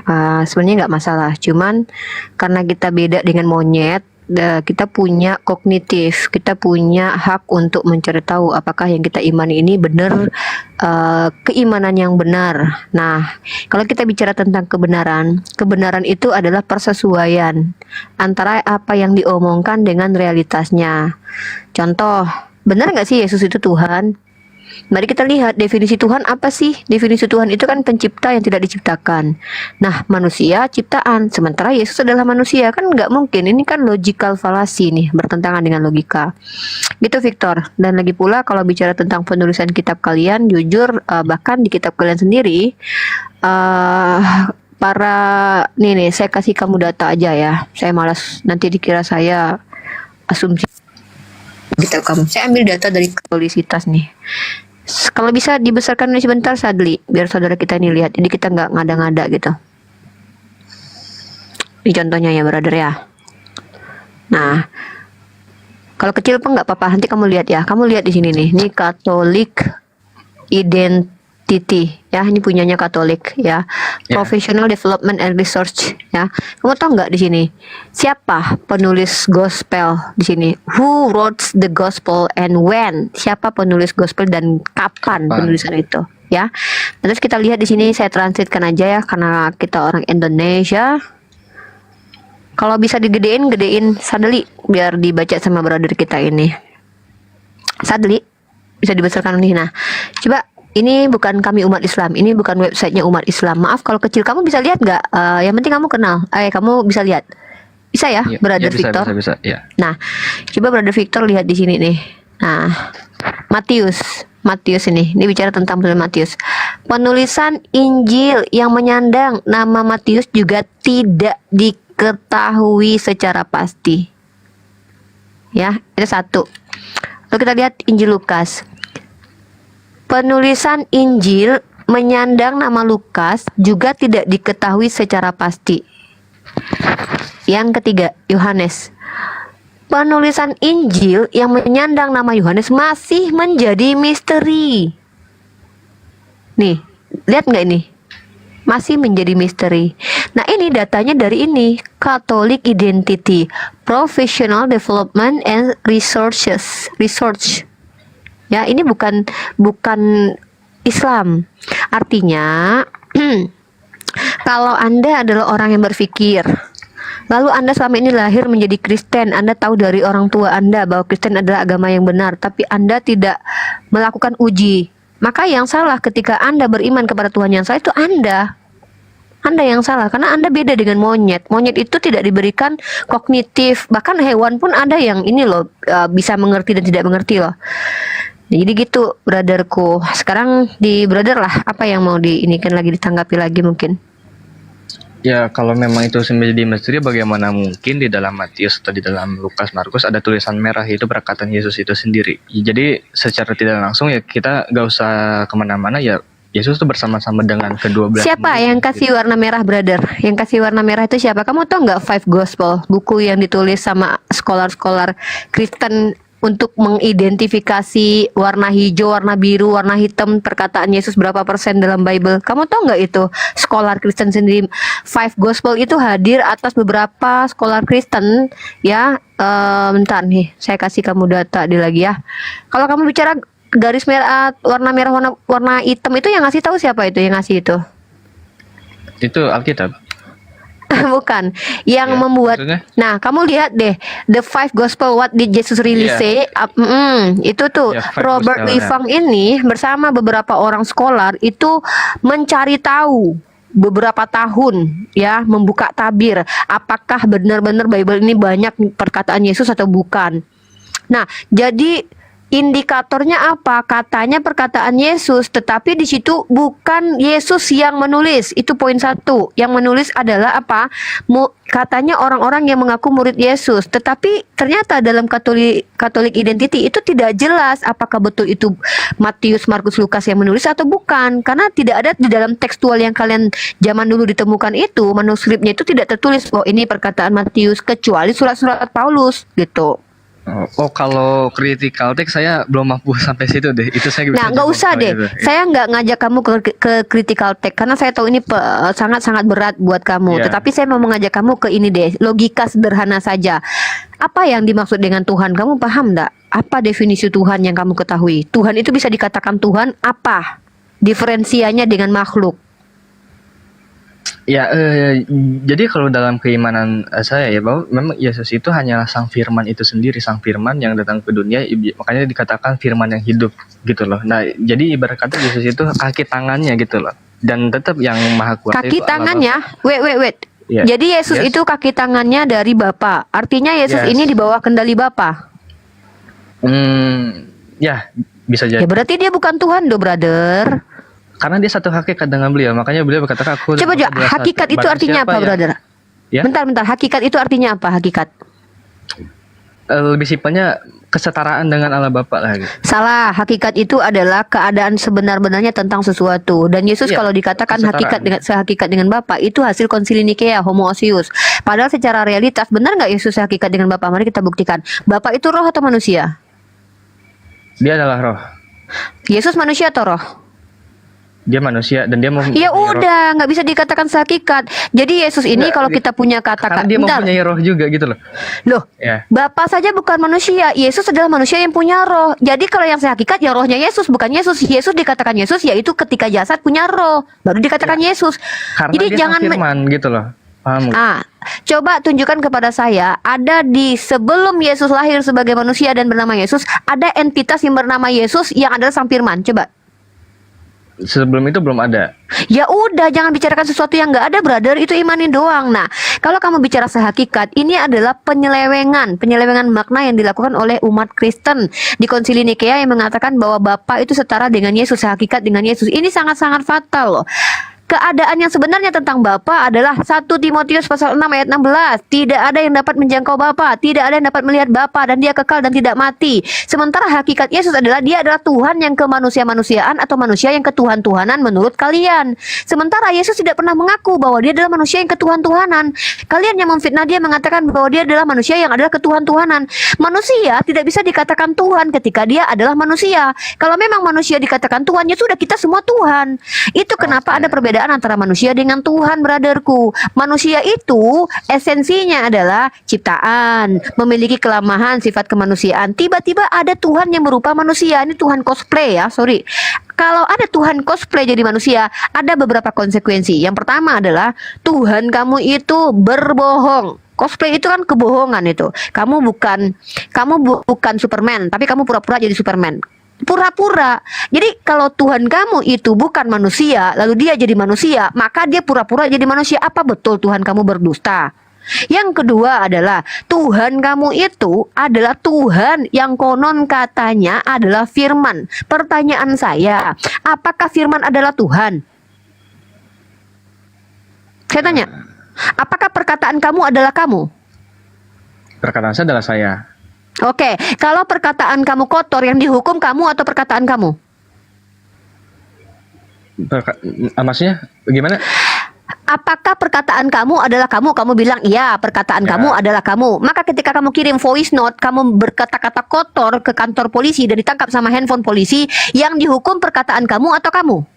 Termasuk saya juga karena saya yang berkata. Ya udah, kenapa? Nggak bisa, harusnya perkataan kamu, karena perkataan kamu adalah kamu. Enggak dong. Sebagai contoh Kenapa gini, bukan perkataan kamu yang dihukum? Bentar. Karena begini, kan itu kan keluar dari kepribadian saya. Misalkan saya menghujat Islam nih, itu keluar dari mulut tai saya. kamu yang keluar dari kamu adalah kamu. Ya itu jangan mendefinisikan. Nah, ini dia. Ketika perkataan kamu keluar dari diri kamu yang abstrak, yang hanya bisa didengar, maka kalau kamu katakan itu kamu, segala sesuatu yang keluar dari kamu itu sama kayak gini loh, brother. Analoginya, pada mulanya ingus bersama hidung, ternyata ingus adalah hidung. Ini enggak make sense. Enggak. Tidak, dia tidak bisa. Ini kan berbicara firman. Firman itu kan ibarat kata perkataan. Nah, saya ambil contoh analogi firman itu begini. apa? Firman itu apa? Perkataan. Nah, perkataan manusia apakah manusia? Kalau dalam kitab suci itu perkataan Tuhan. Saya tanya, perkataan kamu apakah kamu bukan? Perkataan saya adalah saya. Oke, sekarang kamu kirim voice note ke saya. Saya dengar misalnya saya ada di Jepang. Saya dengarkan di Jepang. Berarti kamu udah nyampe di Jepang gitu? Ya itu begini loh nih, Uni kayaknya analoginya salah deh. Ini misalkan loh, contoh enggak gini kita ambil ya. Perkataan kamu adalah kamu. Ketika perkataan kamu kirim ke Jepang melalui voice note, maka terdengarlah di Jepang suara kamu. Apakah yang berada di Jepang adalah kamu? Itu adalah saya. Oh, berarti kamu di Jepang gitu kalau voice note-mu sampai ke Jepang. Suara itu enggak, saya ambil contoh analoginya begini. Dengar saya dulu ya. Nah, misalkan Uni itu menghujat saya. Nah, terus saya ngelaporin Uni. Yang dihukum Uni. Saya, bukan suara saya. Karena suara saya bukan saya. Gimana sih? Itu adalah suara milik saya. Wajar saya yang dihukum. Tapi kalau suara saya adalah saya yang dihukum, jangan saya, tapi suara saya. Karena sama saja menghukum suara saya dengan menghukum saya. Suara saya aja hukum. Kan koplak kalau begitu. Nah itu kan suara Uni sama Uni satu hakikat dengan Uni. Satu hakikat gimana, brother? Kamu ngerti nggak hakikat inilah? Karena itu keluar dari Uni sendiri, paham nggak? Nah, sebagai contoh. Yaudah, tai saya keluar dari saya nggak? Tunggu, tai saya keluar dari saya nggak? Nggak, begini deh. Saya ambil contoh gini. Misalkan ada yang menghujat Islam nih. Ingus kamu keluar dari kamu enggak? Kenapa mereka tetap dihukum dengan jiwa-jiwanya, dengan orang-orangnya? Padahal itu melalui perkataan dia doang. Karena makanya itu kenapa dikatakan kalau suara itu bukan si pemilik suara, karena yang dihukum ketika suara itu keluar bukan suaranya, tapi si pemilik suara. Kenapa? Karena suara itu bukan dia. Tapi kalau kamu bilang suara itu adalah pemilik suara, yang dihukum jangan si pemilik suara, si suaranya dihukum. Kenapa? Ya si suara itu adalah si pemilik suara. Hukum aja suaranya, kan bodoh termasuk gitu. dia juga. Iya, sekarang suaranya bentuknya apa sih? Brother, kaki kamu adalah kamu. Ini aneh loh. Nggak, saya tanya. Udah, kok aneh analogi saya? Kaki kamu adalah kamu. Ya, kaki saya adalah saya. Oke, ketika kaki kamu putus, kamu kecelakaan, nauzubillah min dzalik ya, dikubur kaki kamu. Yang dikubur kamu bukan? Itu itu sudah terpisah dari kaki gimana saya. Coba? Ya kalian selama ini yang mendikotomikan Tuhan. Kalian selama ini yang bikin Tuhan kayak Lego. Kalau itu kan analoginya itu kan masalah firman Tuhan. Sekarang saya tanya, apa itu arti dari kata-kata? Enggak, sekarang saya begini deh. Ini Al-Quran yang ditulis sekarang itu firman Tuhan atau bukan? Al-Quran. Oh, firman Tuhan. Al-Quran yang ditulis itu adalah mushaf Al-Quran. Itu artinya Al-Quran yang berbentuk kitab, yang mana kertasnya ciptaan, yang mana tintanya ciptaan, yang mana lembaran-lembarannya ciptaan Allah, ditulis manusia. Buku itu Allah atau bukan buku itu? Ya bukan. Karena bukan dong.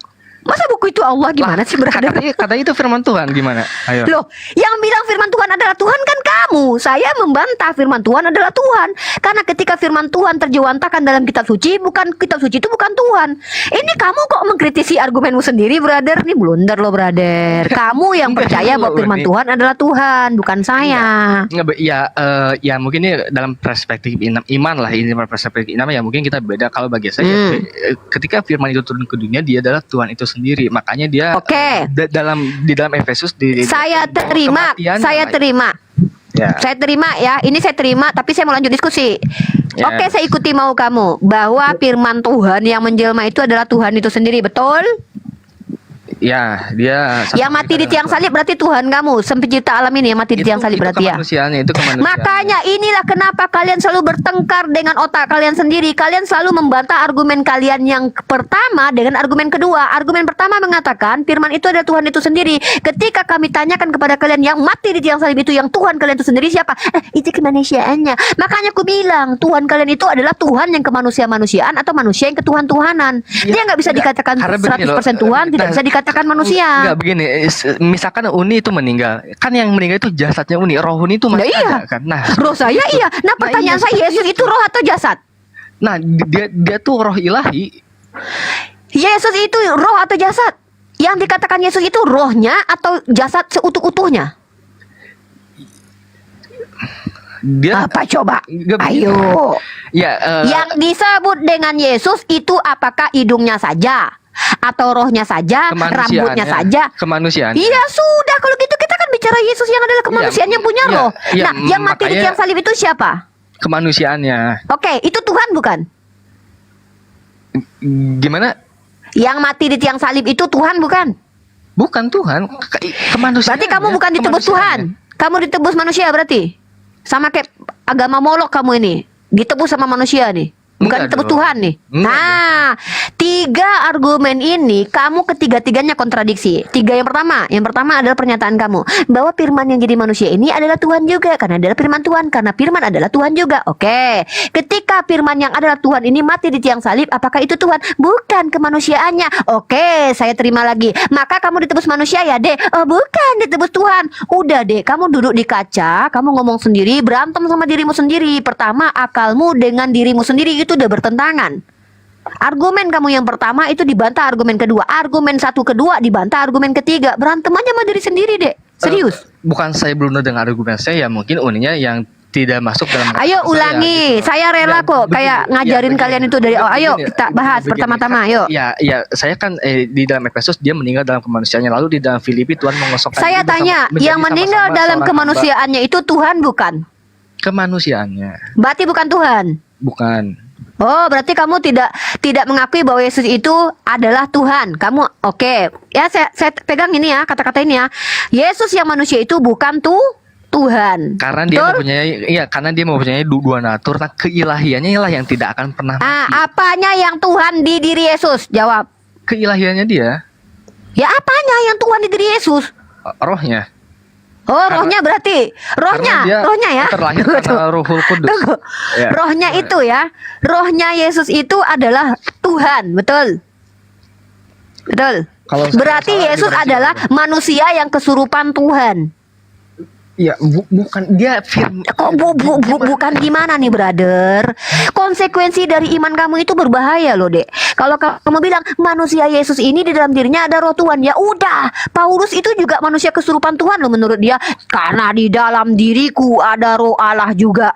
Artinya apa? Semua manusia ini ya Tuhan. Karena manusia juga dicurahkan roh Tuhan dalam kitab kamu.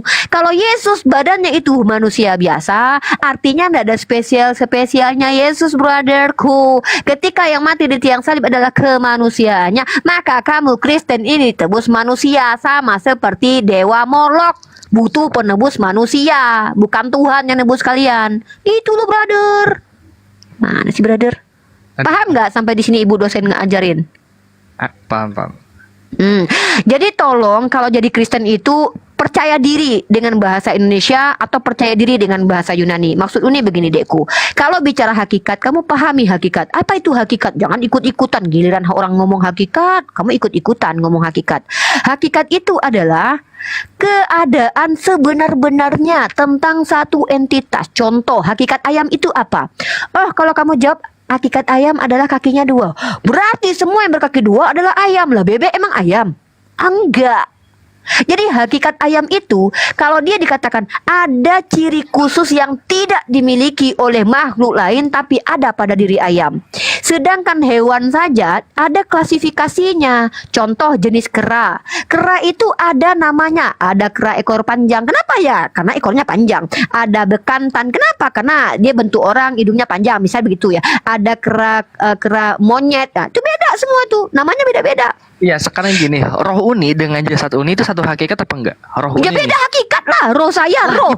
Jasad saya ya beda. Gimana sih kamu masa roh sama jasad satu hakikat? Begitupun Yesus dia juga satu hakikat. Ya udah kalau gitu Bapak sama Yesus nggak satu hakikat. Blunder lagi adekku ini. Ya, Lah, emang iman Kristennya memang menghancurkan akal sih. Enggak, emang. begini juga ditulis juga dalam saya lupa di ayatnya yang mana, aku dan Bapak adalah satu. Nah, terus yang kedua ketika Nah, satu apa? Yesus sama Bapak. Saya tanya sama kamu. Itu satu hakikat itu. Satu hakikat. Bapak itu manusia atau roh?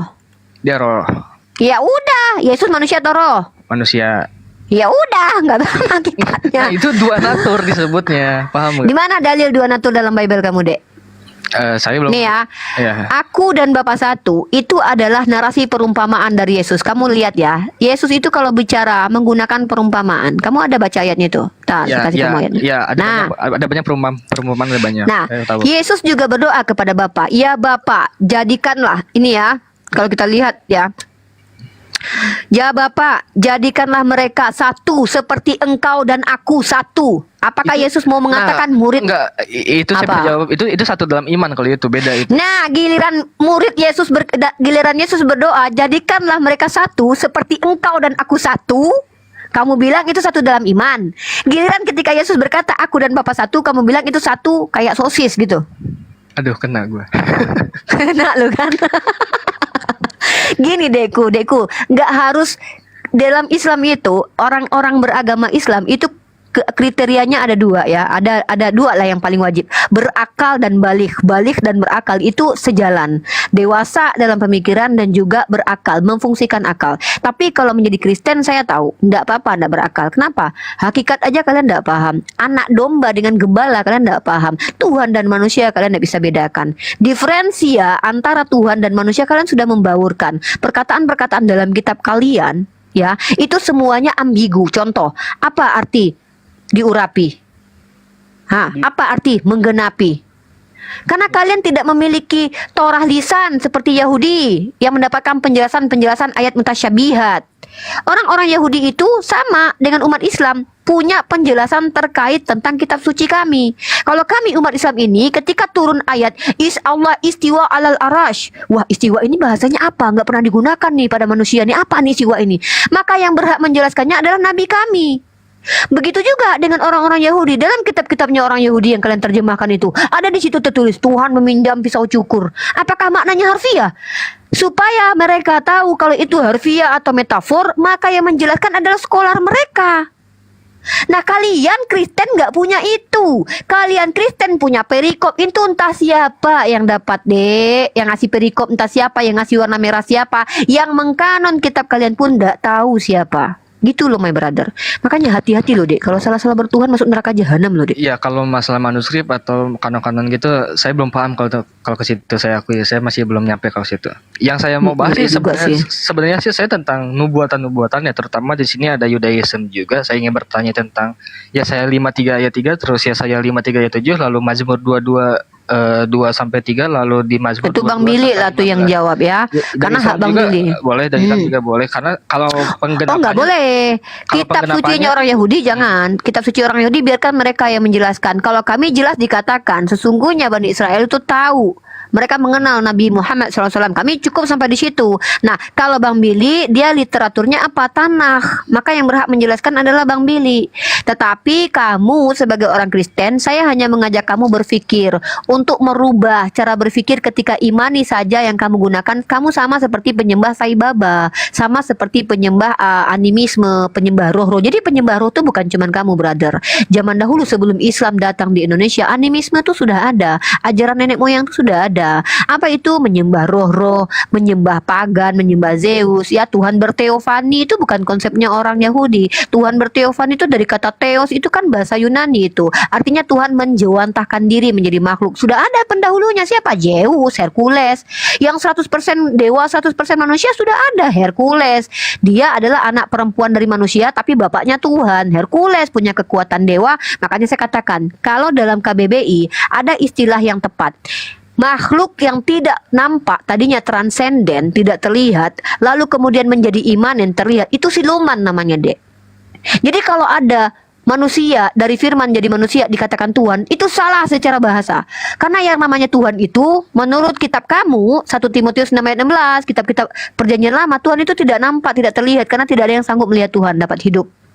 Lalu ketika tiba-tiba ada manusia yang mengatakan, ada yang datang manusia lalu dikatakan itu Tuhan, ya kan, sama manusia lain, dan dia tidak pernah mengaku itu Tuhan. Pertama ya, si yang dituhankan tidak pernah ngaku dia Tuhan. Yang kedua, kriteria dia pun tidak cocok sebagai definisi Tuhan. Karena dia kalau boleh dikatakan, oke lah kita terima, dia adalah manusia yang ketuhan-tuhanan menurut kalian, atau Tuhan yang kemanusia-manusiaan, atau manusia yang kesurupan Tuhan. Itu yang cocok kata-katanya. Tapi kalian kan tidak mau terima kata-kata itu. Kalian maunya Yesus dikatakan Tuhan. Padahal Yesus tidak pernah. Kalau Tuhan Kurios, oke lah. Kurios itu bukan cuma Yesus. Kamu lihat dalam kitab kamu itu. Pemilik keledai yang dipakai oleh Yesus, yang dipinjam oleh Yesus, itu pun Kurios dipanggilnya. Apakah dia Tuhan? Ya Tuhan. Karena kata Tuhan dalam kitab kamu itu maknanya itu diambil dari apa? Kata Kurios, kuri. Sayyid kalau bahasa Arabnya itu. Iya, oke. Kita Gitu. ke topik ini ya, yang saya emang pengen saya bawa gitu. Apa? Ya ini saya baca, bener, saya baca Yesaya 53, ia dihina dan dihindari seorang orang yang penuh kesengsaraan. Lalu Yesaya 53 ayat 7, dia Satu-satu dulu biar Bang Billy jawab. Yesaya 5. Yesaya 53 ayat 3. Ini yang dihina ini siapa? Kalau penggenapannya saya bisa buktiin satu-satu. Yesaya 55 ya. Itu jangan cocok lagi biar Bang Billy. Bang Billy silakan Bang Billy. Haknya Bang 53 Billy ayat itu. 3, 53 ayat 3. 53 ayat 3. Bang Billy. Bang Bil. Ya, untuk memahami Yesaya 53 harus memahami Yesaya 52 dulu. Karena aslinya kalau kita lihat penemuan kitab Yesaya di Qumran, ya naskah Laut Mati, itu nggak ada penomoran. Jadi itu semua menjadi satu bahasan sebenarnya. Siapa hambaku yang menderita dalam seluruh kitab Yesaya. Kita lihat di dalam Yesaya 53 ayat 3 ya, kita lihat bagaimana Rashi berkomentar soal itu ya. Despised and rejected by men, dia dihina dan ditolak orang. Kalau kita lihat di dalam grammar bahasanya, dalam bahasa Ibrani ya, dan terjemahan bahasa Inggris, ini bentuknya lampau ya, tidak nubuatan yang 700 kemudian dari zaman Yesaya ke zaman Yesus, sama sekali tidak. Kalau kamu belajar kritik teks, maka kamu akan tahu bahwa bahasa Ibraninya ini memakai bentuk lampau. Ya, he was despised,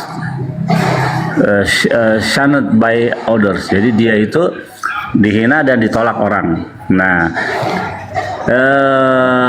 he was, so is the custom of the prophets. Seperti kebiasaan sang nabi, he mentioned all Israel as one man. Dia menyebutkan seluruh Israel sebagai satu orang. Ya, kita lihat di dalam Yesaya 44 ayat 2. Fear not my servant Yaakov, jangan takut hambaku Yaakov. Yesaya 44 ayat 1. And now, dan sekarang dengarlah wahai hambaku Yaakov. Di dalam Yesaya 53 ayat 13 juga. Behold, my servant shall prosper. 52 ayat 3. Lihatlah hambaku akan sukses, akan berhasil. Ini said concerning the house of Jacob. Jadi ini berbicara soal the house of Jacob. Siapa itu? Orang-orang Israel, orang-orang Yahudi. Karena Yaakov yang disebut hambaku engkau Yaakov, hambaku engkau Israel, itu dalam teks dan konteks yang ada di dalam kitab Yesaya. Nah, tidak bisa kita buktikan secara tekstual bahwa yang disebut hambaku yang menderita atau sang Mesias atau sang Raja yang akan datang bernama Yeshua. Nggak ada. Coba tunjuk ayat sama saya di mana ada dikatakan bahwa itu merujuk dengan nama tertulis Yeshua. Nggak ada. Ini hanya dugaan kalian saja, mencocok-cocok-logikan. Kalau kalau penggenapannya saya bisa buktiin satu-satu di sini. Penggenapannya saya ambil contoh Yesaya 5:33 itu penggenapannya ada di 1 Yohanes 10 sampai 11. Lalu di Yesaya 5:3 itu penggenapannya Penggenapan jangan ada penggenapan dulu, pembuktian dulu baru penggenapan. Kalau penggenapan dulu itu namanya asumsi, pembuktian dulu. Di mana dalam Yesaya 53 ini tertulis nama Yeshua, ada atau tidak? Ya, itu memang tidak tertulis, namun terima kasih. Berarti nggak boleh penggenapan dulu, nggak boleh penggenapan, pembuktian dulu. Kan itu klaim perjanjian baru terhadap perjanjian lama. Nah, buktikan dulu di situ. Oke, begini Bang, bagaimana kita bisa membuktikan kalau tanpa ada perjanjian baru? Paham nggak? Perjanjian baru itu tidak ada di dalam otak orang Yahudi, itu kitab setan. Kenapa saya bilang begitu? Karena itu adalah kitab yang antitesis daripada Tanakh. 180 derajat berbeda dengan ajaran Tuhan Israel. Bisa saya katakan demikian karena tidak ada satupun di dalam kitab Matius sampai Wahyu berbunyi berfirmanlah Tuhan kepada Matius, Markus, Lukas, nggak ada. Cuma di dalam kitab Torah saja, dari kitab para nabi berfirmanlah Tuhan kepada Yaakov, berfirman Tuhan kepada Aharon, ada. Berfirmanlah Tuhan kepada setan aja ada. Nggak ada pernah berfirmanlah Tuhan kepada Matius, nggak ada. Makanya Matius, Markus, Lukas sampai Wahyu bukan firman Tuhan karena tidak ada pembuktian secara tekstual mengatakan berfirmanlah Tuhan kepada Matius.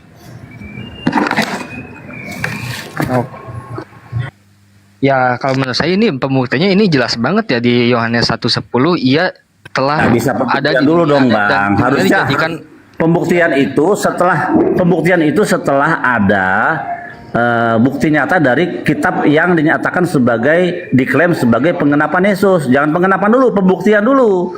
Kalau ngomong pengenapannya di kitab Matius. Loh, pembuktiannya mana di kitab Yesaya? Anda mengatakan tidak ada nama Yesus. Itu loh. ulama hakam mana, ulama Yahudi mana yang pernah mengatakan bahwa Yesaya 53 ini berbicara tentang Yesus? Coba, saya akan bawa ulama saya, Rashi dalam hal ini, yang akan menjelaskan kepada Anda bahwa ini berbicara soal the righteous remnant of Israel, sisa-sisa orang benar dari orang-orang Yahudi. Dan teksnya pun di dalam bentuk lampau di zaman Yesaya. Kenapa? Ketika hamba yang menderita ini, ya mereka dibawa ke pembuangan, itu merupakan sebuah bentuk penghinaan, bentuk direndahkannya orang-orang sisa-sisa orang benar Israel. Itulah dia, the righteous remnant of Israel, bukan merujuk kepada Yesus. Itulah hambaku yang menderita. Siapa? Israel. Nah, oke, kalau di Mazmur 22 ayat 2 sampai 3 itu buat siapa itu? Nah, itu penggenapannya ada di 27 Matius 27 sampai 46. Itu jelas banget tuh penggenapannya tuh. Nah, ini Mazmur 22 ayat 2 sampai 3. Nah, gini kan saya udah bilang, penggenapan itu harus ada pembuktian. Ini loh penggenapan. Si Billy ada di sini. Di dalam Billy berkata, "Aku ada sebelum Adam ada." Pembuktiannya di sini nih, pernyataan Billy. Oh, yang benar. Coba kita cek dulu di dalam kitab Torah, ada nggak Sibili? Nggak ada ternyata. Ya berarti gagal. Nah, penggenapan itu tidak bisa diklaim tanpa pembuktian dari kitab yang diklaim. Nah, kitab Mazmur 22 penuh dengan intrik salah terjemahan. Contoh, kamu tadi kan mau ke Mazmur 22 ayat 16 atau 17. Karis wahudi yadai firaglai. Seperti singa mereka di tangan dan di kakiku, tapi kalian menerjemahkannya apa dengan kejahatan terjemahan? Mereka menusuk tangan dan kakiku. Di dalam bahasa Ibrani, kata menusuk memakai kata dekaru, bukan kaari. Ari artinya singa, kaari seperti singa. Saya buktikan teksnya. Saya udah hafal kok ini. Ini mah udah, makanya saya tahu di kesenangan orang Kristen nih, Yesaya 53, Mazmur, Yesaya 9, Yesaya 7 itu kesenangan orang Kristen di dalam memperkosa kitab kami orang Yahudi. Kalian menggambarkan Yesus di dalam kitab kami. Begitu saya tanya, ada nggak di dalam seluruh kitab Tanakh, kitab orang Yahudi, ada nama Yesus tertulis sebagai raja? Tidak ada. Ya sudah. Makanya kalian tidak tahu Mesias kalian menurut standar Yahudi. Kalau menurut standar Yahudi, Mesiasnya kami tahu namanya. Di dalam Yeremia 30 ayat 9, Fe'afdu et Hashem Elohim et David malkam asyarakim lahem. Mereka akan menyembah kepada Yahweh Tuhan mereka dan kepada Daud raja mereka yang akan aku bangkitkan bagi mereka. Jadi siapa nama identitas Mesias raja yang akan datang? Daud namanya. Apakah Yesus? Tidak ada Yesus di dalam seluruh kitab Tanakh. Tapi kalian menduga, mengira, menimang-nimang, ya, itu adalah ditujukan kepada Yesus secara terbukti tekstual dan konteks serta ulama-ulama Yahudi yang mempelajari Tanakh. Tidak ada Yesus di dalam pemahaman kami Yahudi. Oke, itu sama aja saya bertanya kepada Bang Billy, Yahudi sampai sekarang kan masih menunggu Mesias yang akan datang kan? Tertulis gak namanya siapa? Tertulis. Wah, ini di mana? Di mana? Buka Yeremia 9, Yeremia 30 ayat 9. Silakan baca. Itu raja kami. Iya, sambil aja dibaca. Iya, coba baca. Nanti kalau saya yang baca, saya pakai teks asli, kamu nggak paham. Fe'afdu et Hashem Elohim et David malkam asyarakim lahem. Silakan. Saya lagi nggak megang Alkitab sekarang, cuma dihafal doang nih. Cuma beberapa yang saya hafal doang, lagi nggak megang Begitu. sekarang. Raja yang akan datang, yang akan Tuhan bangkitkan, namanya bukan Yesus, tapi namanya Daud. Nah, Daud kan itu kan udah berlalu kan? Makanya gini ya, King David itu Yeremia ini hidup setelah Daud wafat, gitu loh. Jadi dia menubuatkan bahwa di akhir zaman nanti Raja Israel akan dibangkitkan oleh Tuhan. Namanya siapa? Daud. Begitu. Jadi siapakah sang Raja Israel nanti? Namanya Daud. Apakah Yesus namanya? Enggak pernah Yesus ditulis secuil pun di dalam kitab perjanjian lama akan datang sebagai Raja Israel. Kata Bang Billy ini Yesaya 5:33 itu masa yang lampau, bukan masa yang akan datang. Gimana? Ini ngomong Yeremia. Di Yeremia. Nah, kan saya bilang Yeremia 30 ayat 9. Nah, kalau Yesaya 5:33 itu masa yang akan datang atau masa yang sudah lampau? Udah lampau. Udah lampau itu. Makanya kalau kamu ingin belajar, kan dikatakan Kis Mission Tetse Torah, dari Sion keluar Torah dan pengajaran dari mana? Yerusalem. Di akhir zaman nanti Zakaria berkatakan 10 orang dari 10 bangsa dan bahasa akan memegang puncak atau sit-sit orang Yahudi, dan mereka akan berkata, kami ingin ikut dengan engkau karena kami tahu roh Allah ada padamu. Nah, makanya keselamatan datang dari bangsa Yahudi menurut kitab kami. Tadi di Yeremia berapa ambil biasa ya terbit? Ya, coba baca Yeremia 30 ayat 9. Fe'abdu et Hashem Elohim et David malkam asyarakim lachem. Coba baca Yeremia ayat? Yeremia 30 ayat 9. 30 ayat 9. Enggak, ini saya cuma satu device nih buat saya rangkum aja nanti. Jadi sang Raja Israel yang akan datang. Nah, oke, sekarang Mazmur 22 23 itu konteksnya untuk apa itu? Mazmur 22 sampai 2 ayat sampai 3. Nah, itu Mazmur ya yang Eli lama sabahtani. Ya, sebenarnya bukan Eli lama sabahtani, Eli lama azaftani, ya. Kan sabahtani. Jadi kita paham sih waktu itu, jadi kitab-kitab perjanjian baru itu banyak mengklaim apa yang ada tertulis di dalam kitab Tanakh, misalnya Immanuel, sama tentang ini nih Eli lama sabatani. Jadi itu adalah perkataan Raja Daud. Raja Daud berkata seperti itu, diambil oleh PB. Seakan-akan ini perkataan nubuatan. Nah, maju ke depan ke dalam Mazmur 22 ayat 16 dikatakan mereka menusuk tangan dan kakiku. Ini kurang ajar sekali, teman-teman. Saya bukakan ayatnya. Ini kurang ajar, pemerkosaan, terjemahan yang benar-benar, maaf saya katakan bangsat ya, karena saya kesel ini benar. Karena tidak demikian terjemahannya, sehingga menggambarkan Yesus ada di dalam kitab orang Yahudi. Lihat. Saya akan buka ininya, teks aslinya, dan Anda sekalian bisa menilai. Mazmur 22. Oke, bisa dibesarkan host tidur lagi nih. Host. Ini besarin dulu, aku bukan host ini akun baru saya pakai nih. Host. Mana nih? Sali.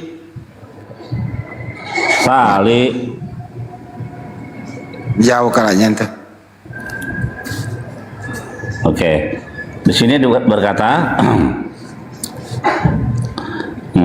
ya, ayat 17 di sini ya, di ayat Kristen ayat 16, Yesaya 22 ayat 16. For dogs have surrounded me. Anjing-anjing telah mengerumuni aku. A pack of evildoers has enclosed me, dan kumpulan orang jahat telah mengelilingi aku. Like a lion, they are in my hand and my feet. Seperti singa mereka di tangan dan kakiku. Tapi apa yang diterjemahkan oleh kitab kalian? Mereka menusuk tangan dan kakiku. Seakan-akan itu merujuk kepada penyalipan. Kata Ka'ari ya, dengan sores atau akar kata arye, yaitu singa. Ka'ari di depan permulaan K itu berarti seperti. Ka'ari seperti singa. Oke, lion itu perumpamaan apa bukan? Iya, jadi benar, pertanyaannya bagus. Musuh-musuhnya Raja Daud di dalam kitab ini dikatakan seperti anjing, seperti singa. Itu yang diibaratkan, tidak ada dikatakan menusuk tangan dan kakiku, nggak ada. Enggak, maksudnya lion itu perumpamaan apa bukan? Perumpamaan, musuh-musuhnya Raja Daud, betul. Iya, perumpamaannya maksudnya kayak gimana tuh, digigit apa gimana? Kan kalau kita mengambil perumpamaan, paku pun bisa menjadi perumpamaan tarik singa. Paham nggak maksud saya apa? Paham. Saya sangat paham, karena Raja Daud ini, kitab Tehillim ini banyak alegoris, banyak perumpamaan di dalamnya, banyak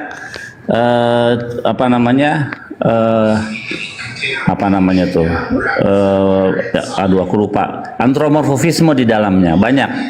Jadi dikatakan anjing-anjing telah mengelilingi aku. Nah, itu anjing.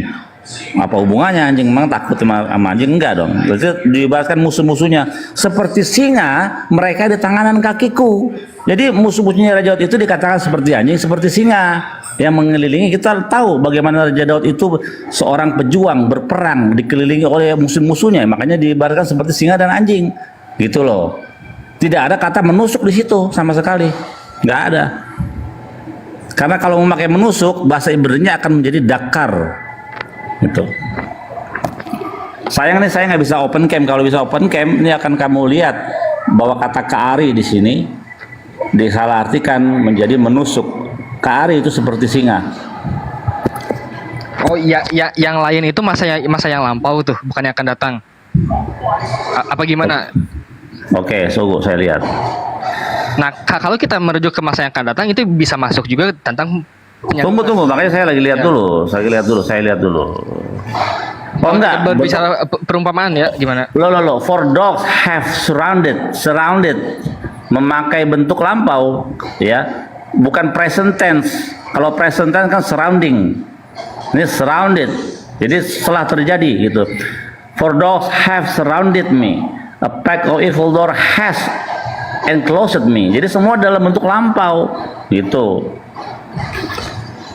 Jadi nggak ada sama sekali nubuatan Yesus di dalam kitab Tanakh. Yesaya 53 gagal. Belum lagi nanti Yesaya 53 ada kata di dalam kitab kalian dikatakan ia tertikam oleh karena pemberontakan kita. Yesaya 53 itu tidak ada kata tertikam sama sekali. Nanti ada lagi kata asir di dalam Yesaya 53 juga. Dalam artinya ia bersama penjahat-penjahat, dan di dalam kuburnya dia bersama orang-orang jahat. Padahal di situ ada kata asir, yaitu orang kaya. Kok diganti dengan penjahat-penjahat supaya tergenapilah nubuatan Yesus di situ yang adalah mati bersama penjahat-penjahat yang di kanan dan kirinya. Padahal di situ ada kata asir, yaitu orang kaya. Bagaimana mungkin kita bisa mempercayai kitab yang salah terjemahan? Ketika kitab itu salah terjemahan, maka akan menuntun umat kepada kesesatan pemahaman. Oke, Yesaya 53 Don. Terus Yesaya 53 ayat 7 udah. Sekarang kita masuk Mazmur 22 15. Kekuatanku kering, lidahku melekat seperti kehausan. Itu buat siapa juga tuh? Nah, kalau di dalam penggenapannya ada di Matius 27 sampai 48. Nggak ada suara Yesus di situ. Itu hanya klaim saja. Nggak ada di situ. Bukan suara ini. Mazmur 22 15. Bisa Bang Billy baca juga. Mazmur 22 15 itu dalam bentuk lampau semua. Saya nggak bisa open cam sih ini. Saya kalau bisa open cam kamu bisa baca nih ya. Ya, bisa dibaca. Dried up, like baked, semua dalam bentuk lampau, ya, dalam bentuk lampau semua. Jadi ini bukan bentuk future ke zaman Yesus kemudian, jauh banget ini, gitu. Jadi sama sekali tidak ada suara atau nama Yesus, nubuatan Yesus tertulis di dalam seluruh kitabnya orang Yahudi, nggak ada. Karena kalau ada, pasti orang Yahudi akan percaya Yesus sebagai Tuhan, sebagai Mesias atau sebagai imam. Nyatanya tidak ada, karena orang Yahudi itu memakai otak. Orang Yahudi terkenal dengan apa? Kecerdasannya. Sehingga ketika ia ada mengaku dia adalah Tuhan, dia adalah Nabi, dia adalah Mesias, orang Yahudi nggak mungkin percaya. Dia periksa dulu silsilah Mesias. Oh, Matius, silsilah Matius dan Markus aja salah, bertentangan dengan satu dengan yang lain. Nanti kita punya silsilah dalam kitab Tawarik, kita samakan silsilah Yesus. Oh, ternyata Matius menghilangkan 4 nama raja besar. Kenapa Matius demikian? Sekelas Romo Kristen Ortodok yang namanya Romo Sam Aldo, dia mengatakan Matius lupa. Ya sudah, namanya orang lupa, kita maklumi saja. Makanya Matius, Markus, Lukas, saya kaget, baru pertama itu saya dengar ada kitab Lukas berkata menurut anggapan orang. Silsilah Yesus menurut anggapan orang, bukan menurut anggapan Tuhan. Makanya bisa salah, namanya anggapan orang. Dari Daud kok menjadi ke Natan? Semua orang tahu dari Daud ke Salomo, kenapa jadi ke Natan? Banyak sekali problematik di dalam kekristenan. Oh, oke, berarti ya saya Mazmur itu masa yang lampau, bukan masa yang akan datang, begitu intinya. Iya, betul. Namanya juga setelah lahir. Nah, kalau yang setelah lahir yang itu yang akan diberi nama Immanuel, itu buat siapa itu? Ah, Andi emang paling nih, Andi udah tahu nih jurus-jurusnya mau kemana nih, udah tahu nih. Bang Andi. Oke. Sekarang kita cari di dalam kitab Perjanjian Baru, pernah nggak Yesus bergelar El Gibor? Tertulis Yesus El Gibor, Yesus Aviad, Peleoets, penghasiat ajaib, El Gibor, Allah yang perkasa, Aviad, Bapa yang kekal, Syar Shalom, Pangeran kedamaian. Apakah 4 gelar ini pernah disebutkan kepada Yesus? Tidak pernah ada. Tidak pernah ada. Yesus tidak pernah disebut Pangeran kedamaian, karena Raja Damai itu bukan bunyinya Syar Shalom, tapi Melek Shalom harusnya, karena raja itu Melek. Kalau pangeran itu Syar Shalom, artinya pangeran kedamaian. Kita cari di dalam Perjanjian Baru, gelar-gelar 4 itu pernah nggak disematkan kepada Yesus? Tidak pernah. Tapi di dalam kitab Yesaya yang disebut El Gibor itu siapa? Hashem, Hakados Baruku, Tuhannya Yesus, pencipta langit dan bumi. Itulah yang disebut El Gibor, salah satu nama Tuhan dari 72 nama Tuhan. Nah, jadi di situ seorang anak telah lahir, sudah lahir, tidak menunggu 700 tahun kemudian, namanya sudah lahir. Jadi tidak sama sekali menyentuh kepada nubuatan Yesus. Lanjut Bang Andi. Udah sih gitu aja, saya udah habis data soalnya. Ya, saran saya untuk saudara Kristen ini, belilah kitab yang asli, kitab Tanakh Yahudi, untuk mempelajari, menyelidiki kebenaran Yesus itu Tuhan, Mesias, Imam atau Nabi. Itu di mana? Jadi, Di Talmud apa di Tanakh itu? Tanakh semua. Nanti kamu lihat ya, tadi Yeremia 30 ayat 9, Kristen nggak bisa ngomong soal ini. Sudah berapa kali saya debat dengan Kristen bahwa Yesus itu akan datang sebagai raja, tidak pernah dinubuatkan dalam kitab Tanakh.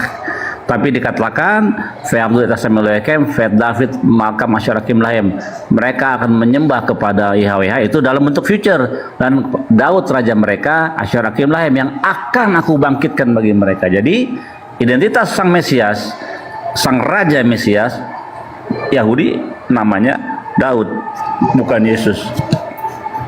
Cari beli Tanakh kitab Yahudi, belajar firman Tuhan dari bahasa aslinya, maka semua selubung yang selama ini tertutup di otak kalian itu akan terbuka bahwa Yesus itu bukanlah apa-apa.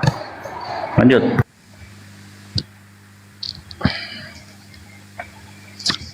Ya sih, saya cuma segitu aja.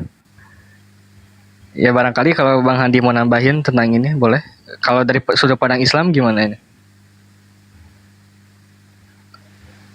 Nggak ada.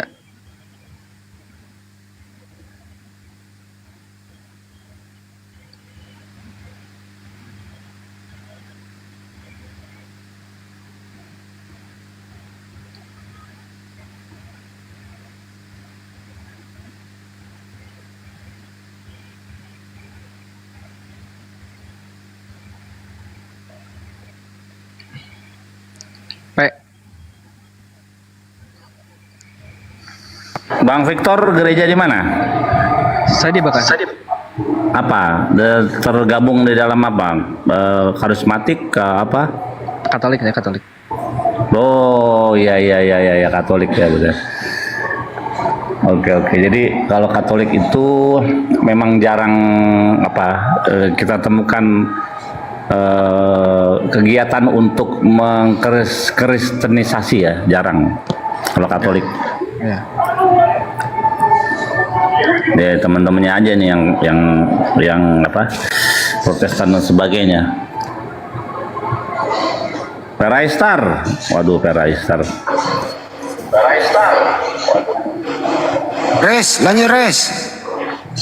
Lanjut. Cek. Assalamualaikum warahmatullahi wabarakatuh. Buset, aku nungguin di bawah dari 2021 baru naik sekarang.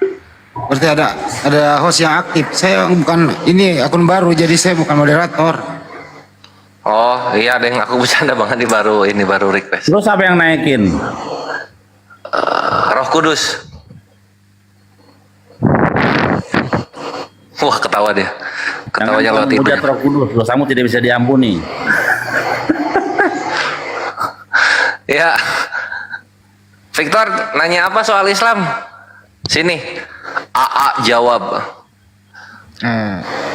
Udah sih tadi sama nanya tentang nubuatan aja sih. Itu masuknya sama Yahudi sih sebenarnya. Oh ya udahlah kalau gitu.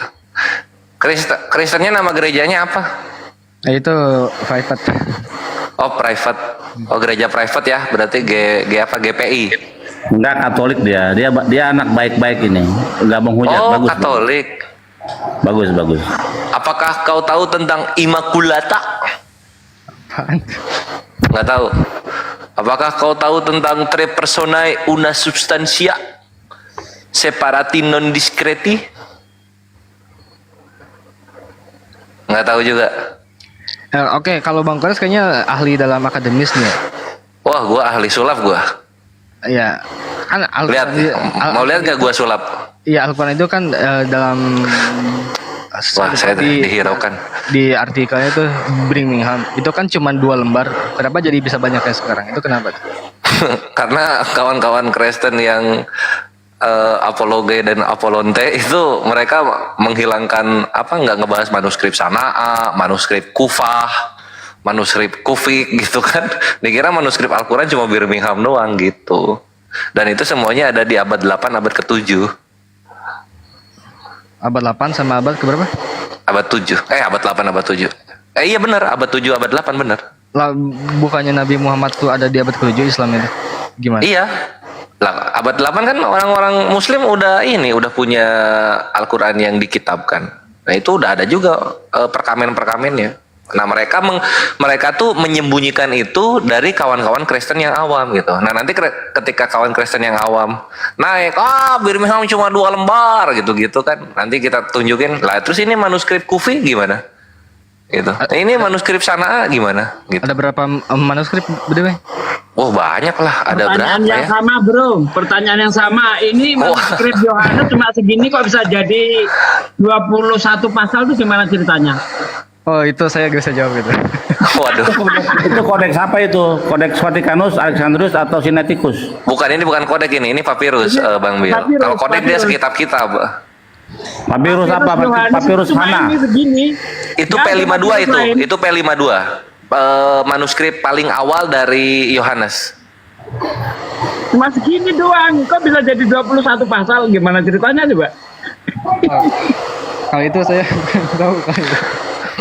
Itu dia gitu. Maksudnya kita kan sering dialog juga nih soal topiknya manuskrip gitu kan. Nah, ketika Birmingham dibawakan dia 2 lembar komplit ya, ada 2 surah di sana.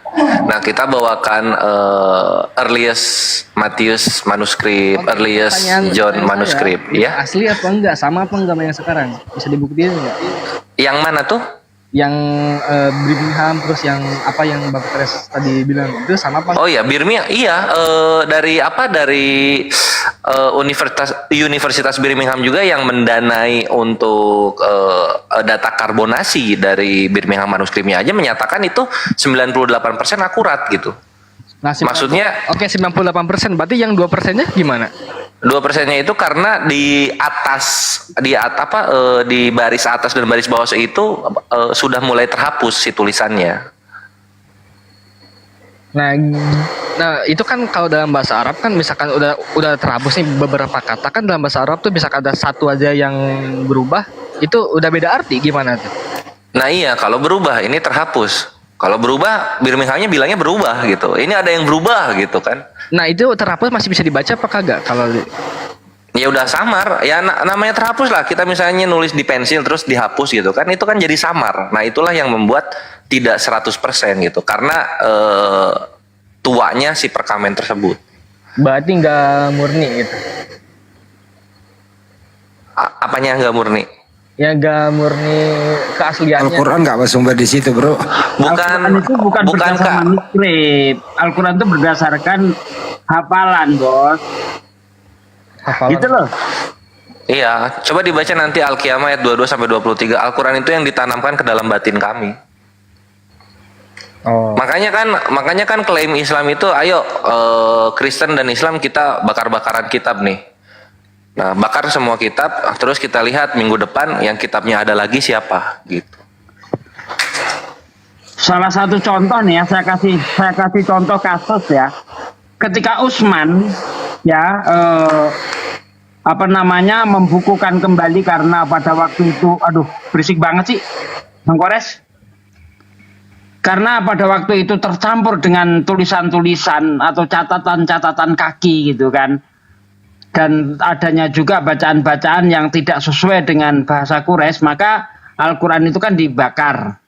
Nah, Utsman itu menulis kembali untuk mengoreksi Al-Quran yang baru saja dibuat oleh Utsman itu bukan berdasarkan tulisan, tapi berdasarkan hafalan para sahabat. Para sahabat dikumpulkan untuk ngecek tulisan yang dibuat oleh Utsman.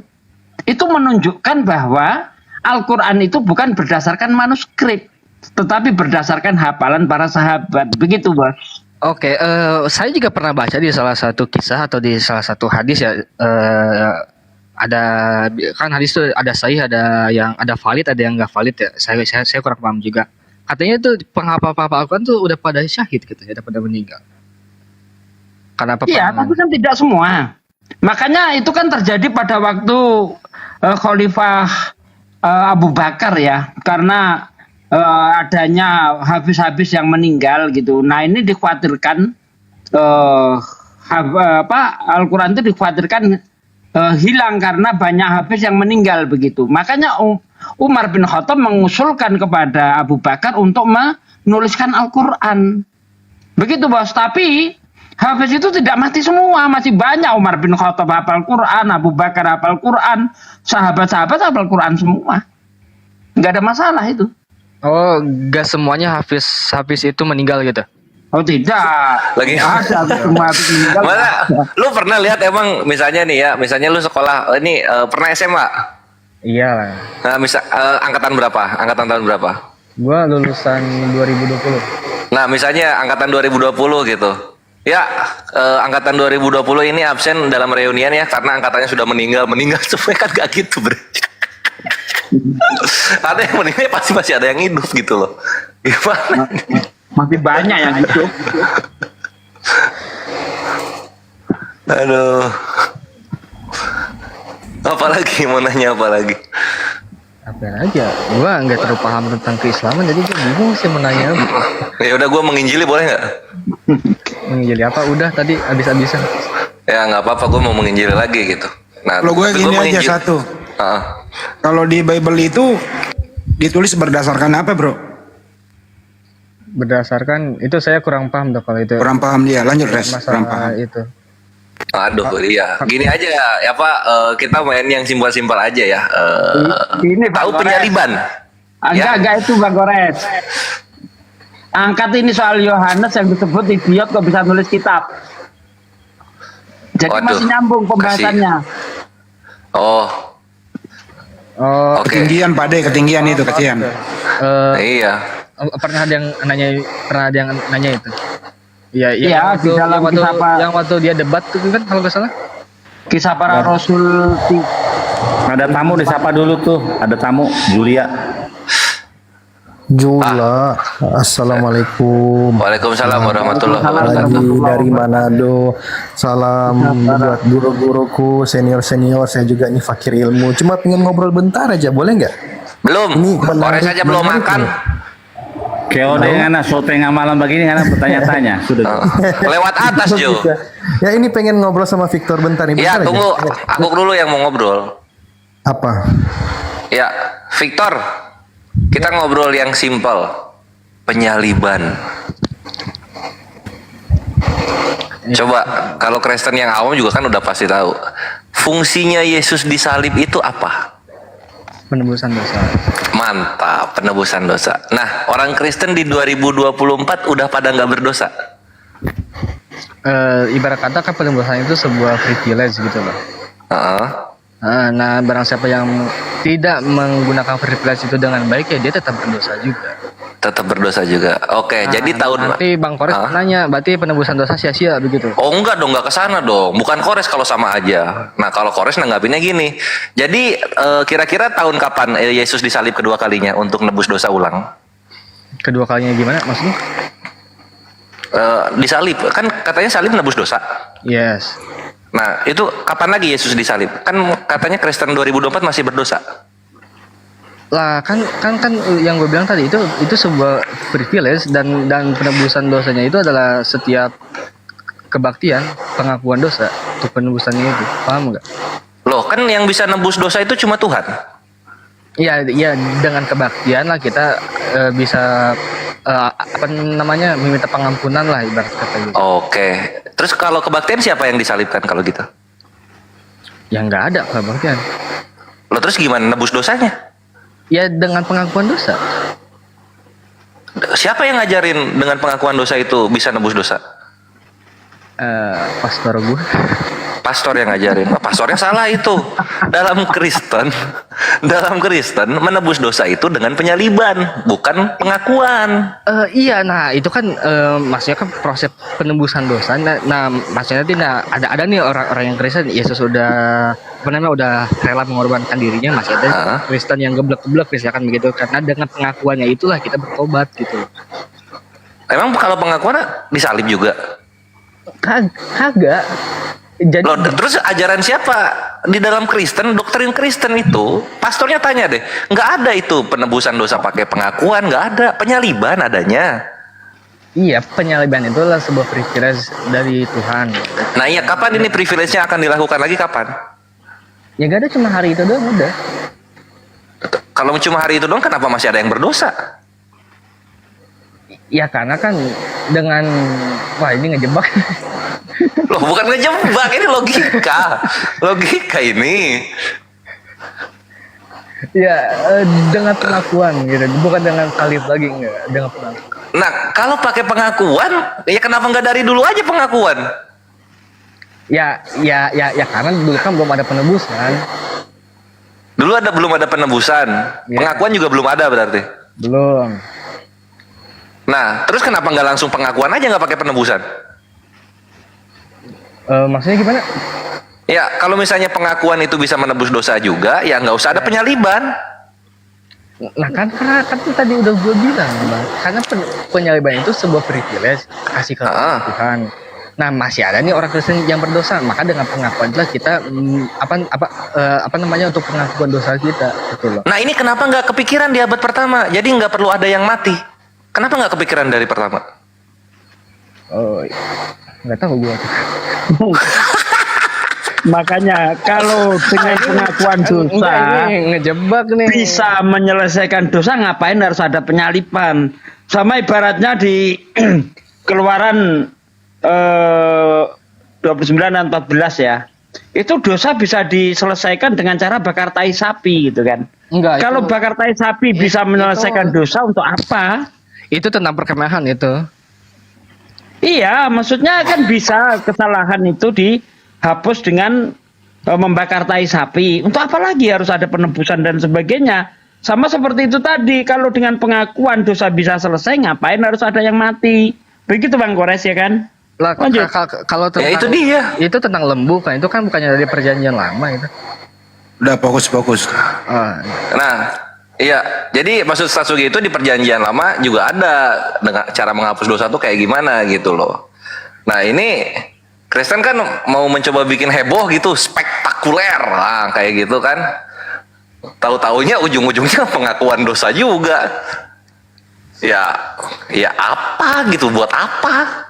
Penyalibannya sayang banget. Nah, itu kan kasih karunia Tuhan, Bang. Itu salah jawab, Tor.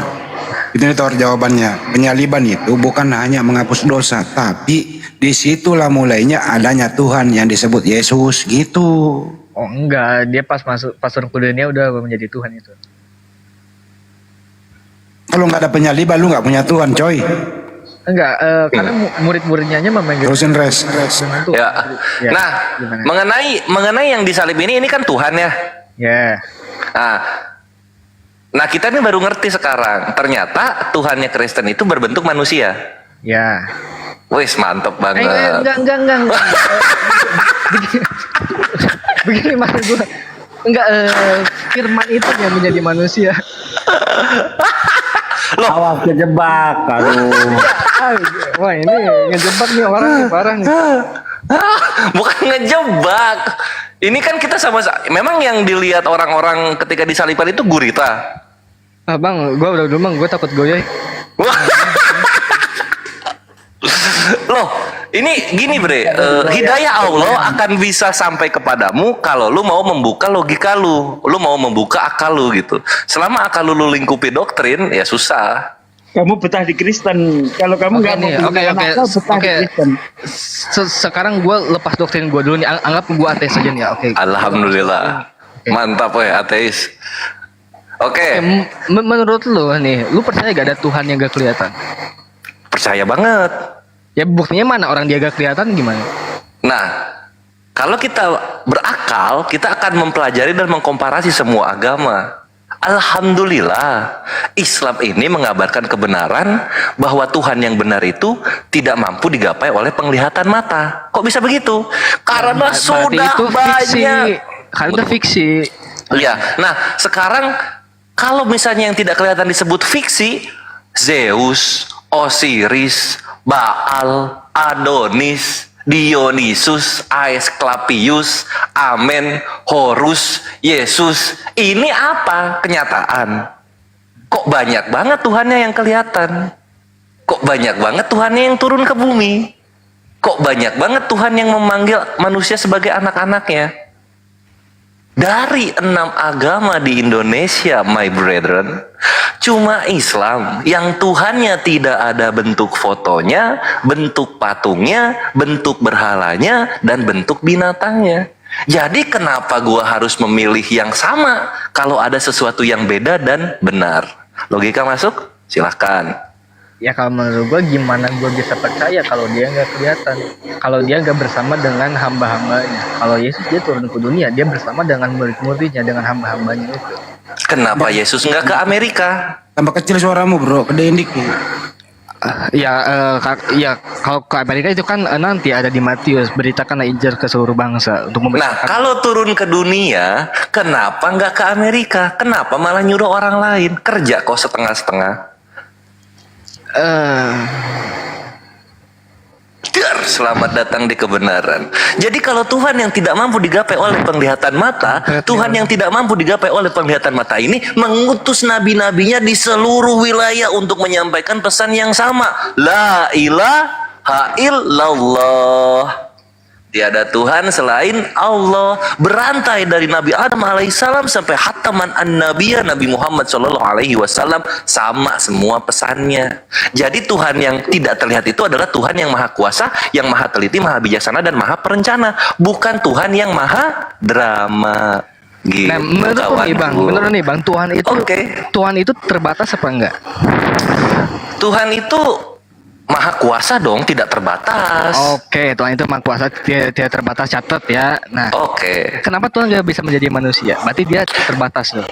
Karena dia Tuhan bukan perkara bisa tidak bisa, kawanku. Pantas tidak pantas. Berarti dia nggak bisa. Berarti dia terbatas. Justru kalau dia menjadi manusia terbatas, coy. Nah, ini Yahudi kan, Yahudi Islam pada protes. Posisinya gini, kalau misalnya Tuhan menjadi manusia, selama Tuhan yang ngomong begitu silahkan. Gak apa-apa, gak ada masalah. Tapi kalau Tuhan semesta alam tidak pernah berfirman seperti itu, perhatikan my bre, jangan difitnah. Jangan difitnah my bre. Coba Victor, perhatikan dari perjanjian lama yang kalian copy dari kitab Yahudi, kemudian terjemahannya disesuaikan supaya masuk itu Yesus, dengan perjanjian baru yang asalnya bahasa Yunani. Walaupun ini orang Yunani, tapi kita lihat satu pesan yang sama. Tidak pernah semua orang-orang yang ditulis dalam kitab itu mengatakan Tuhan menjadi manusia. Siapa Paulus? Nggak ada. Petrus, Yohanes, Yakobus nggak ada. Musa apalagi? Yeskiel, Yeremia, Yesaya, Maleaki, mana ada? Siapa yang ngomong begitu? Yesus. Tuhan menjadi manusia. Di mana boleh? Barang siapa yang melihat aku, maka dia telah melihat Bapa. Waduh, mantap banget dalilnya. Hampir gua mati di situ. Coba sekarang kita lihat di Kisah Para Apostol 9 nomor 21 sampai 22. Ketika Yesus nyamperin Paulus, Yesus berkata, "Paulus, kenapa kamu menyiksa aku?" Padahal yang disiksa Paulus adalah orang-orang Kristen. Yesus menggunakan kata "aku" di situ. Apakah Yesus dan orang Kristen itu adalah satu? Sebagaimana ketika melihat Bapa adalah melihat Yesus?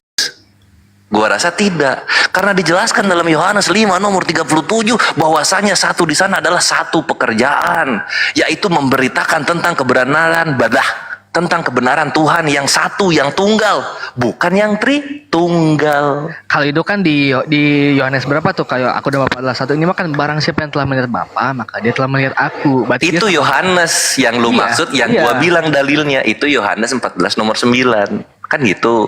Ya kan? Barang siapa yang telah melihat aku telah melihat Bapa. Ini persis sama frasa yang digunakan ketika Yesus bertemu Paulus. Kenapa kamu menyiksa aku? Apakah Paulus pernah menyiksa Yesus?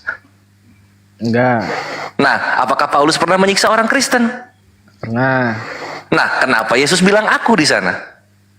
Gini loh, sedikit ya Bang Kores ya. Silahkan Ustaz Sudi. Gini Bang, Yesus berkata di dalam Yohanes 16 ayat 25, semuanya ini aku katakan kepadamu dengan perumpamaan. Tetapi ada saatnya nanti aku akan berkata kepadamu secara terus terang, memberitakan tentang Bapa. Jadi ketika Yesus berbicara tentang Tuhannya, itu semuanya kiasan. Maka jangan dipahami secara harafiah.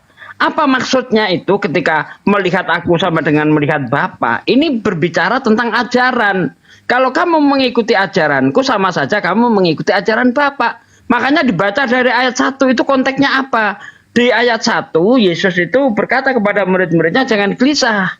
Ya, janganlah gelisah hatimu, percayalah kepada Allah dan percayalah kepadaku. Ini saja sudah menunjukkan ada utusan, ada yang mengutus. Percayalah kepada Allah dan percayalah kepadaku. Di tempat Bapakku banyak tempat tinggal. Ini berbicara tentang bagaimana caranya masuk surga. Tidak berbicara tentang penyamaan dirinya dengan Tuhan. Tidak, ya. Jadi kalau kamu, kan Yesus bertanya, kamu tahu jalan ke sana? Wah, aku tidak tahu. Tunjukkan aku jalan ke sana.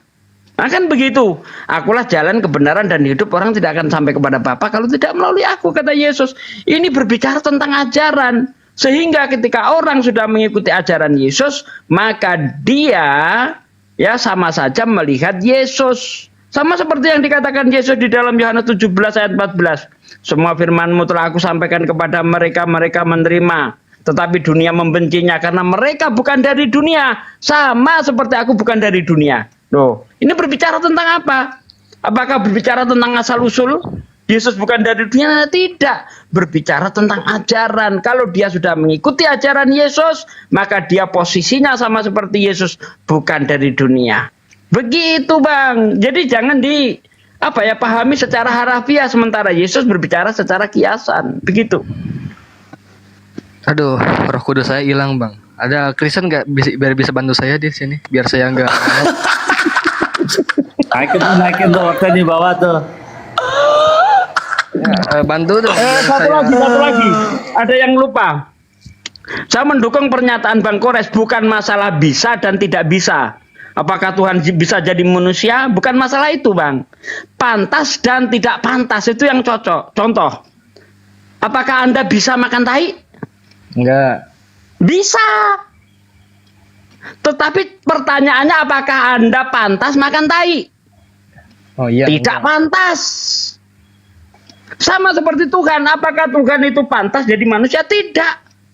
Kenapa? Karena menurut Tuhan di dalam Ayub 25 ayat 6 ayat 7, setiap yang dilahirkan manusia itu tidaklah bersih. Bulan dibuatnya tidak terang dan bintang, bulan dibuatnya tidak bercahaya dan bintang tidak terang lagi. Karena anak manusia itu adalah barenga, yaitu belatung. Jadi bagaimana mungkin Tuhan itu mau menjadi sesuatu yang menurut dia itu kotor, menurut dia itu hanyalah barenga, belatung. Coba baca Ayub 25 ayat 5 ayat 6 ya, kalau nggak salah di situ deh. Manusia itu seperti belatung bagi Tuhan. Tidak mungkin Tuhan itu akan menjadi manusia. Itu satu. Yang kedua, ketika Tuhan jadi manusia, maka dia akan menabrak sifatnya. Apa sifatnya? Tidak ada yang seperti Tuhan. Tuhan itu tidak seperti ciptaannya. Kalau dia seperti ciptaannya, berarti dia Tuhan yang tidak konsisten. Padahal di dalam kitab Yesaya 43 ayat 10-11 dikatakan, engkaulah saksi-saksiku. Engkau tahu tidak ada juru selamat selain aku. Tidak ada Allah terbentuk sebelum aku dan sesudah aku tidak ada lagi. Akulah juru selamat satu-satunya. Akulah Tuhan Allahmu. Jadi di situ mengatakan bahwa Tuhan itu tidak mengalami perubahan bentuk. Bagaimana dia berubah bentuk? Tidak mungkin. Begitu. Betul enggak, Bang? Kalau menurut Yahudi gimana? Apakah Tuhan itu akan berubah jadi manusia? Silakan Bang Billy. Ya enggak. Dalam sejarah perjalanan Bani Israel yang dituntun oleh Tuhan keluar dari Mesir pun tidak pernah Tuhan menjadi manusia. Sejak zaman Adam dan Hawa sampai lepasnya orang Yahudi dari Mesir, nggak pernah dia berubah menjadi ciptaannya gitu. Yang buat apa dia kan ciptaannya, instrumennya banyak kok. Ada malaikat, ada makhluk-makhluk lain. Buat apa dia mesti turun ke bumi untuk menebus menyelamatkan manusia? Nggak ada itu. Dan Tuhan tidak pernah menjadi manusia. Berarti cuma Kristen doang yang jadi manusia gitu. Antara Islam, Yahudi, ya dari satu ajaran yaitu Abraham, tidak pernah berpendapat bahwa Tuhan jadi manusia. Nah ini Kristen nyempal sendiri nih Kristen ini. Kok tidak sesuai dengan abang dan adiknya ini ya, kalau kita boleh katakan, karena Kristen itu mengaku satu bapa yaitu Abraham. Kenapa Anda nyempal sendiri nih Bang? Kok nggak sesuai dengan Yahudi dan Islam? Padahal Yahudi dan Islam ini adalah dua agama yang konsep ketuhanannya adalah tauhid. Kenapa kok nggak sama sendiri gitu loh? Ya kalau di dalam kekatolikan Esa itu adalah kesatuan. Nah ini nih untuk sekarang ini Tuhan kita udah gak berbentuk manusia nih, karena dia sudah terangkat ke surga. Paham nggak? Nggak mungkin nggak jadi manusia, kan dia terangkat dengan bentuk dengan kemanusiaannya, dengan dagingnya keangkat. Enggak, saya juga lupa lagi di ayatnya berapa. Dia terangkat menjadi satu dengan Bapa, kembali ke hadiratnya gitu loh. Terus dagingnya gimana? Ya dagingnya sudah wafat, itu kan mati dalam keadaan manusia. Itu dibantah oleh Yesus sendiri, Bang. Anda mengatakan Yesus terangkat menjadi satu dengan Bapa. Itu dibantah oleh Yesus dalam Matius 20 ayat 21 sampai ayat 23. Ketika Zebedeus datang kepada Yesus meminta agar anaknya nanti di sorga diletakkan di sebelah kanan dan kirinya. Apa kata Yesus? Mengenai siapa yang duduk di sebelah kananku dan di sebelah kiriku, aku tidak berhak menentukan. Karena itu sudah ditentukan oleh Bapakku bagi siapa yang duduk di sebelah kanan dan kiriku. Berarti Yesus di surga pun tidak kuasa dia. Tuh, itu Yesus sendiri yang ngomong loh. Bagaimana? Nah, Anda tadi mengatakan Esa itu kesatuan. Apakah benar? Coba apa yang dikatakan Yesus? Yohanes 17 ayat 3. Inilah hidup yang kekal itu, yaitu mereka mengenal Engkau satu-satunya. Satu-satunya ini kesatuan atau tunggal? Bang Victor adalah satu-satunya orang Katolik di sini. Satu atau kesatuan? Saya satu. Nah ya. Yesus ngomong engkaulah satu-satunya Allah yang benar. Nah, kalau saya kan mempunyai 3 pribadi ya.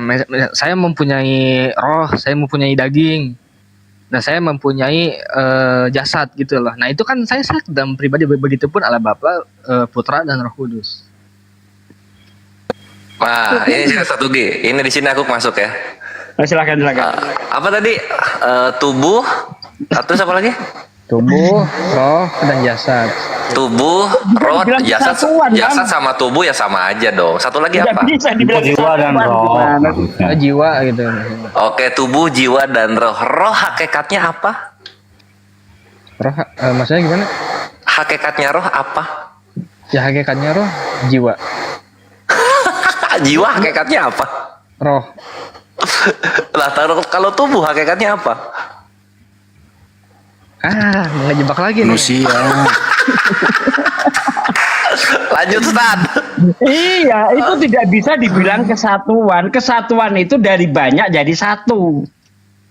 Nah, sementara yang Anda gambarkan di dalam diri kita ini bukan kesatuan kita ini. Ya. Atau Tuhan Anda itu dari satu jadi banyak atau dari banyak jadi satu?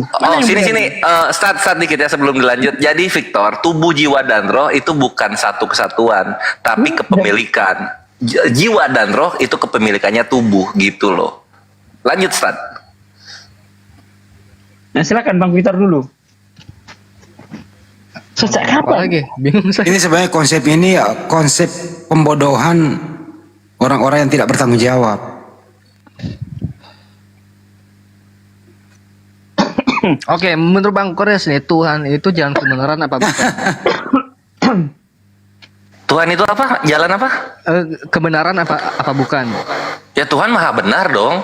Oke, nah, Tuhan maha benar. Segala sesuatu yang disampaikan oleh Tuhan adalah kebenaran. Gitu. Yesus berkata, akulah jalan kebenaran dan hidup. Ya kalau mau menyembah jalan silakan, tapi jidat panas. Enggak, kan dia kebenaran dan hidup. Kan kata Bang Kores bilang kan Tuhan itu maha kebenaran. Yesus berkata, tapi Tuhan itu bukan jalan. Setiap jalan kan ada tujuan ya. Misalnya Tuhan itu tujuan. Nah, itu benar Bang Billy. Jadi gitu, kita kan jalan mau ke Cililitan, tujuannya ke Cililitan. Iya, gitu. Jalannya digeleng pakai ban atau ditapaki pakai sepatu. Gitu. Oke, paham masuk. Ngerti? Alhamdulillah. Jadi maksudnya gini, sama kayak seperti Musa. Musa pun kebenaran, tapi Musa bukan Tuhan. Maksudnya begitu. Sama pun seperti nabinya orang Islam. Iya. Kebenaran dan dia bukan Tuhan, gitu. Bukan, dia jalan. Mereka ini adalah jalan-jalan.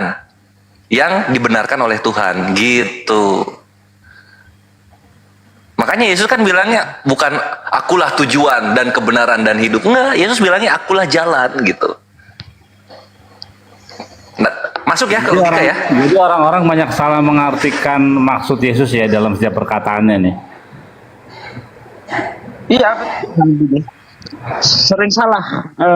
Itu tadi sering salah mengartikan Yesus berbicara perumpamaan diartikan secara harafiah. Satu contoh lagi, ketika Yesus berkata Allah itu roh. Ini oleh orang Kristen langsung dipahami bahwa Tuhan itu roh. Padahal maksud Yesus Allah itu roh itu kiasan. Apa maksudnya? Tuhan itu tidak bisa dilihat dan tidak bisa didengar. Mana ayatnya? Yohanes 5 ayat 37. Artinya Tuhan itu gaib. Bukan berarti Tuhan itu roh. Yahudi. Oke. Itu saya bisa jelasin tuh yang tadi Pak Sugi berkata bahwa Tuhan itu tidak bisa didengarkan gitu kan. Saya pernah baca di Perjanjian Lama, mungkin di kitab Yahudi pun ada ketika Musa berbicara dengan Elohim melalui api kalau nggak salah, itu bisa didengar tuh. Itu media, pakai media. Enggak, itu mendengarnya secara langsung apa enggak? Enggak. Pakai media. Iya, berarti tetap bisa didengar kan? Medianya yang terdengar gimana sih? Oke, melalui suara apa bukan? Iya. Nah, itu berarti bisa didengar tuh.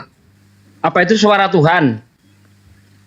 Ya kalau dalam keimanan saya tapi nggak bisa dilihat, hanya suara saja. Gitu. Nah, enggak, maksudnya kan tadi kan tidak bisa didengar dan tidak bisa dilihat. Oke lah, yang tidak bisa dilihatnya ditinggalkan. Nah, yang bisa didengarnya ini gimana? Ayo. Apa Anda mau menuduh Yesus bohong? Oh, yang itu ya. Maksudnya gini loh kawanku. Ketika Yesus ngomong, Yesus kan ngomongnya ke orang biasa. Orang biasa nggak bisa dengar. Tapi kalau dia adalah orang yang punya status nabi, ya bisa dengar. Gitu kawan. Nah, berarti Tuhan tetap bisa didengar oleh nabi. Nah, berarti sama aja Tuhan bisa didengar gitu. Poinnya kemana? Nabi kan manusia kan? Ya berarti Tuhan bisa didengar oleh manusia. Udah clear gitu. Iya, maksudnya jangan sampai menyelisihi yang Yesus maksud gitu loh. Jangan sampai melampaui apa yang Yesus maksud dalam Yohanes 5:37. Enggak, ini berbicara perjanjian lama. Bisa Matius dengar suara Tuhan waktu Yesus dibaptis, dia dengar suara Bapa dari surga. Gimana itu? Atau Yesus yang bohong? Nah iya, takutnya tuh ke sana gitu loh. Kalau misalnya dibilang, oh suara Tuhan bisa didengar, nanti Yesusnya yang bohong, kan gitu jadinya. Iya. Di sini kami mencoba mendamaikan hal itu gitu. Iya, itu kan tertulis juga Tuhan itu tidak bisa, engkau tidak bisa melihatnya dan engkau tidak bisa mendengarnya, maka melalui anaknya lah yang tunggal gitu kan, di ayat selanjutnya gitu kan.